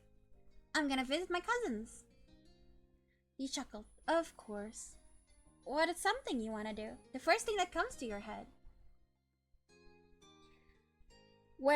Okay, yeah, for sure. I don't want to do anything at all. It's a vacation. I'll think about it when I think about it. Lee giggled. Aiming high, huh? Don't strain yourself. You leaned back in your bed, settling in as you continued chatting with your friend. Even though it hadn't been that long since you saw her and you'd be seeing her soon, you found plenty to talk about. For one, the events of the day. You sat up straighter. I was with Cove and Dirks today, and we met a new kid. Like, at your neighborhood? His parents are visiting family, so it sounds like he'll be around for a little while. I don't know how long. What was he like? An ass? Mean? He kept snapping when all we were trying to do was talk to him. He just kept being rude to everyone. But especially Cove. It was awful. I don't think I want to meet him. You want a boy to stay away before even meeting him? That's an unexpected twist. Your cousins were pretty popular with the boys who knew her. She seemed happy enough to have them around until they started to annoy her. Who are you to talk? Cove and Derek are always around. They're both boys, you know. Friend zone. That is not the same. Lee laughed at your rejection of the idea, deeply amused. After a moment, he chuckled with her. There was a stomping noise approaching your room, heralding the arrival of your irritated older sister. She flung the door open, a frown etched on her face. The little adventure from earlier hadn't gotten you any goodwill this time, it seemed. Come on. How long are you going to hog the phone? No, Unli? Why are you thinking about Unli? You come here, you chat for the first time after a few hours, and all you can say is no Unli? Madness, you're mean to me. I cry. Glancing at your watch, you realized that your quick call had gone on much longer than anticipated. Elizabeth held out her hand. The other one lodged on her hip. She noticed the realization on your face. Time's up. Um, gotcha. Gotta go. I'll see you. I guess I'll sigh. With a sigh, I'll say my goodbyes to Lee. I like Lee a lot. Lee, I have to go now. Bye. I've been napping. Thought you were doing a game with him in 15 minutes. He's very punctual. I asked if he wanted to do it earlier, and he's like, at our appointed time, he says. So, yeah. Okay, see you soon. Tell Elizabeth and your moms I said hi to. I'll probably be taking a break in 10 minutes to switch games and change my stream title and such. But yeah. You had barely pressed the end call button when Elizabeth whisked the handset from your fingers and began dialing someone new as she strode out of the room. Your mom's voice called from downstairs. Hey, has anyone seen the phone? I'm using it! With that, she shut the door behind her. Silence was left in the wake. That was one way to end your first day of summer break. Sometime later, it had gone dark outside, and you laid in bed wide awake. Your windows rattled all of a sudden, startling you badly. You flinched, staring over at it with furrowed brows. From your vantage point, you saw only the moon and an open sky. You were... Why would I be curious? About the rain? Oh, my window rattling? I would be confused, honestly. Or annoyed, even. Annoyed it is! I accidentally pressed that, wait. What? Oh, I was confused, apparently. What has caused that noise? Frowning, you sat up and moved closer to the window. You might as well find the reason behind the disturbance. To your utter shock, your gaze was met by a pair of familiar ocean blue eyes. Cove? You squinted. Yep, Cove was right outside your window. Your house was very angular, and some parts stuck out further than others, so it theoretically, I'm so smart, wouldn't be hard to climb around on. Still, just because somebody could didn't mean you expected it to ever happen. That's a little scary, you know? Like, knowing that your house could be climbed at any time? Isn't it scary? Especially my bedroom. To his credit, Cove was doing just fine. His feet were braced against a section of the wall that jutted out, his arms flexing with the effort to keep him upright. He easily lifted a hand and waved at you from the other side of the glass. You hurriedly opened the window. That's really dangerous. I'm worried for you. Cove climbed over the ledge, releasing a breath once he was safely inside. Hey. Hi, Bede. That was what I was thinking. What's up, Romeo? I needed to talk to you and couldn't wait until tomorrow. Swiggity shooty, he's coming for that booty. He's 13! Mind your words, Madness. This is a kid we're talking about here. If I rang the doorbell, I know your moms would have answered, and they'd just make me go home. I didn't really want to explain why I was coming over anyway. I don't want to talk about it. Well, besides with you, I mean, but that's why I did that. And as unexpected as this was, you were touched. Cove felt like he could tell you what was wrong. I might have tried calling or something, except my dad was on the phone. Kids have hormones too. Yeah, well, you're not a 13-year-old, so you can't talk about a 13-year-old that way. Also, what hormones? Back when I was a kid, when I was a kid, back when all I did was like watch anime. What hormones? This particular one does not. Exactly.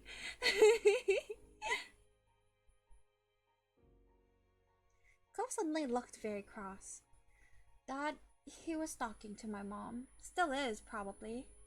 You raised your eyebrows. Cove had eavesdropped on his parents' phone conversation? Wow, I can't talk. My bad. It's been 4 hours since I started yapping. I would have done that too. I'll just not comment. Go on. There were other things to talk about. Yeah. Are you going to stay with your mom for a while again? Every year, Cove was sent off to live with his mom for a few weeks. When it happened varied. Sometimes he would go during winter break, but usually he went during summer. Even though it was hard news when you found out he was leaving and you missed seeing him those weeks, you understood. This particular 13-year-old is both very autistic and very demi, so he's got no clue what's going on there. I love boys who are bad with social cues, so I would love to see that more. Anyways, I'm teasing you, Vire. I'm joking, you madness. But I see. Okay, interesting. So he doesn't have feelings yet, right?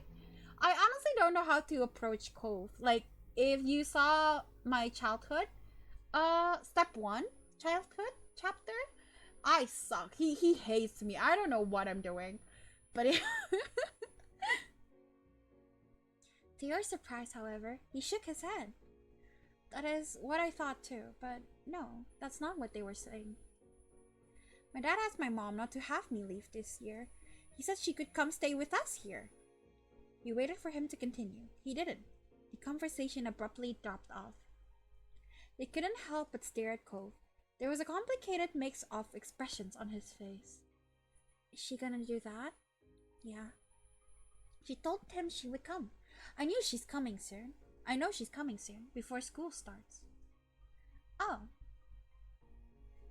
I had heard Cove talk about his mom a lot over the years. He'd tell you about past memories or what happened while he was visiting her. Still, it was one thing to hear someone and another to actually meet them. Very soon, we were going to see Cove's mom in person. I wonder, surely she's the one who has green hair, right? He surely has gotten it from somewhere, unless he's also adopted like us. I think we're adopted anyway. I mean, we could talk about how you were pouting I didn't hang out with you before our stream today. We could.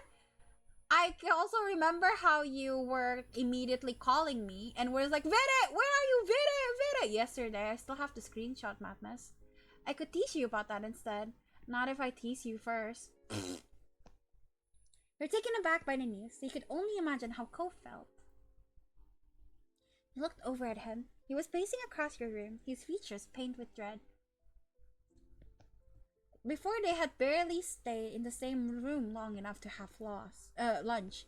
Now we're going to be all together again. The three is so hard to say. The three of us. After all this time, just for a few weeks. I know I should probably be happy. They can talk to each other now. I'm still not. I'm just still confused and freaked out. And now I feel really bad for feeling this way. I think it's okay. Vera, it's so... His fists tightened and his eyes became misty. Oh, poor baby.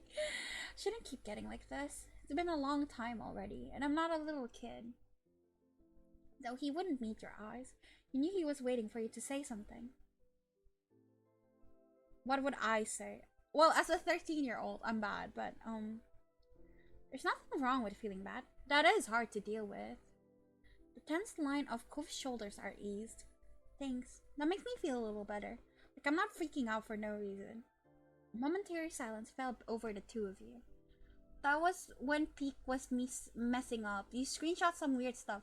No, it was when I wasn't answering because I was busy drawing or something. I remember pretty sure. And you were like, Vere, and then I'm like, what? And then you immediately called me. I remember this madness. You marveled at how the day started. You had woken up eager for summer vacation. But now things seemed to go so crazy. The mini debacle with Mr. Holden's gift, the newest addition to the neighborhood being so rude, and as if all that wasn't enough, now Cove's mom would be living with Cove and his dad again. Your whole life was kind of like that, it seemed. Complicated and hard and different. Why couldn't things just get better with time? But like, she's not having a bad time. Her friend is having a bad time. Why is she making it all about herself? Like, my friends talk to me a lot about their problems. It doesn't make it that my life is hard. You know, all I have to do is listen to them. Like, okay. Vere? The sound of your name, said quietly, pulled you from your thoughts. Cove gazed at you, concerned. Are you okay? Don't think about me. Think about yourself, darling.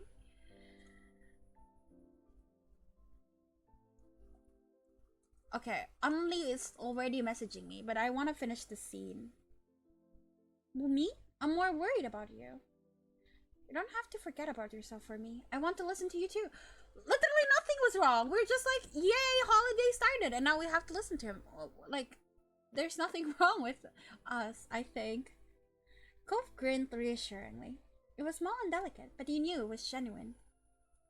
He had come here, conflicted and upset, only to end up worrying about you. He really was a great friend. You know, I think I don't want to talk anymore about this.